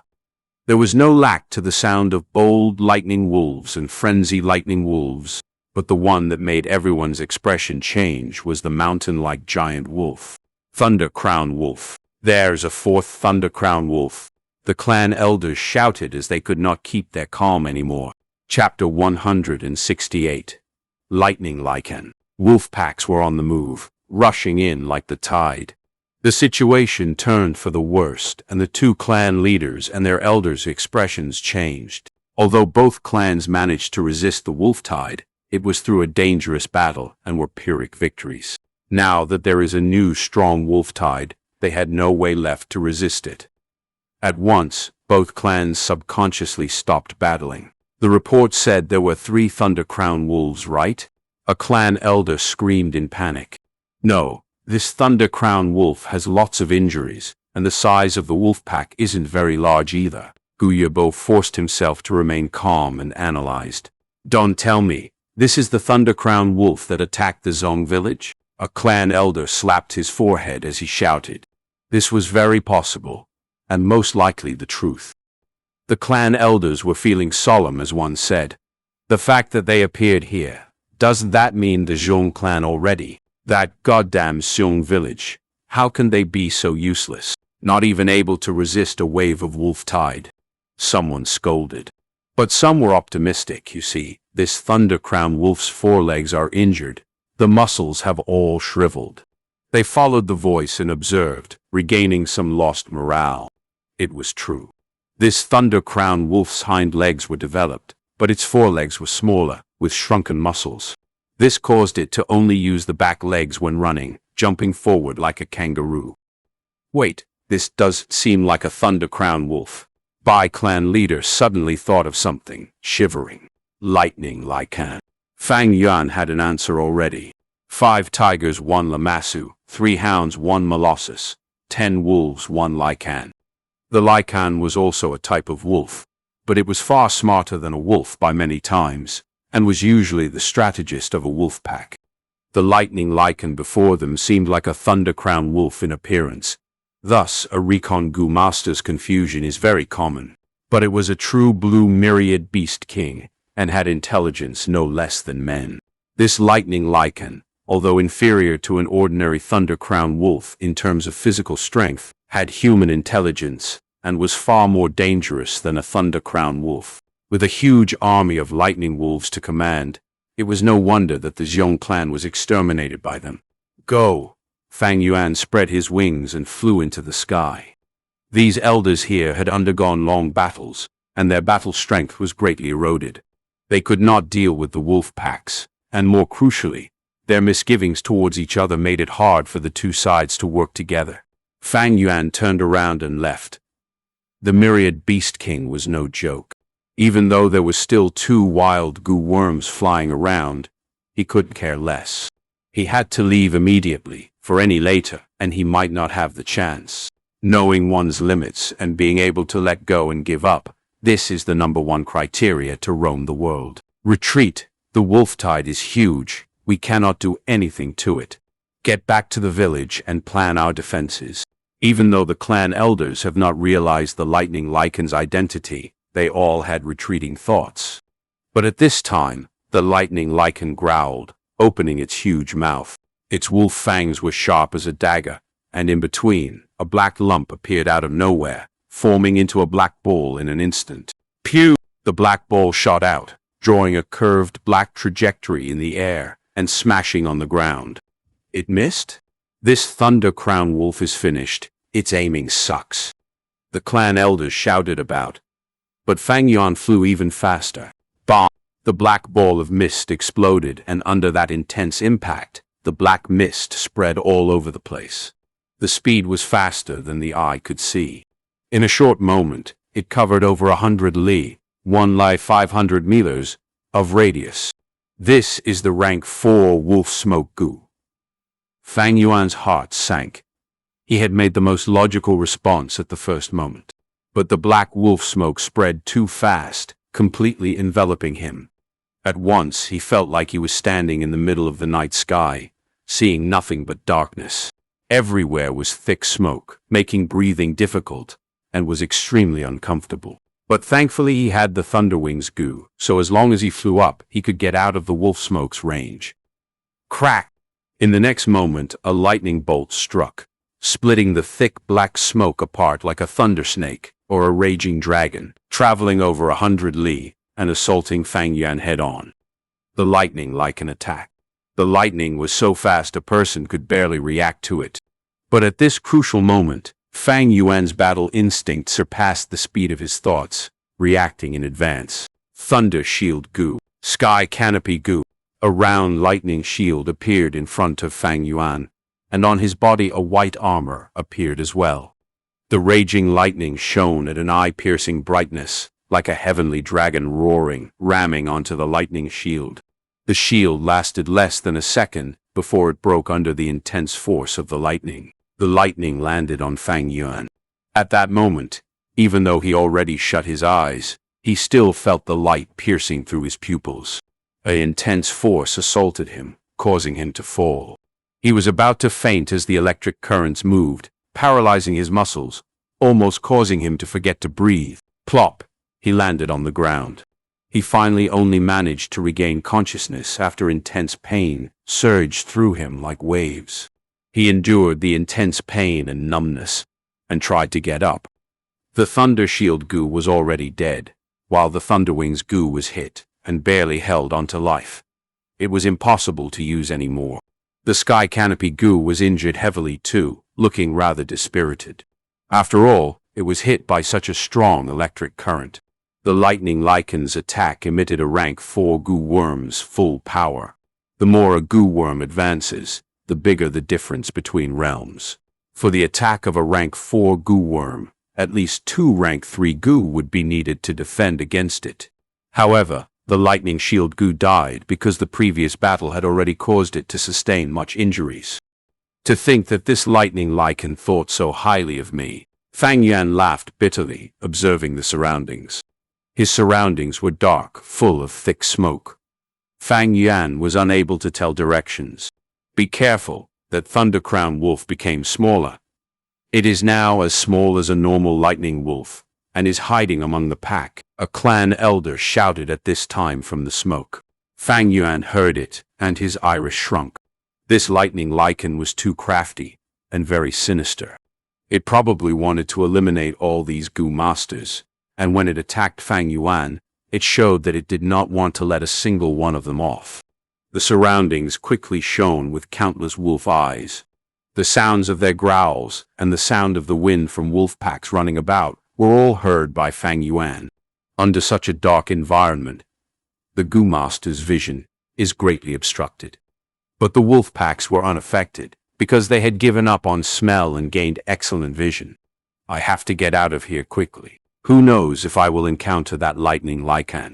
Even if I do not meet it now, just being surrounded by the wolf packs when I only have 40% primeval essence, it is insufficient to sustain my expenditure. Fang Yuan quickly considered in his heart. Then he activated the earth communication ear grass. Over 10 roots grew out from his ear and extended outside. Many voices were heard. There were wolf cries, battle noises, clan elders, frantic growling and lightning wolves, sad cries when dying. Too confusing. The earth communication ear grass range was huge, but it could not discern small details. Fang Yuan frowned, only listening to a direction with less noises. But quickly he encountered a pack of over 100 wolves. Lightning wolves ran from the black smoke, each ferocious as ever. Fang Yuan summoned the chainsaw golden centipede and activated the sky canopy goo. The razors rotated violently, and the centipede was like a large sword, cutting through the black smoke and landing on the wolves' bodies, causing a rain of blood and bones. Fang Yuan attacked like a boat trying to row uphill, eliminating his obstacles. Numerous lightning wolves died under the chainsaw golden centipede.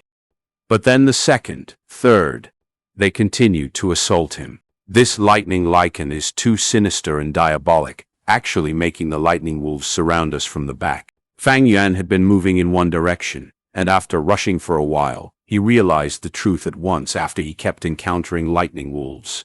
He battled as he retreated. After a while, he was bathed in blood. The pressure was too large, the surroundings were covered in darkness. He was unable to see anything. Wolf packs rushed in from all directions, and it was difficult for him to deal with it alone. Guyobo, what do you say? At this time, the Bai clan leader said from within the dark smoke. All right, let's work together and get out of this first, Guyobo shouted, quickly replying. This was the forced circumstance of the situation. Only through cooperation can they have a chance of survival. Otherwise, by fighting alone, they would soon expend all their primeval essence on the lightning wolves and be turned into food. That would surely be a bad ending. How? Fuck!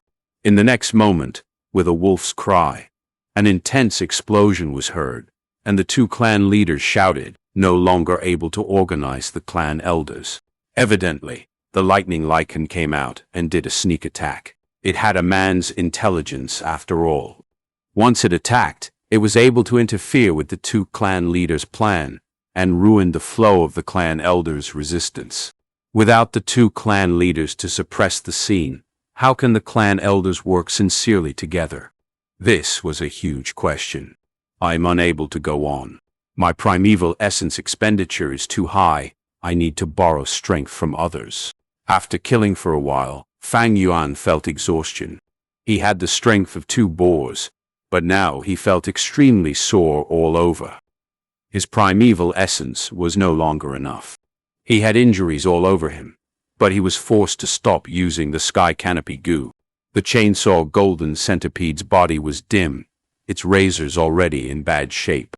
In a short period of time, it had killed up to 1,000 wolves, and within that number, there were bold lightning wolves as well. A few of them were harder than steel, because they had a defensive goo. The chainsaw golden centipede was not invulnerable, and without razors, its attack strength would be greatly reduced, quickly becoming useless.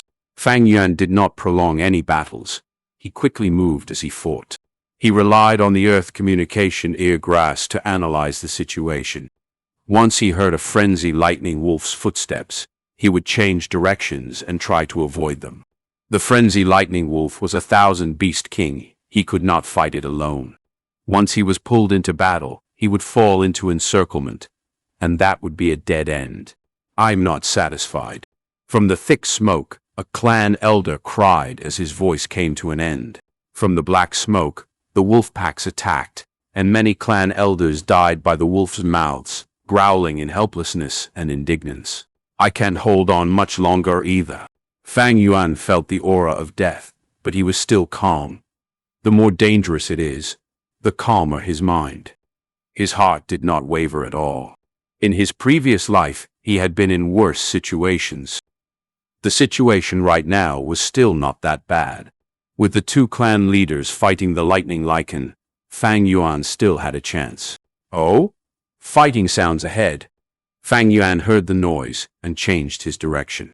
He was at his limits, so no matter if it was the Guye clan or the Bai clan Gu masters, they were useful to him either way. Kill! Kill! Kill! Far away, he heard this Gu master screaming, battling relentlessly. Fang Yuan sprinted over and suddenly came to a stop. Bai Ningbing, Chapter 169. Finding a Path. Bai Ningbing's body was laden with injuries. He was breathing raggedly and looked like a mess. When Fang Yuan got there, both were stunned. Fate was indeed a mysterious thing. Just not long ago, they were still mortal enemies, wanting to kill each other. But in this moment they had to work together for the chance to survive. Working together with Bai Ningbing. Fang Yuan's eyes shone like the abyss, evaluating, although Bai Ningbing is batshit crazy, along with the fact that he also recognized his own fate. That does not mean he gave up on living. A will to live was a person's natural instinct, the most basic requirement of all. The truth is, because of Bai Ningbing's intense will to live, and because he was facing an unavoidable path of destruction, he developed such a personality. In this world, there are no eternal enemies. Working together with Bai Ningbing was the best solution. But how can he ask it in a way that can convince him? Hey, Fang Yuan, to think it's actually you. Bai Ningbing spoke first, laughing loudly, his tone becoming aggressive. Then die together with me. With you dying alongside me, it shall be an interesting end to my life. Interesting? Fang Yuan had a thought. Smiling lightly, he approached Bai Ningbing. The surrounding lightning wolves attacked, but Fang Yuan shrugged his hand. The chainsaw centipede swinging and killing 3 lightning wolves on the spot, sending them flying. Up till now, the chainsaw golden centipede's 2 rows of razors were already greatly damaged. Its cutting strength was greatly diminished. It could only be used as a blunt object. Under the pressure of these wolves, let's have an intense life and death battle. Isn't that more fun? Fang Yuan got closer to Bai Ningbing, his mouth curling into a cruel smile. Bai Ningbing's eyelids trembled. He did not expect Fang Yuan to be a greater maniac than him, but this was in tandem with his wish. If Fang Yuan's attitude had gone softer, and in order to survive Fang Yuan wanted to work together and escape, he would instead look down on Fang Yuan, even feeling humiliated and wanting to kill Fang Yuan himself. In this world, some people are like this. If you be kind to them, they will feel that you are easy to bully and look down on you. By having a strong attitude towards them, you can gain respect instead. You really want to die? Then I grant your wish. Bai Ningbing squinted his eyes, emitting a dangerous aura. Fang Yuan laughed heartily, his steps slow as he spoke in an old and experienced tone. Humans only live for 100 years. It is as unreal as a dream that ends in an instant. What is the point of a person living in this world? No more than just being on a journey and witnessing interesting things. Although I do not want to die, I do not fear death. I am already on my right path. I have no regrets even if I die. This was Fang Yuan's true feelings. Since the start of time itself, who could live forever? Even if it was a rank 9 Gu master, or even Renzu himself who could only live longer, but not forever. They eventually faced destruction. So be it, if one dies, what's the big deal? Even if in the next moment, Fang Yuan dies in this wolf tide, he would have no regrets. Because he had already worked hard for his goals. He had given it his all, and lived all according to his will. Being able to look beyond life and death. Only then can one live unrestrained. Only then can life have true freedom. Bai Ningbing heard this, and his entire body shuddered. He kept saying he was not afraid to die, but he was still never free and at ease. Because he could not see beyond death, and was unable to let go of this life. When a person fears, he becomes a slave. Bai Ningbing himself was just a slave to life and death. However, this was not his fault, since he was still way too young. Many things needed to be experienced by themselves. Only then can one gain enlightenment. But now, Fang Yuan's words gave him a new path to go beyond the truth that he is struggling with. Witnessing interesting things. Already on your path. No regrets even if you die. Bai Ningbing muttered, then suddenly asked, Path? What's a path? Fang Yuan laughed coldly, getting closer. Everyone has their own paths. I don't have to tell you mine, and how would I know yours? In this world, many people do not have a path through their entire lifetime, while some walked on their path constantly struggling, trying to find the sanctuary within the darkness. Bai Ningbing's blue eyes suddenly shone with a blinding light. Path. That's right. I must find my path. In this moment, the excitement in his heart was impossible to be understood by others.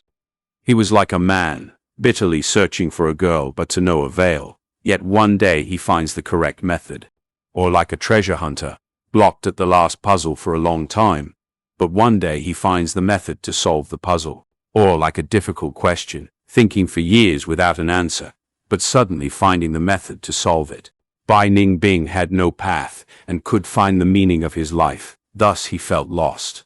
Fang Yuan cannot solve his feeling of being lost, but from the sidelines he can give him hope, giving him a consolation to face death. As long as you are on your path, even if you die, there are no regrets. Thus, death is no longer so scary. I feel that I am about to find my own path. Bai Ningbing clenched his fists, his expression becoming extremely excited. He looked towards Fang Yuan, saying meaningfully, I finally understand our difference. You are on your own path, but I am still trying to find mine. He suddenly laughed, his expression turning crazy. Fang Yuan, if you want to fight, I am all for it. But not now. Let's work together. I have the lightning eye Gu, but my vision is obstructed, only able to see 30 steps ahead. Once we escape from here, let's have a battle another day. Being able to work together with my mortal enemy. Don't you find that more interesting, more fun? Oh, how can I believe you? I'm not asking for you to believe me. You can choose to trust me or not. You can entrust your back to me, or you can strike at any time and sneak an attack on me. It all depends on your mood. Bai Ningbing shrugged as he smiled, showing an inborn nonchalance. The thick smoke was all over, and their surroundings were lit with wolf cries. Fang Yuan's eyes narrowed as he considered Bai Ningbing's suggestion. Convincing a person is very difficult, yet very simple. The important thing is accurately understanding their thoughts. All right. Fang Yuan stretched out his hand and caressed the chainsaw golden centipede's armor, raising his head. But be on guard for my sneak attack any time. Bai Ningbing's mouth curled, smiling very deviously. A wave of air blew as the black smoke dispersed, and the broken arm's sleeve swayed in the wind. In the thick smoke, to decide the direction, it was difficult. The more narrow their vision, the more easy it is to get lost. Bai Ningbing had the lightning eye gu and could see up to 50 steps ahead. But now, it was restricted by the thick smoke, so he could see less than 30 steps ahead. However, this was already much better than Fang Yuan's normal vision. While Bai Ningbing had the lightning eye gu, he could not see the entire topography and had no clear understanding of the situation. He could only see what was ahead of him, and at times he even ran into a wolf pack and got surrounded by them. Fang Yuan, on the other hand, had the earth communication ear grass. The smoke reduced vision, but could not block sound from being transmitted. The surroundings were noisy, and the earth communication ear grass could hear up to 200 steps away. But Fang Yuan could only move according to the noise. His vision was too narrow, only able to see a tree or a rock right in front of him. Without anything to compare to, he could not discern his direction. Cultivation. Bai Ningbing's lightning eye gu, together with Fang Yuan's earth communication ear grass. The two gu together, complementing each other, caused the situation to be easier. This is the southern side. Going this direction, we'll get to the Guye village. Bai Ningbing's eyes glowed with lightning as he said, "No, there's too many wolf packs there. We have to take a roundabout route." Fang Yuan's right ears had roots flying around. Then we'll go around the southeast direction. How about that? Bai Ningbing licked his lips. Fang Yuan squatted down, extending the roots into the soil and listening attentively. During that period, the lightning wolves that rushed up were all killed by Bai Ningbing. Fang Yuan listened for a while before standing up. "There's an opening in the southeast direction, but we have to hurry. The opening is going to be filled. Let's charge then," Bai Ningbing said, but did not move immediately. He still had some guard against Fang Yuan. He did not dare to attack ahead and reveal his back to Fang Yuan.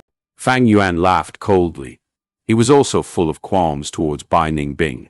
Eventually, the two killed their way through shoulder to shoulder, with a distance of 5 steps between them. The lightning wolves howled, attempting to kill them.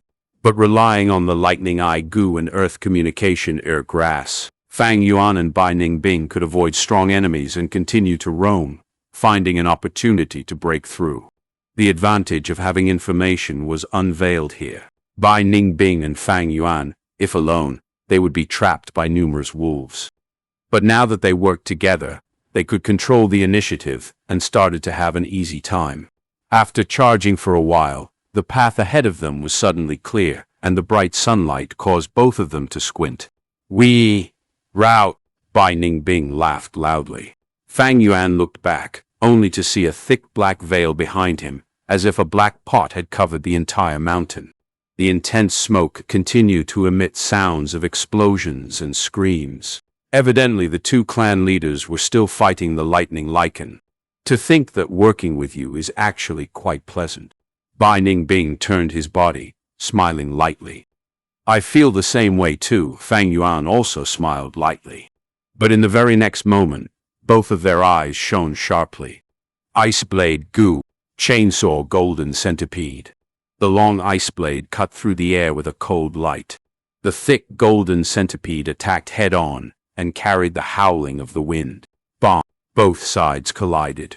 The ice blade cut a wound on the golden centipede's body, but broke right after. Fang Yuan and Bai Ningbing both took a step back, both of their eyes emitting intense killing intent. Their temporary cooperation could not change their enemy status. Fang Yuan's black hair danced in the wind, while Bai Ningbing's white shirt swayed. Both had too much in common. Precisely why they became natural enemies.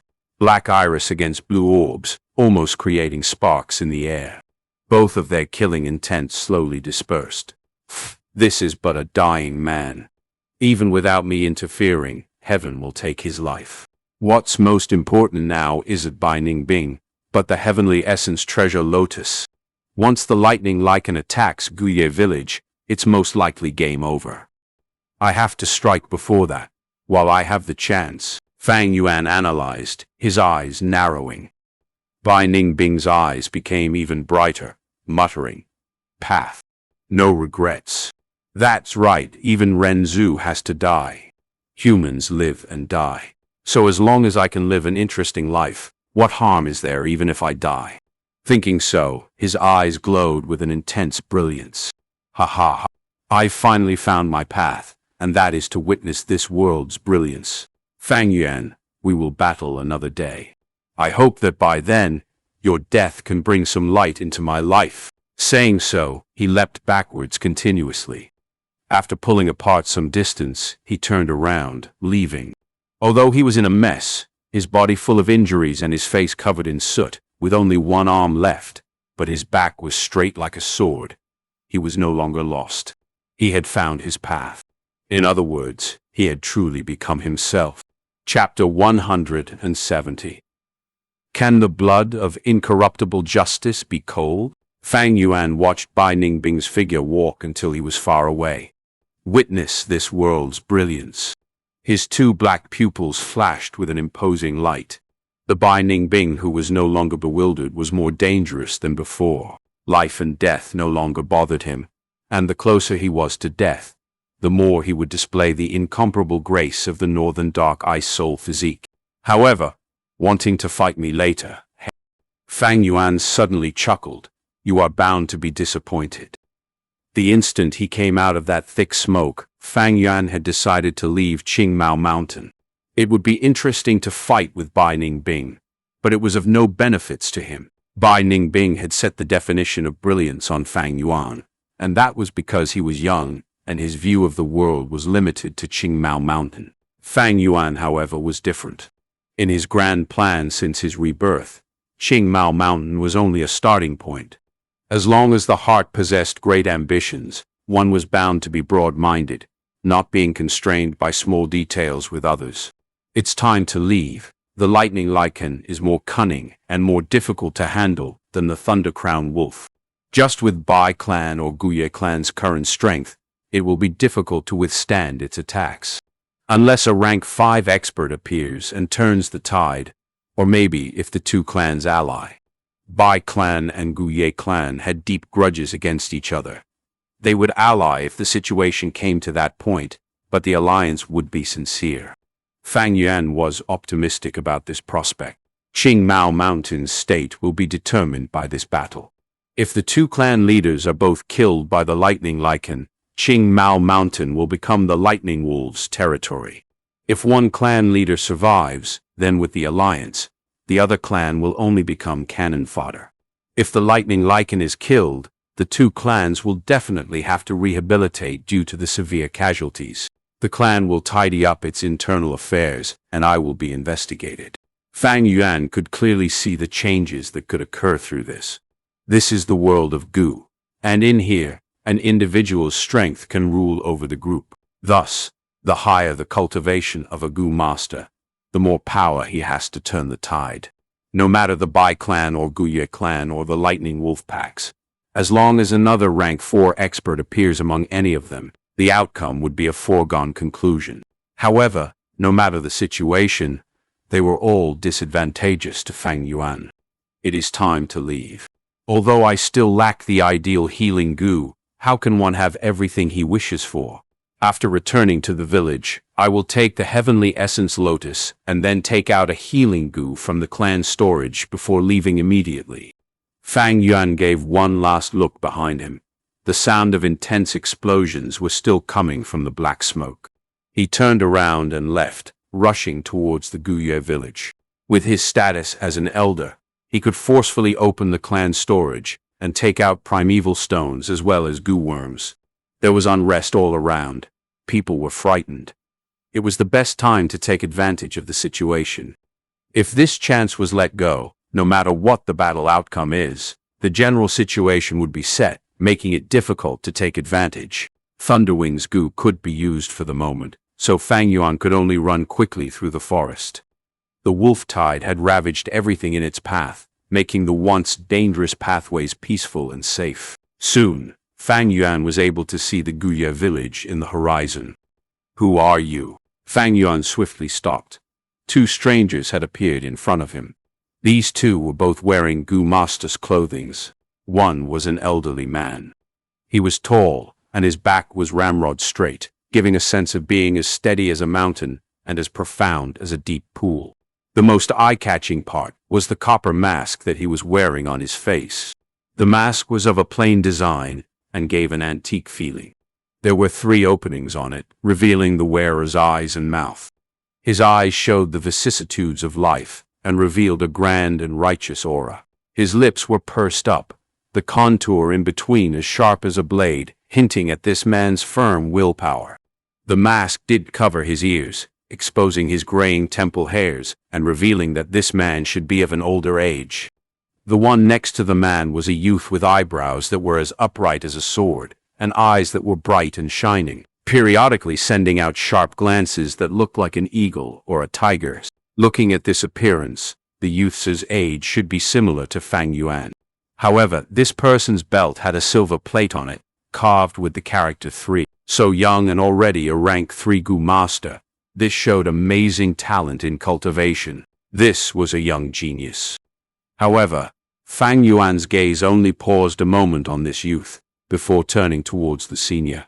This youth had a slight dark complexion with similarly pursing lips, the entire body releasing a sharp and professional aura, definitely not someone to be underestimated. But the slightly bulging chest area along with the structure of the limbs and throat allowed Fang Yuan to instantly see through her identity as a girl. Fang Yuan would never look down on women, but compared to this heroic girl, the identity of the middle-aged man beside her would shock anyone.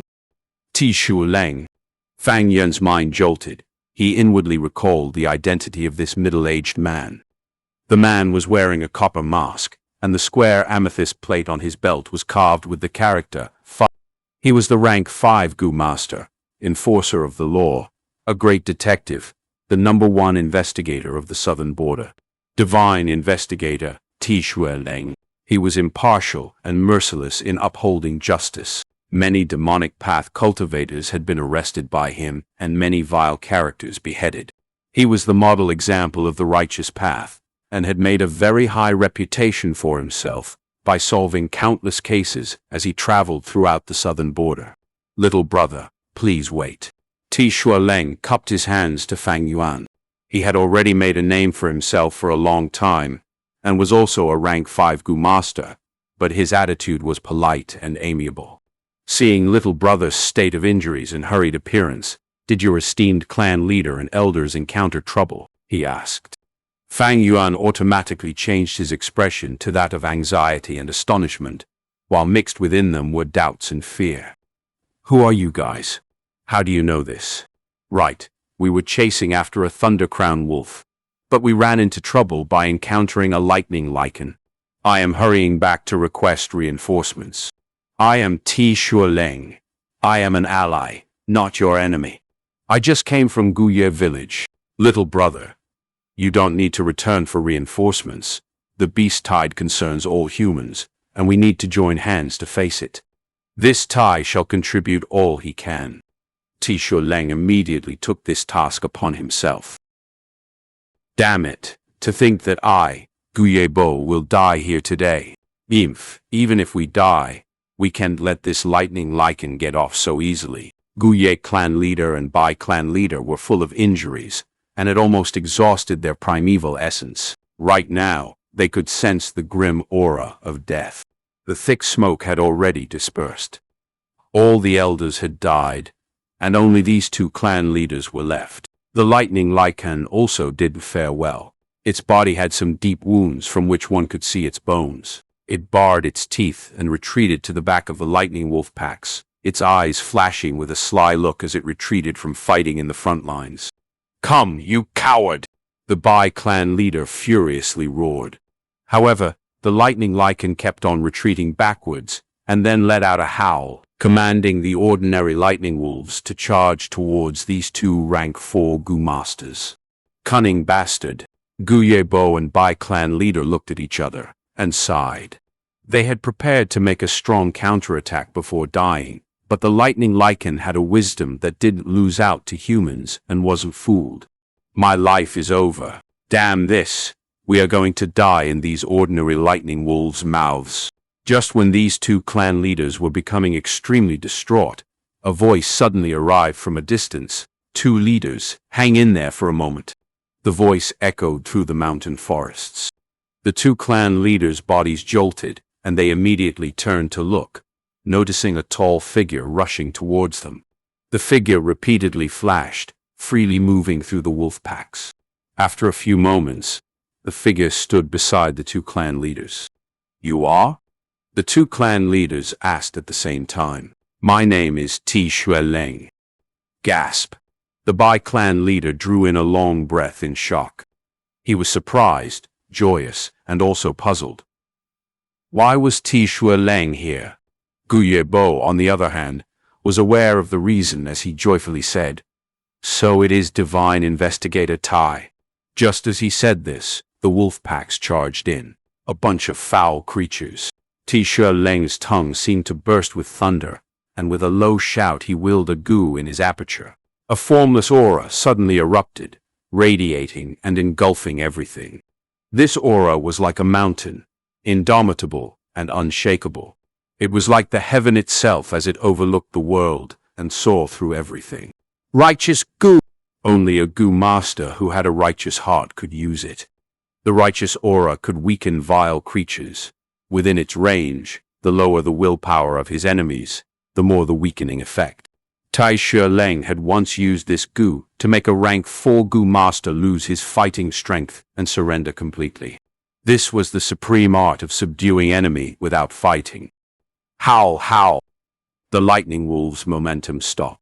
Their limbs were trembling under the pressure of this aura, and they didn't dare to move forward. The lightning lichen gave out a battle cry from the back, trying to command these lightning wolf packs. Such nerve! Leng glared and suddenly stretched out his right hand, making a grabbing motion towards the lightning lichen.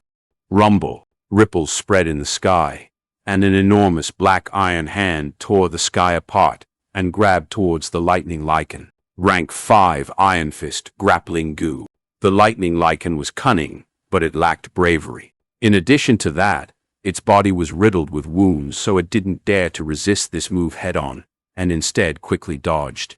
However, this black iron hand had firmly locked onto the lightning lichen, and it kept on chasing. The lightning lichen wasn't able to escape from it. Its vicious personality was stimulated. It gave a loud roar and fiercely collided against the black iron hand. The enormous hand shattered, but the lightning lichen received serious injuries. Almost all its bones were on the verge of shattering.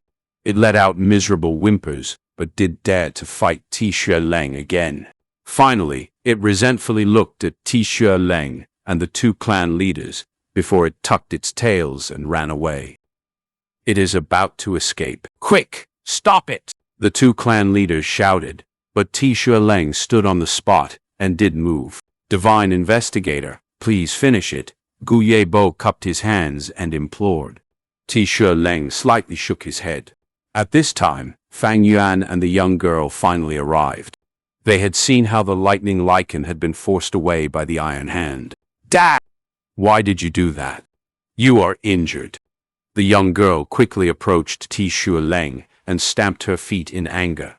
Her reproaching tone was full of concern. Ruonan, this lightning lichen is very cunning. Chasing it away by force is the best way to deal with it. Leng spoke, when suddenly his body slightly trembled. Puff! He spurted out blood from his mouth. There was a strange, gloomy greenish color in his blood, and as the blood fell on the ground, it immediately corroded a patch of green grass, letting out an unpleasant smoke. Clearly, he had suffered serious injuries. Dad, are you okay? The young girl, Tai Ruonan, quickly lifted her hands and tried healing Leng. No need to make a fuss about it. You know of my injuries. I will feel a lot better after letting out some blood. Leng laughed and waved his hands, refusing the treatment.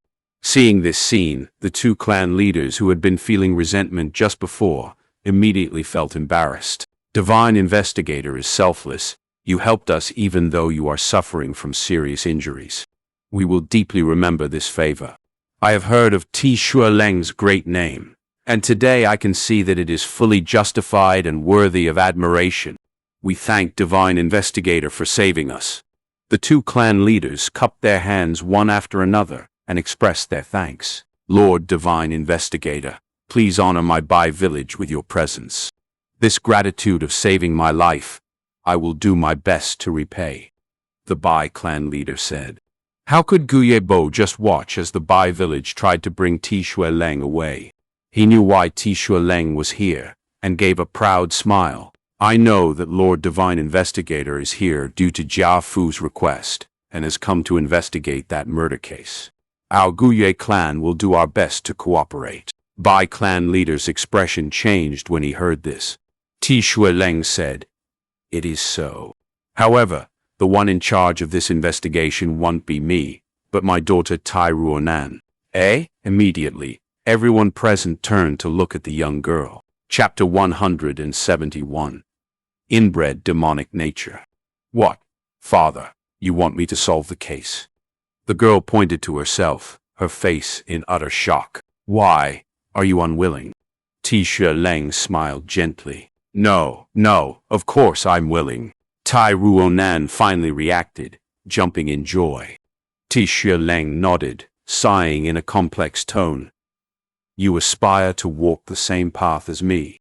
These few years where you were by my side, you have been greatly influenced by me and learnt much. An eagle can only learn to fly by itself. Only then can it truly grow up. Your father is old already. My injuries cannot be cured. I cannot continue being with you as you live your life.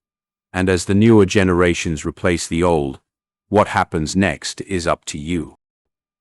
Father, don't give up yet. Isn't there still hope for treatment? The young girl's voice trembled as she choked back tears. You and I both know that the chances are infinitely slim. People have to learn to face facts, Ruonan. Tishueleng laughed, then turned towards Guyebo. Don't worry, Guye clan leader. This daughter of mine has learnt at least 80% of my abilities. With my guidance along the way, she will not let your clan suffer any injustice. Of course. Guyebo quickly cupped his fist. Young heroines are on par with males. Such an elegant disposition in the child of a hero. There is no reason for me to worry. Please come to the village and let us feast upon your arrival. The dishes filled the entire table, with the fragrance overwhelming the surroundings. Clear wine was poured out from the wine jar in a straight line into Tishueleng's cup. The wolf tide was just over, and Guye village was in its toughest period. Large amounts of resources had been expended, causing a food shortage and lack of commodities. Many mortals would starve to death. But even so, to welcome Tishueleng, Guye clan still assembled this banquet. As the clan leader, Guyebo sat at the clan head's seat, while Tishueleng and Tai Ruonan were beside him. Other than that, Guye Shizhong, Guye Jian, Guye Mochen, Guye Yaoji, as well as Fang Yuan and the others, all being elders, were present.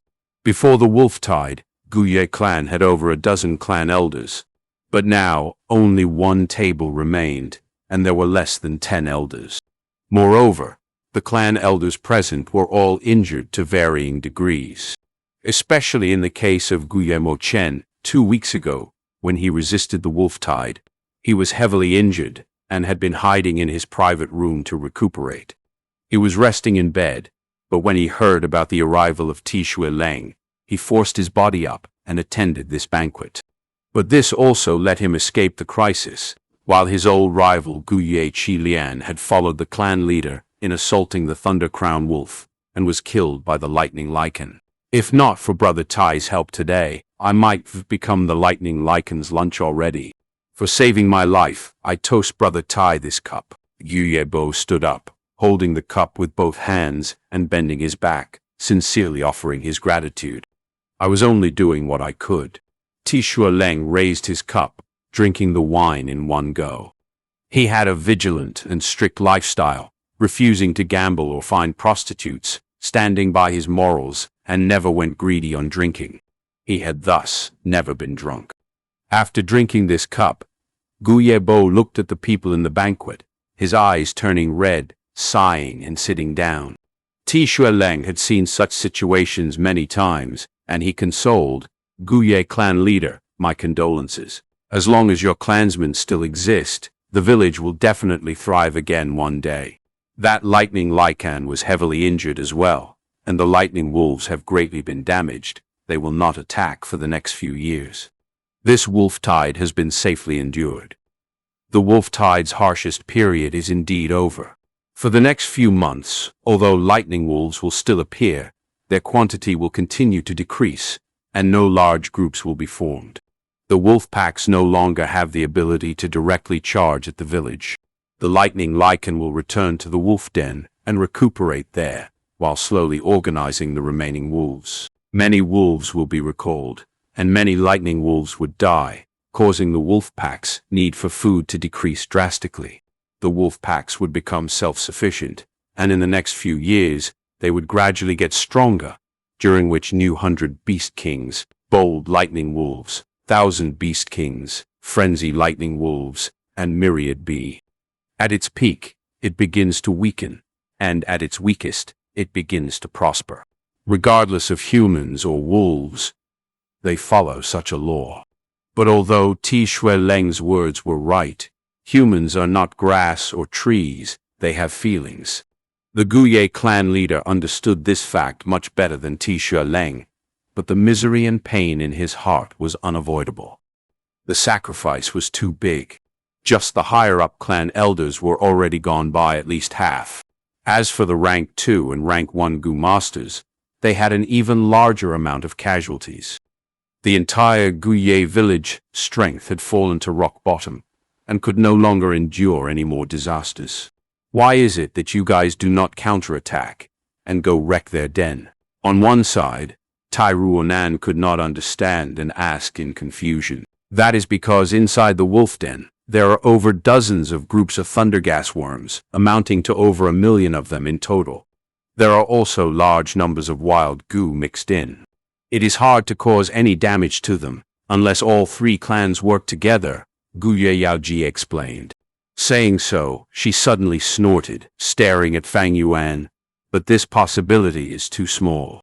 Even within our clan, there are clan elders shrinking in fear, and during the wolf tide's attack, God knows where they were hiding. Saying so, all the other clan elders turned their vision towards Fang Yuan. Previously, Fang Yuan was inside the rock crack secret cave exploring the flower wine monk's inheritance, causing him to miss the huge battle in resisting the wolf tide.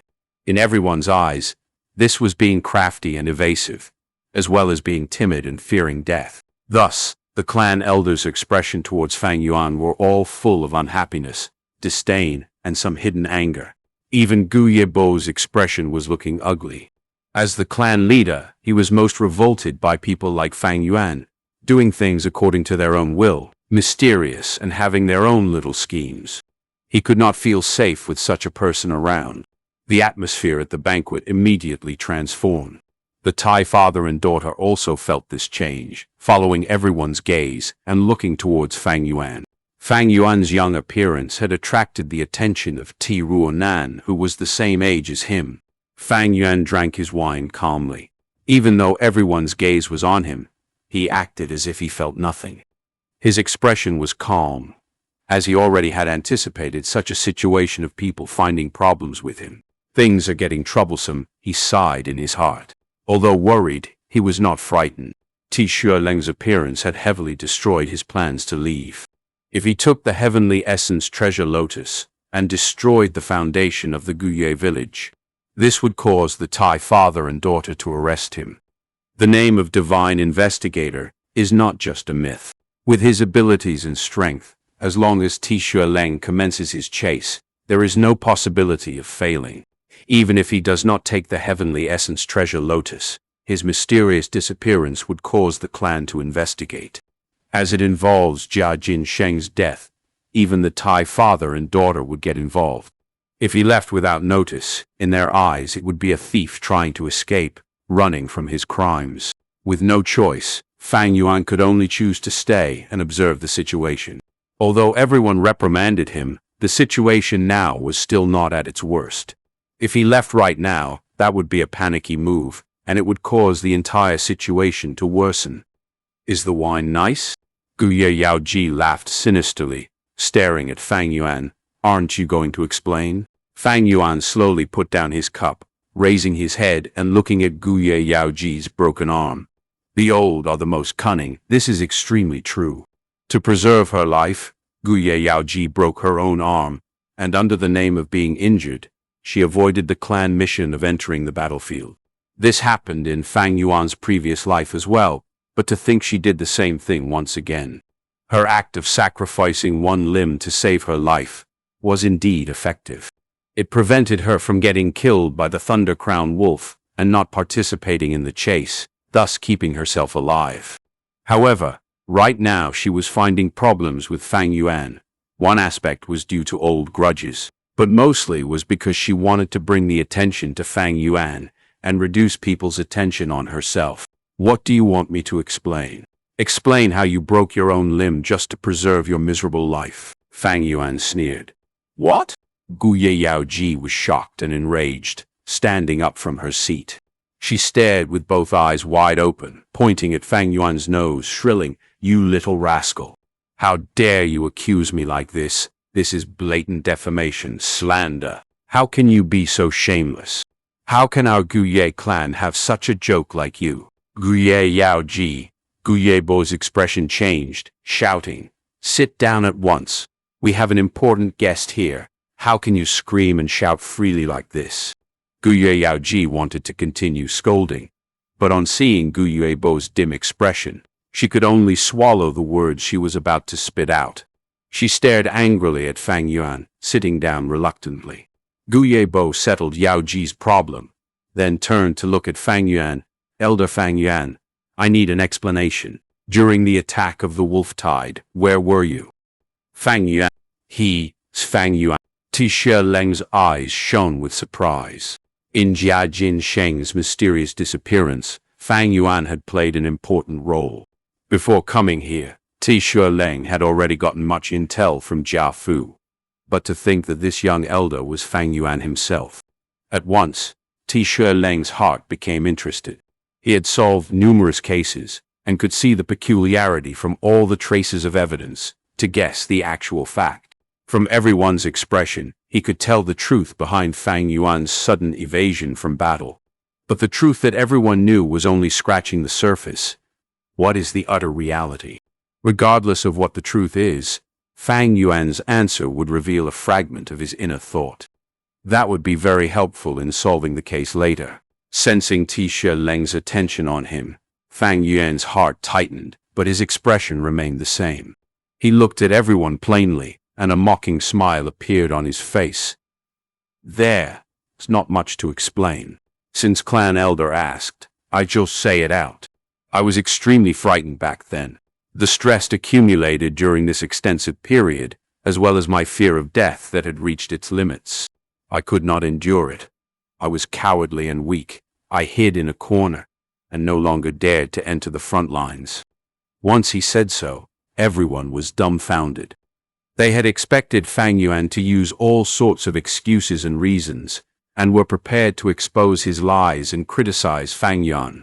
But to think he admitted it directly. Any kind of lie, as long as it is not true, will have loopholes. Furthermore, Xie Leng is here. Fang Yuan's expression was calm, looking down and staring at the wine in his cup. Xie Leng's expression turned weird. He subconsciously frowned, and a sense of loathing and antipathy rose in his heart. This young man, he has an inbred demonic nature. Chapter 172. No one more suited than Fang Yuan. At the banquet, it was utter silence. Everyone was stunned, staring at Fang Yuan blankly. They had not expected him to reply like this, directly admitting it so honestly. He's too young after all, actually saying such words. Once he said that, it means his entire political career is ruined. From now on, this Fang Yuan is no threat anymore, the clan elders furiously assessed.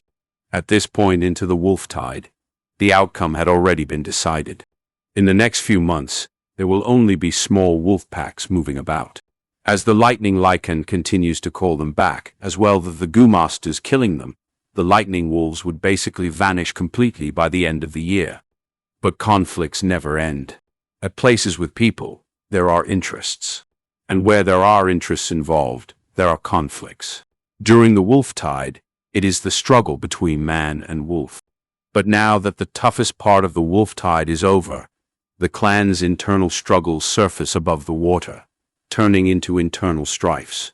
The wolf tide assaulting the village caused many Gu masters to die.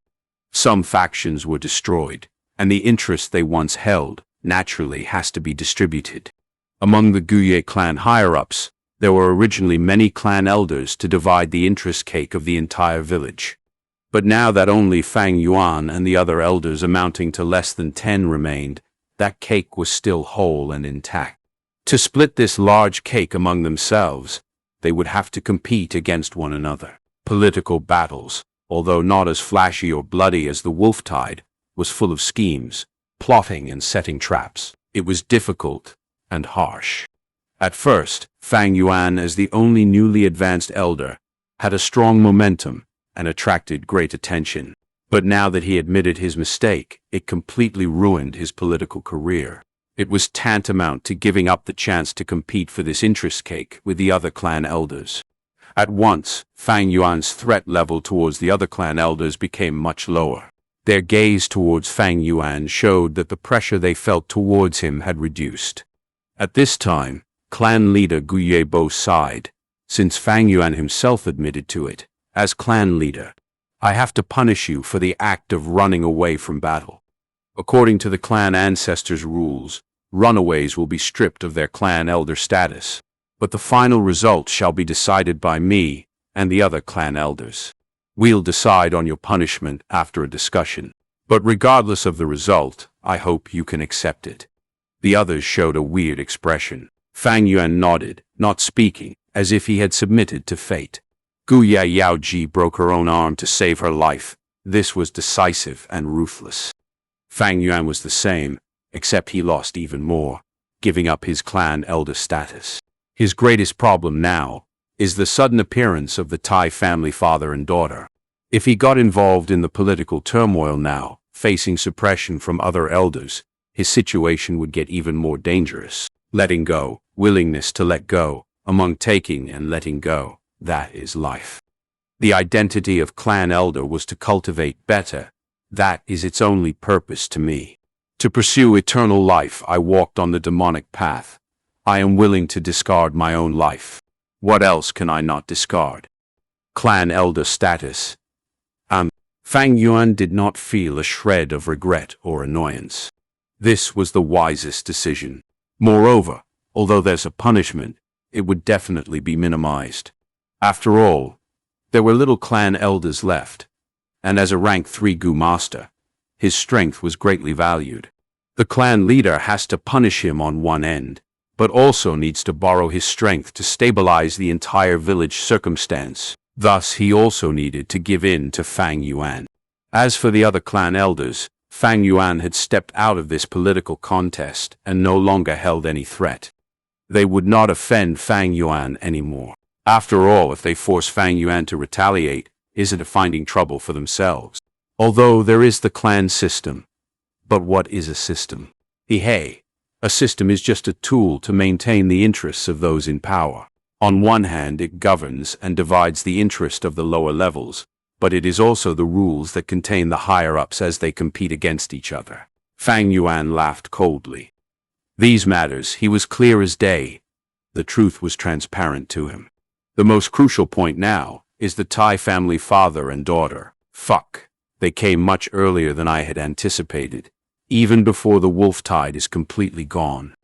But such a behavior perfectly fits Xie Leng's hatred towards evil and his selflessness in fighting crime. Thinking of this, Fang Yuan felt a strong pressure. Even though Xie Leng is injured now, his battle strength was not something Fang Yuan could compete against. A starving, dying camel is larger than a horse. It is this logic. I need to leave the village, but I also need to avoid the pursuit of the Tai father and daughter pair. How can I get out of this predicament? Fang Yuan was vexed. This Tai family father and daughter was not as easy to confuse as Jiafu. Moreover, Fang Yuan's cultivation was too low. Even if he had 1,001 plans, What could he do without actual strength? Rank 3 and 5. It was a world of difference. Everyone, I have something to say. At this point, the silent Guillermo Chen suddenly said. His expression was pale as he had dragged his injured body to the banquet, and he did not drink wine, only sipping tea. But what he said next shocked people to death. There's something I have to be honest about. Elder Fang Yuan did not manage to enter the battlefield, and that was due to me. What? At once, the other clan elders were shocked. Oh, what do you mean? Guillermo asked. Fang Yuan sent a glance over, hiding his shock. Why would this Guillermo Chen stand up for himself? During this wolf tide, the Mo faction inheritor Guillermo Bei had already died, unfortunately.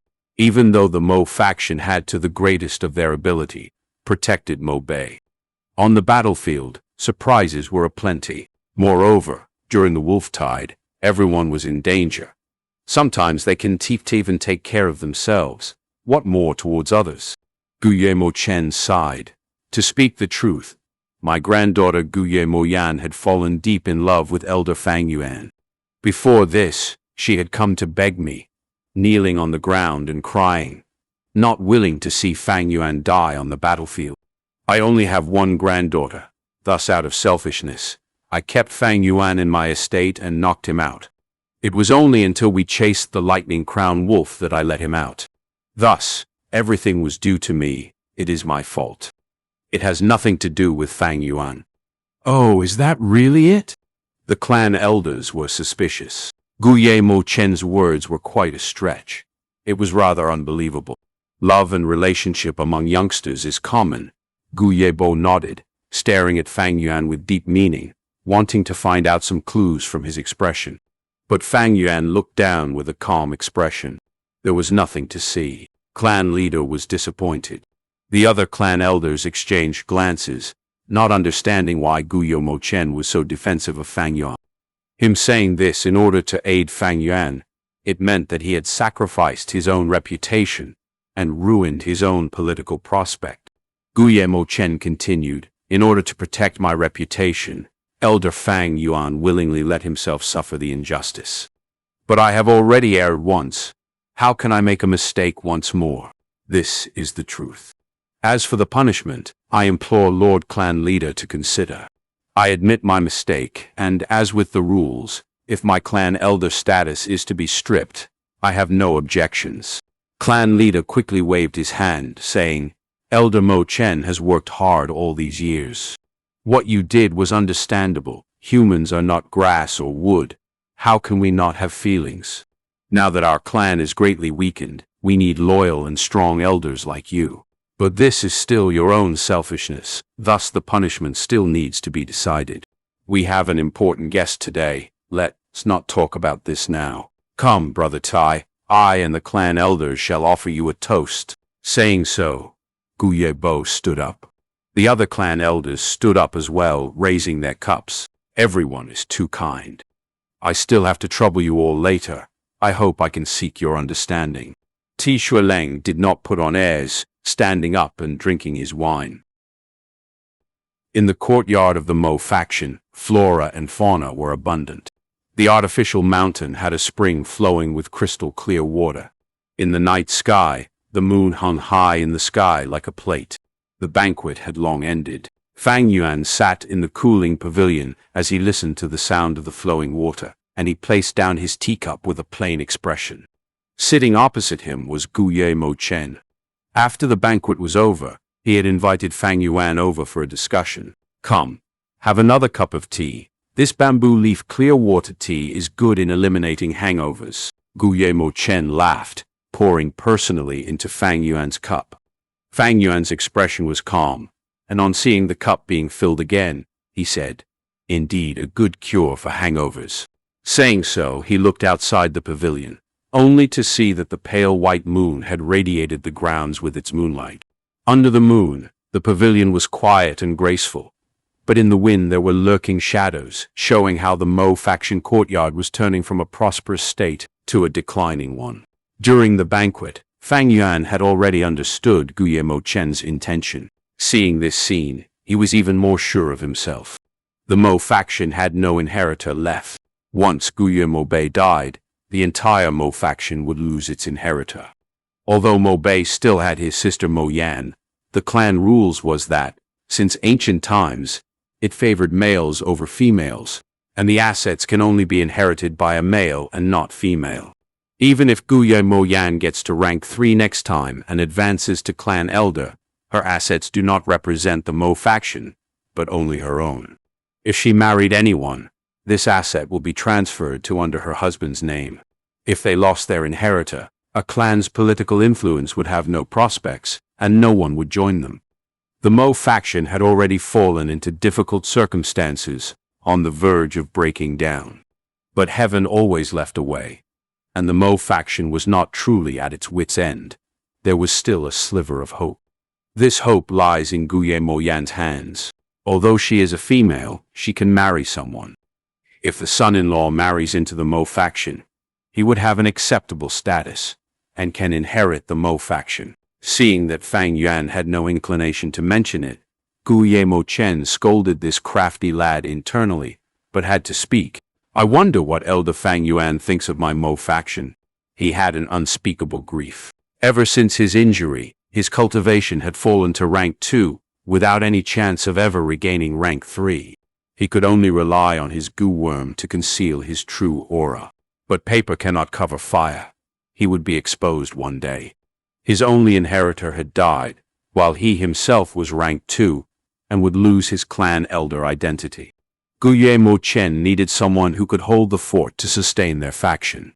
Back then he had both authority and status. Thus the Mo faction controlled a large amount of the interest cake. But now that the clan's factions were reorganizing themselves, he did not want any more interests. As long as he can defend what he already has, that would be the biggest victory. He pondered left and right, and the most suitable person was Fang Yuan without doubt. Chapter 173. White Form Immortal Snake. Sunset clouds are blown away as cool wind fills the air, and the jade disk spins silently in the Milky Way. Bai Ningbing looked out from the window and gazed at the night sky. A bright and sparkling moon was shining in the sky. Occasionally, wolf howls could be heard in the distance, adding some bleakness to the peaceful moonlight. In the study room, the Bai clan leader was sitting at his side with a dazed expression. Just a moment ago, Bai Ningbing told him about the Northern Dark Ice Soul physique. Northern Dark Ice Soul. 10 absolute aptitudes. The Bai clan leader mumbled constantly. I have already sensed that my end is nearing. My aperture is gradually unable to endure the burden. These past few years, I've truly caused you much problems. Bai Ningbing softly sighed. His expression was calm. No longer was there the abnormal reckless and crazed state as before. What replaced them was tranquility and peace. This tranquility and peace came from his heart. He had found his path and was no longer perplexed by life and death. People mature over time, and the stimulation from life and death could further speed up this process. Moonlight fell down like flowing water, illuminating Bai Ningbing's fair skin. Under the flowing radiance, his 2 blue eyes shone with depth. He was like a beautiful young man from a painting, with white hair and white clothes like the immortals in the clouds, causing people to look intently. How could this happen? You were clearly a grade with 99% primeval essence when your aptitude was tested. It absolutely was the Northern Dark Ice Soul. The Bai clan leader was still refusing to accept it. It was indeed so. But one day when I was cultivating, my aptitude suddenly advanced. I checked the ancient scrolls and records in the clan and found some information on this. Every 99%. A grade aptitude has the possibility of advancing to 10 absolute aptitudes while cultivating, Bai Ningbing said. All 10 defy the heavens, and the heavens can tolerate them. Even Ren Zhu's 10 children didn't have a good end. Sigh, is there really no way to salvage it? Bai clan leader felt pity and regret when he looked at the beautiful boy in front of him. He was the clan's pride and their hope to rise up in power. However, his life was already nearing its end. Despite glowing brightly, He was like a firework which could only shine splendidly for one single moment. There are no ways to evade my impending doom, but there are some ways to delay it. However, all these methods need many years to prepare, which I don't have. Bai Ningbing said all this, and gave a light laugh, as if the one being discussed about was not him, but some irrelevant outsider. Don't worry. Who doesn't die? True immortality does exist. As long as we live our life interestingly, it is enough. He was instead consoling the clan leader. I cannot accept this.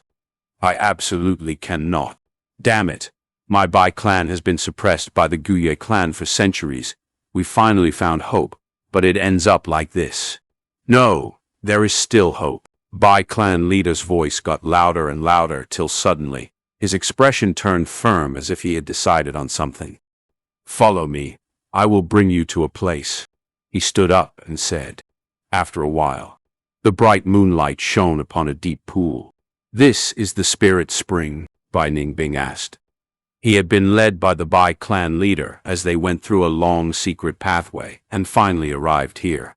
Indeed, this is our clan's restricted area, the location of the spirit spring.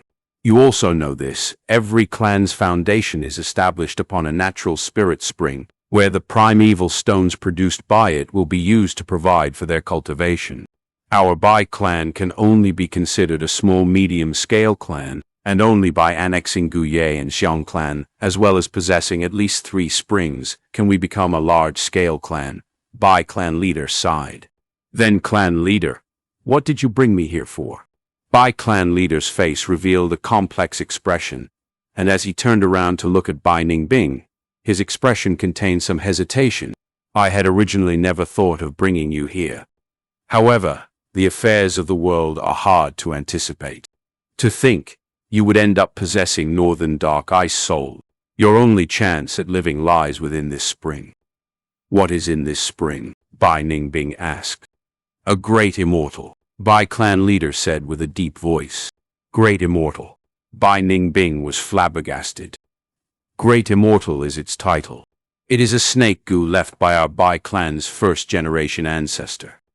It likes cleanliness, and its food is the water of Spirit Spring. It has always been secretly living in the Spirit Spring, Bai clan leader introduced.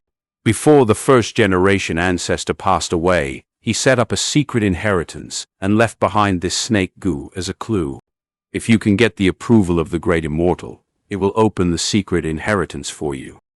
But if you can't receive its approval, the Bai clan leader stopped his sentence in the middle.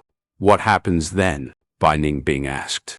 Bai clan leader's expression turned grave, and he said, It will kill you. At the same time, Guye village. Inside the room, Tai Ruonan kept her recon goo and nodded with satisfaction. The environment here is pretty good. It's rather clean. The clean she referred to was talking about the cleanliness of the room, but was pointing at the lack of surveillance. It was impossible to say that there absolutely was any surveillance. After all, Ti Shuileng was rank 5, so he possessed too great of a threat. Hence, there was a necessity for some precautions. However, Guye clan's defensive and surveillance measures were just at the right amount, and the level was quite low too, not creating any feelings of provocation and aversion. It could even be taken as excessively earnest and passionate reception, which was why Ti Ruonan gave the assessment of rather clean. Ti Shuileng slightly nodded. Ruonan, you have followed me for so long and have learned many things. However, some things can only be learned by taking actions and not just by spectating from the sides. Hence, I handed this case to you. Father, I will definitely work hard and give my best. Good. Then, let me ask you, what should your next step be? Ti Shuileng was deliberately testing her. Tai Ruonan smiled. She turned around and gazed at the moon through the window. The moon is beautiful tonight. Dad, can I have the pleasure to take you around this Guye village? Upon hearing this, Ti Shuileng revealed a gratifying smile. When starting out on a case, it was not urgent to understand the details of the case. The first step to solve a case was to survey the surroundings. The father and daughter pair slowly walked through the streets. After resisting the most terrifying attacks of the wolf tide, Guyue clan was now in a wretched state. There were collapsed bamboo buildings and bloodstains all around. Junks were piled up all over the place, and feeble moaning sounds of crippled people could be heard from time to time. The Thai father and daughter pair walked around the village without saying any words. "Fang Yuan, you bastard, fuck off!" Suddenly, a loud roar came from within a courtyard. The Thai father and daughter stopped walking. After a long while, the courtyard gate opened, and Fang Yuan walked out while rubbing his nose with a vague smile on his face. "Hello, little brother Fang Yuan." Tishu Leng took the initiative to send his greetings. Junior pays his respects to Lord Divine Investigator. Fang Yuan constrained his smile and cupped his hands. "Little brother, we are new here, and don't know the place well. Is it possible for little brother to tell us a thing or two?" Tishu Leng suddenly asked. Tai Ruonan glanced at her father, but she didn't make any comments. Fang Yuan's gaze hardened. He was just about to go meet them, but this opportunity was delivered right up to him.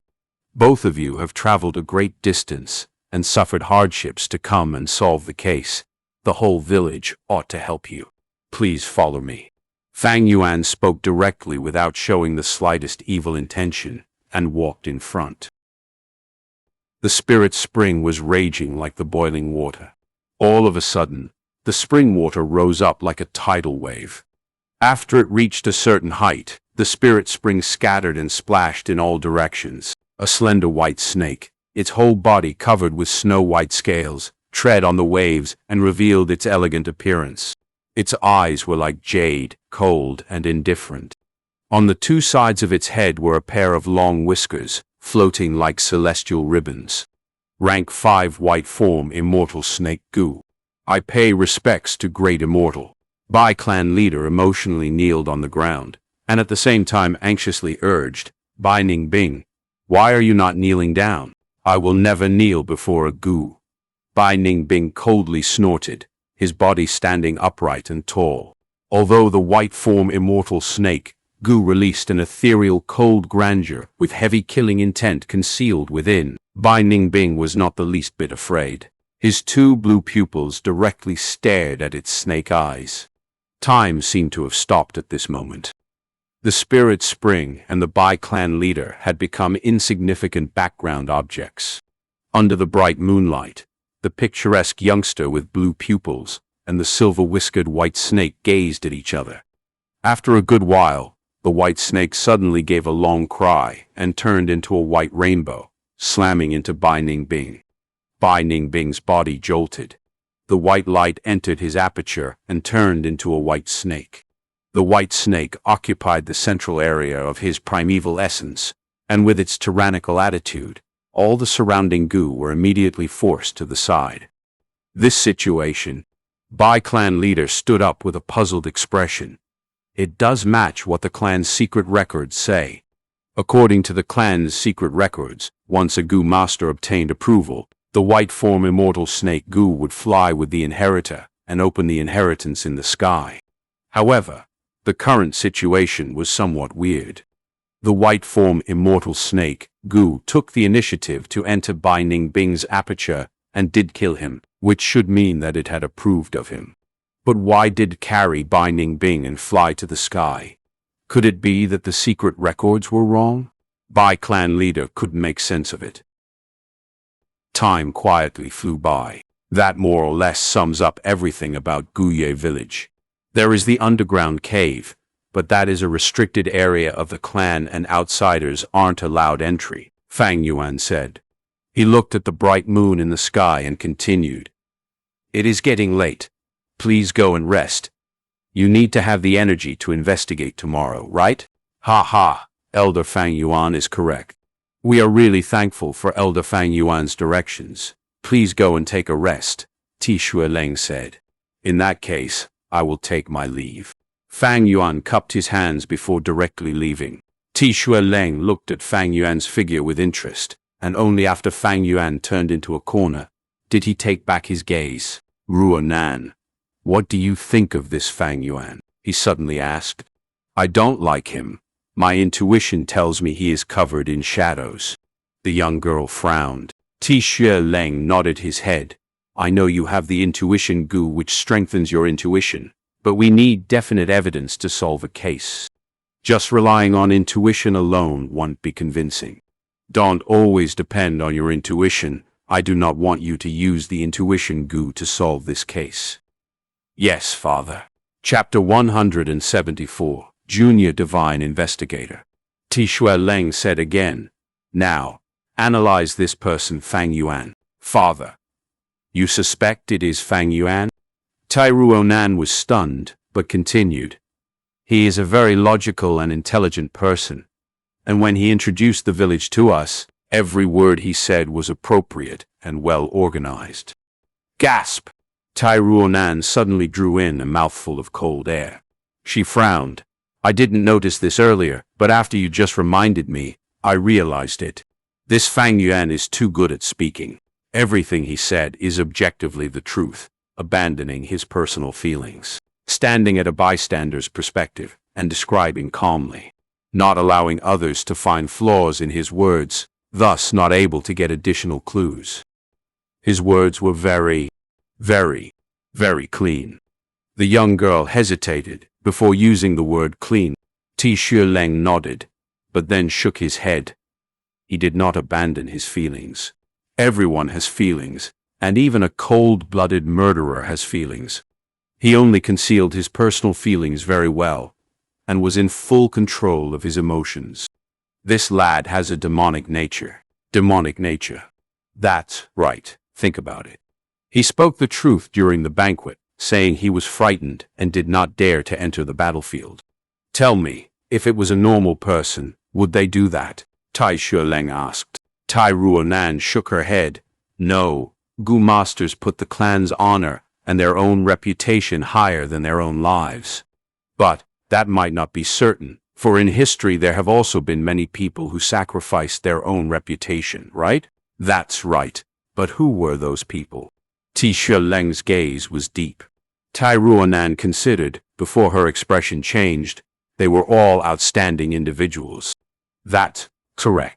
Throughout history, those who sacrificed their own reputations only had two aims.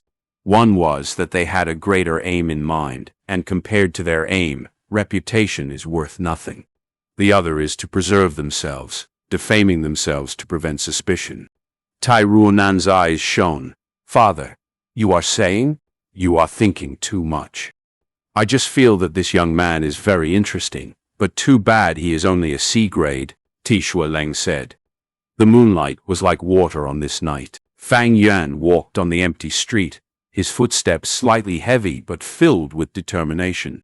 After interacting with Leng earlier, he was indeed what the rumors said. This Leng had a gaze that could see through the world, and his intelligence and wits were deep like a chasm. He swept through the southern border for tens of years, establishing his famed name. He really was an outstanding talent. Wanting to remove his suspicions in front of such a person was extremely difficult. As long as they had enough time, they would definitely discover the truth. Now is a race against time. But, Mo faction's recruitment, I can make good use of it. Not long ago in the Mo faction pavilion, Fang Yuan had given absurd demands.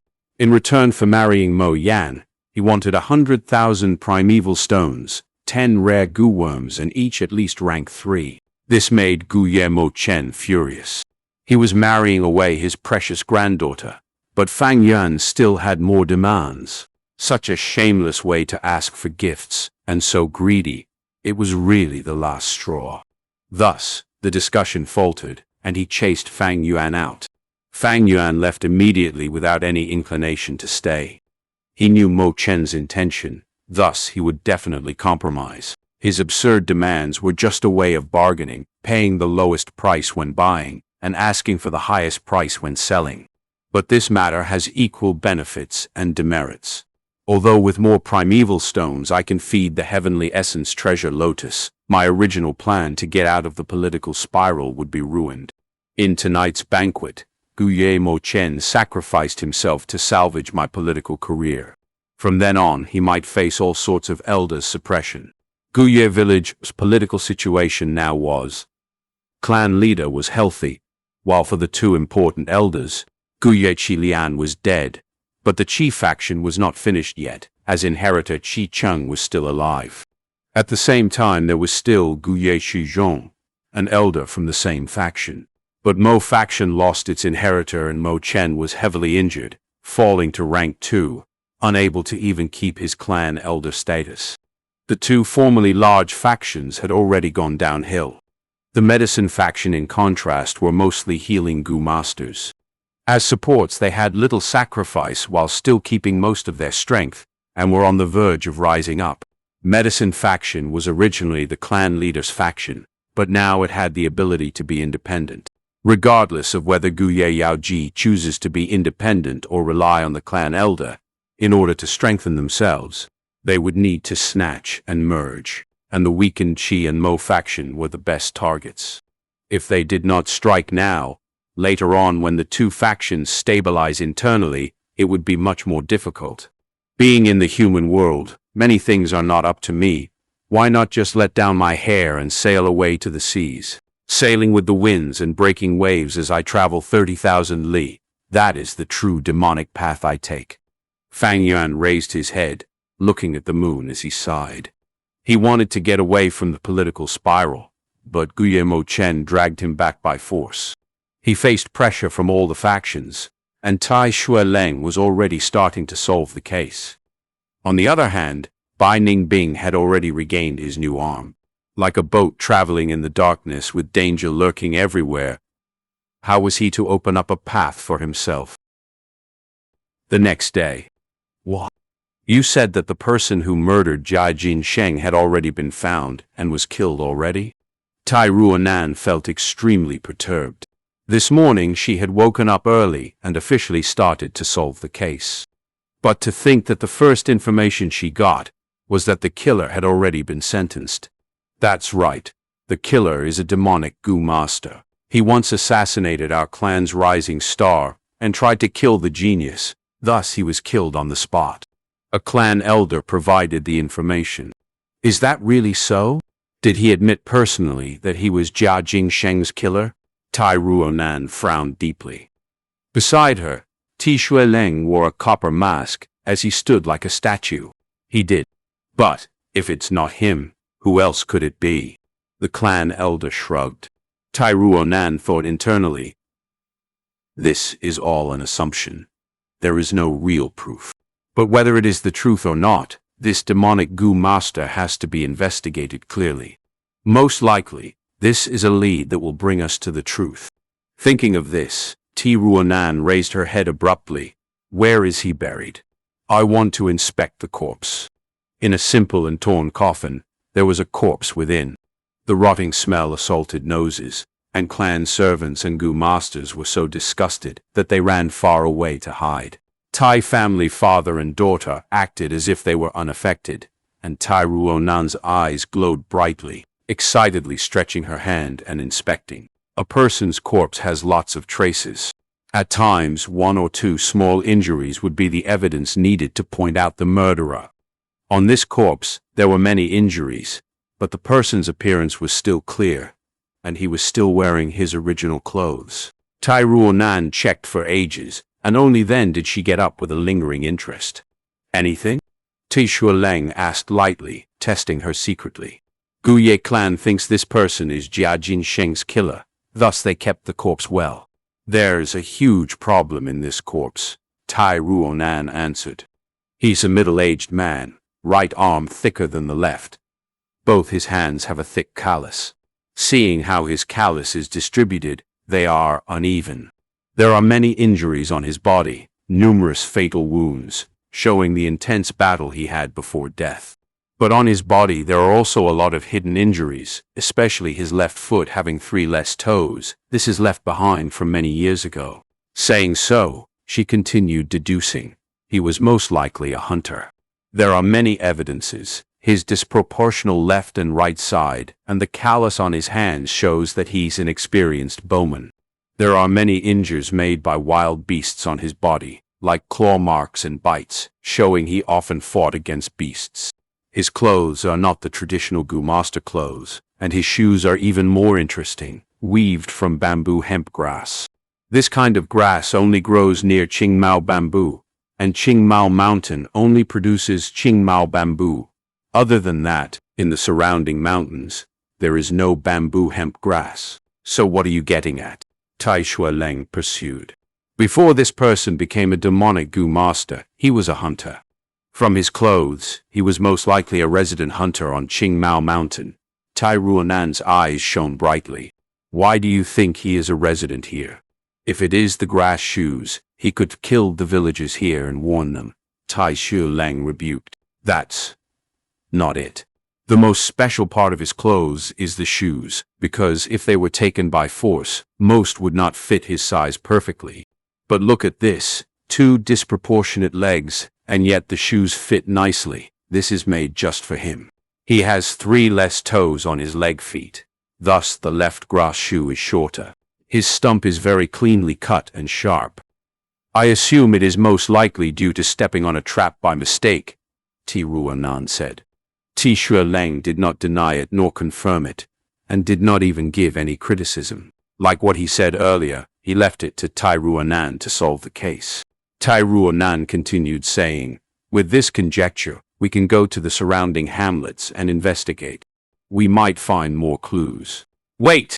Just when she was about to speak, the young girl's expression stiffened.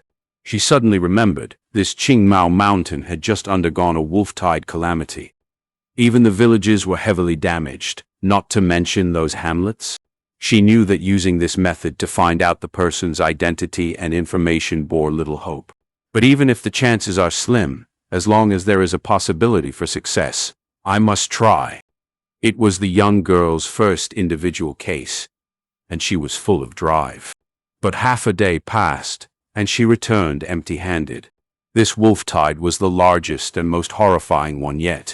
So many hamlets had 0 survivors, and this brought great trouble to her investigations. This lead is gone. What are you going to do next? Ti Shualeng asked at an appropriate time. The young girl gritted her teeth, and in her tone there was stubbornness and tenacity. No, it is not over yet. Father, you said it yourself.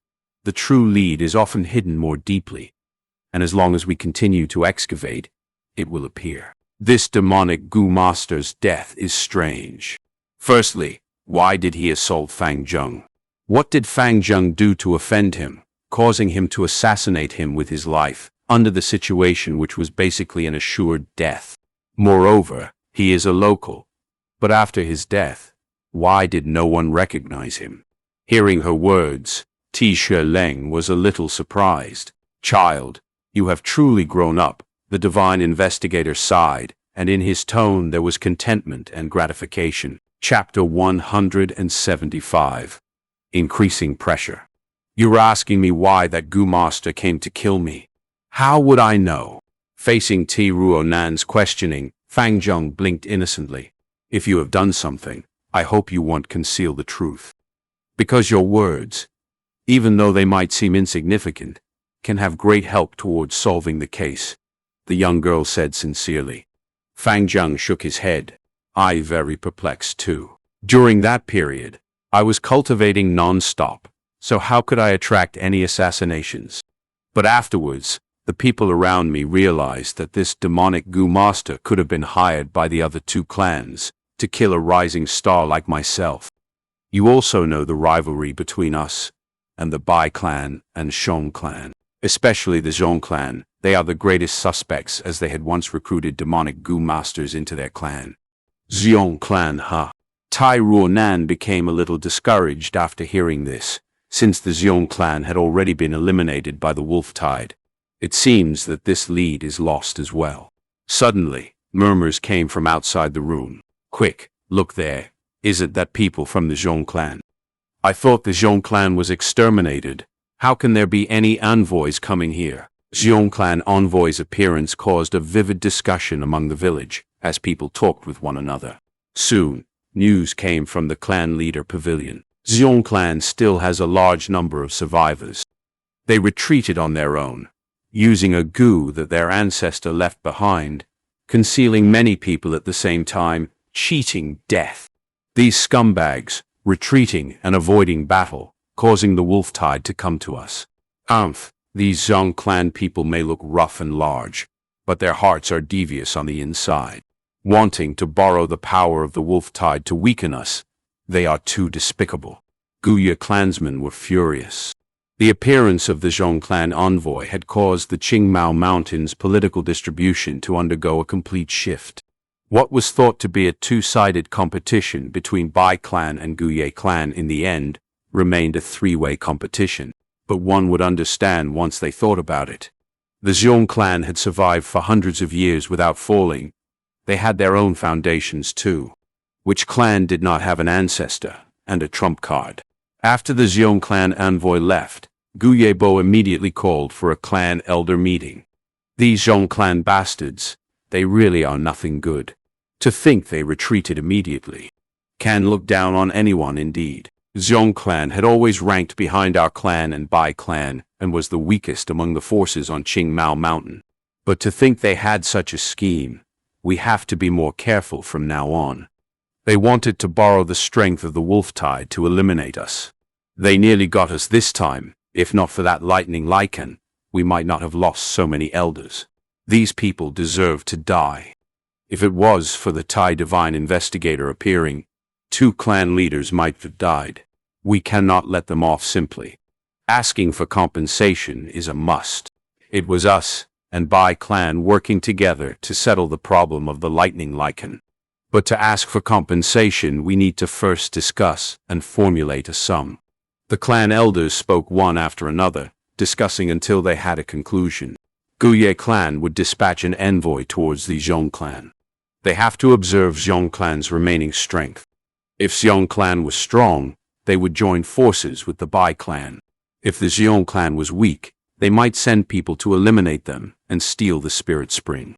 So then, who would be suitable enough to be dispatched to Zhong clan? Guye Bo looked around, asking, which clan elder would shoulder this responsibility? The hall immediately became silent.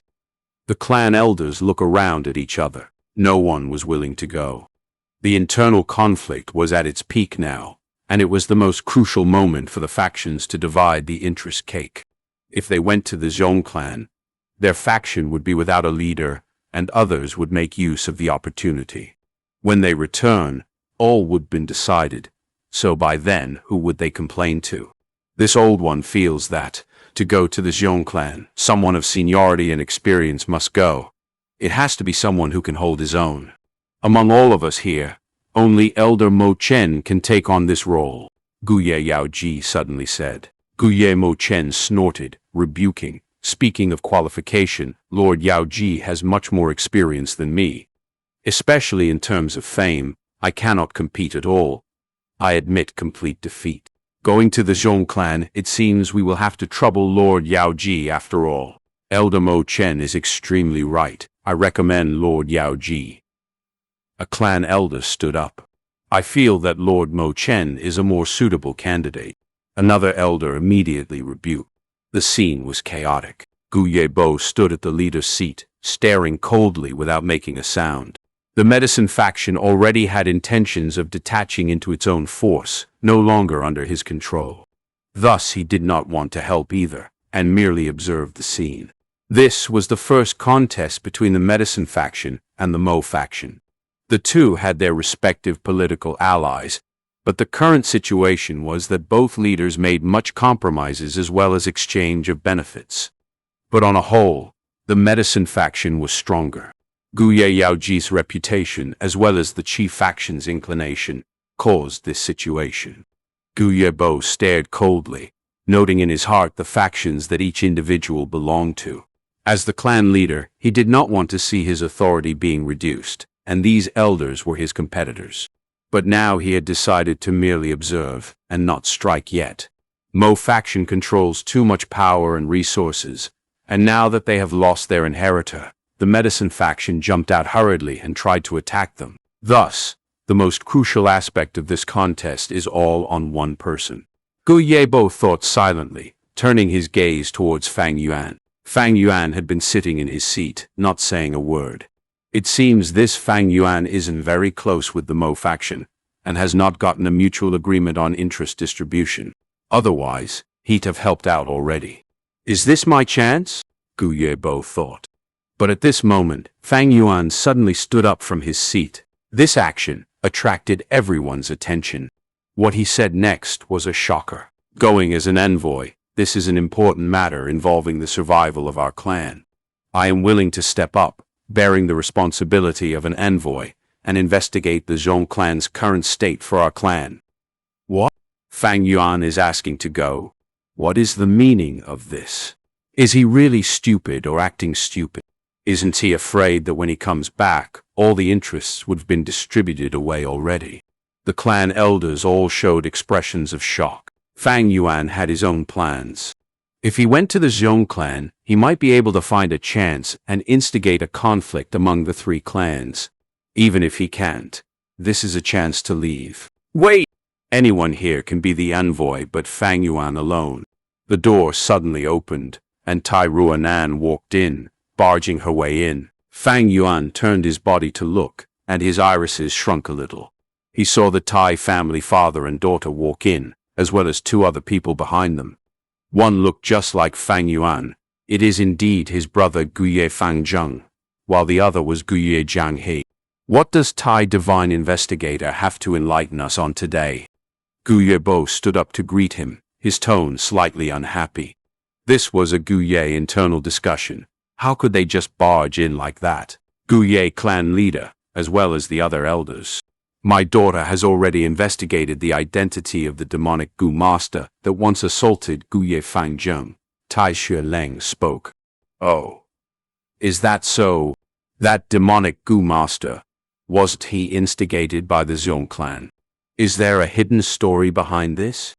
Indeed, this demonic Gu master's true identity is a hunter from a hamlet at the base of the mountain. Only by chance did he manage to become a demonic Gu master. His name is Wang Er. The reason why he assaulted Guye Fangjung is because of his brother Fang Yuan.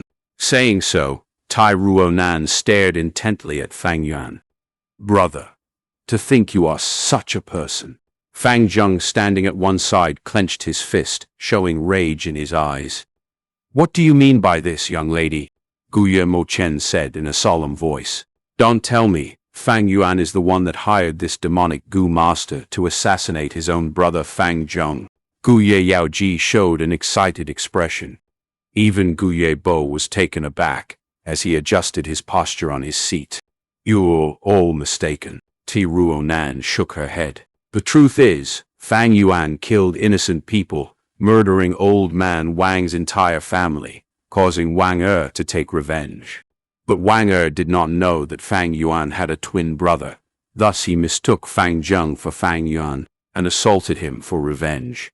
Young lady, everything needs proof. A clan elder spoke. Of course I have evidence. Guye Jianghe, tell us everything that you know. Te Ruonan was prepared for this, not panicking. Guye Jianghe sighed. He looked at the Tai family father and daughter in fear, slowly walking forward and kneeling on the ground, crying. It is this subordinate's dereliction of duty. I seek clan leader's punishment. Guye Bo's face was grim as water. Say everything clearly first. Do not hide anything from us. Back then, when Fang Yuan killed old man Wang's family, it was under Guye Jianghe's area of jurisdiction, and only when he got to the spot did he discover it. Because of the clan evaluation, he suppressed this matter and did not report it. Never would he have thought that today, the matter would be exposed, dug up by Ti Ruonan. The truth is like this. Jianghe stammered as he spoke, not adding any details into his descriptions, very simple and truthful. At this time and place, he did not dare to lie. Fang Yuan was also a clan elder, so he did not dare to exaggerate fact. I never would thought that the truth would be like this. Fang Yuan killed Wang Er's father, and Wang Er came to take revenge, but found Fang Zheng instead. So that's Fang Zheng was innocently involved, and blocked the crisis for Fang Yuan. The clan elders whispered among themselves. Fang Zheng's clenched fist was even tighter as rage grew in his heart. He could not help but growl at Fang Yuan. Brother, how can you take people's lives away so easily? That old man and girl, they were innocent mortals. How could you cut them down? Facing his brother's accusations, Fang Yuan was indifferent, as if he did not hear it. Guye Fangzheng was not the main point. Fang Yuan looked at the Tai family father and daughter. Being able to discover the truth in such a short time, they were indeed divine investigators. Regardless of what goo worms they used, whatever method to make Jiang He submit and reveal his own secret, they had their ways. This ability made Fang Yuan even more certain that the matter of him killing Jia Jinsheng would definitely be found out by the Tai father and daughter duo. It was only a matter of time. After all, this is the goo world, where goo can be used to commit crime and also used to solve crime. Pressure was intensifying. The story pauses here. But Fang Yuan's journey is far from over. If this reached you, leave a like. It helps more listeners find their way to ethereal arcs. Subscribe so the next chapter finds you. We'll see you in the next arc.